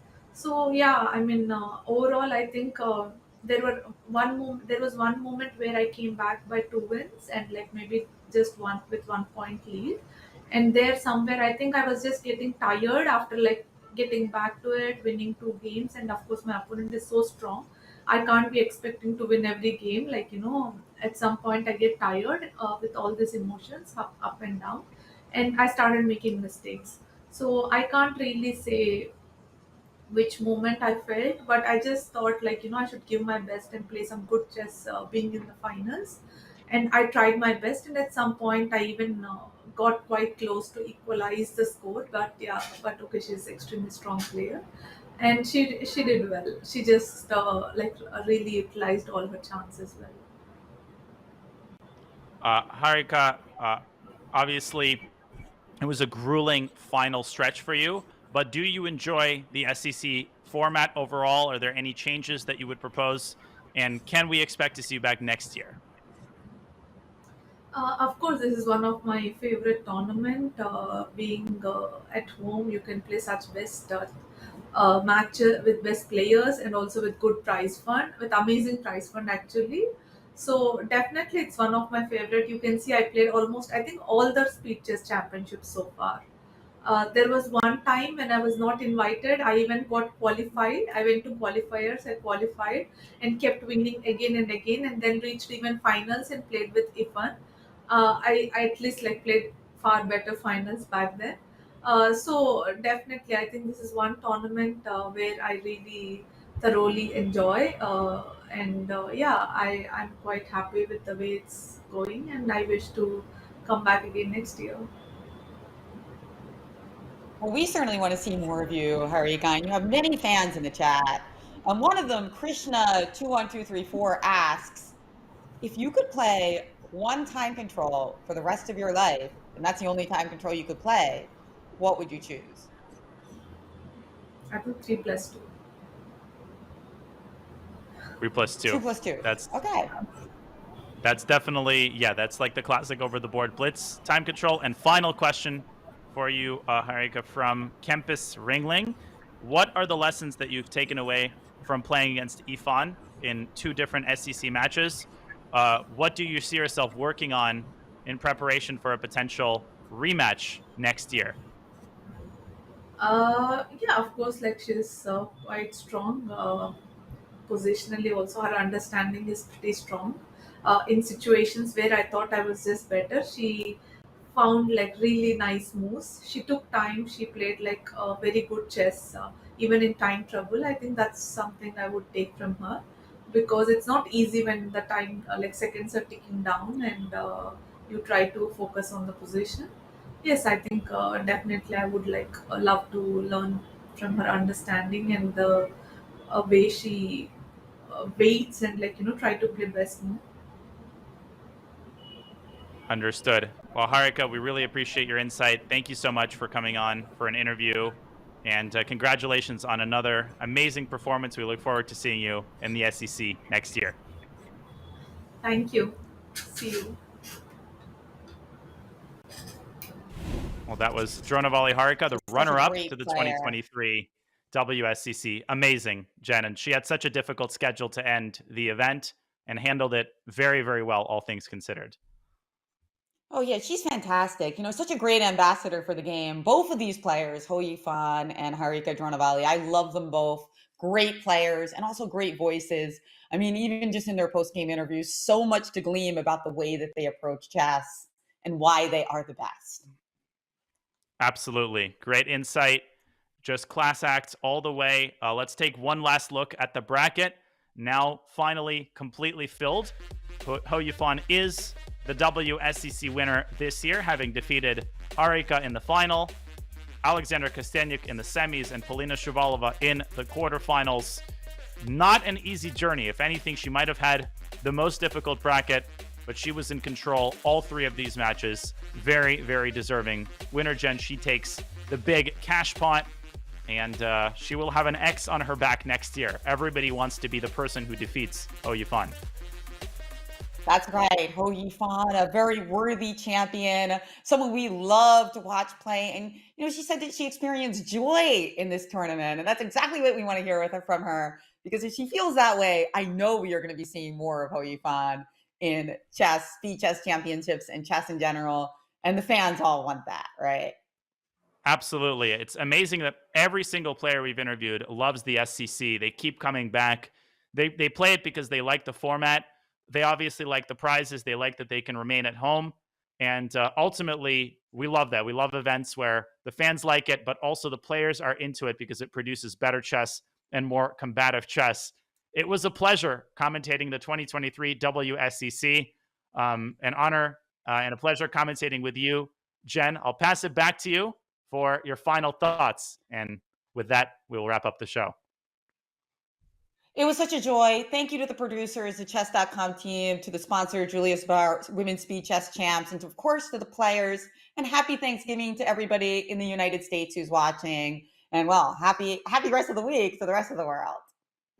Absolutely. We hope everybody has a great rest of the week. We hope you've enjoyed our production of the 2023 Women's Speed Chess Championship presented by Julius Baer. We thank our amazing production team, everybody in the chat who joined us very, very early or very, very late, wherever you are in the world. We look forward to seeing you next year. And we thank you again for watching. You are watching the 2023 WSCC.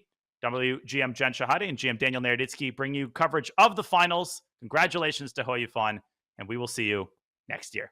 Thank you. Oh no. She might actually run out of moves because the rules of chess clearly state that you can do this for 50 moves and that's it. She's running out of moves. She loses some time. And she's just pushing the pawn and the rook is too far. Oh, she can't be stopped. She's trying everything. Oh, Hou Yifan is headed to the final. King F5 and black is not worse. Oh, no slips! Harika with a dominant performance. Things will spin out of control. 1 second, she's got to move. And don't forget to stick that pawn on H4 to create a mate H4 threat. mate. It's mate. Harika wins. Excellent job by Harika. Bishop moves forward. Who has time to evaluate the pawn endgame? Maybe Nobody. F4 at some point.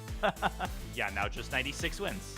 King E6 and That's F4. right. Goodbye. This is why she is the greatest female player in the world right now. Just no chances. The technique is, chef's kiss, and she wins another game. Harika finding herself in a big hole. Nice move, liquidating move there. She has won her first game in the match. Harika's maybe biggest strength in this match is her ability to thrive in these low time situations. Now queen f2, knight f2, just a fork. Okay, she just resigned, yeah. And Biggest lead we've seen so far, Danya. 4 big points. Oh, Ooh. and she But it misses happened. Your line is occurring on the board. Queen c4, double exclam. Back from break with a bang. This is honestly the kind of chess that she needs to play the rest of the match if she wants a chance at a comeback. Her time management has been better after the break. Oh, she's given up that queen one. e3. And f3 That's is not coming. a good one to give up. Here it comes. Oh, What a game. What a game. and she flags. Oh, and she has flagged. And Harika, I was going to say maybe she's going to go for a draw. But you know what? Hou Yifan is our champion, Danya. And what a champion we have.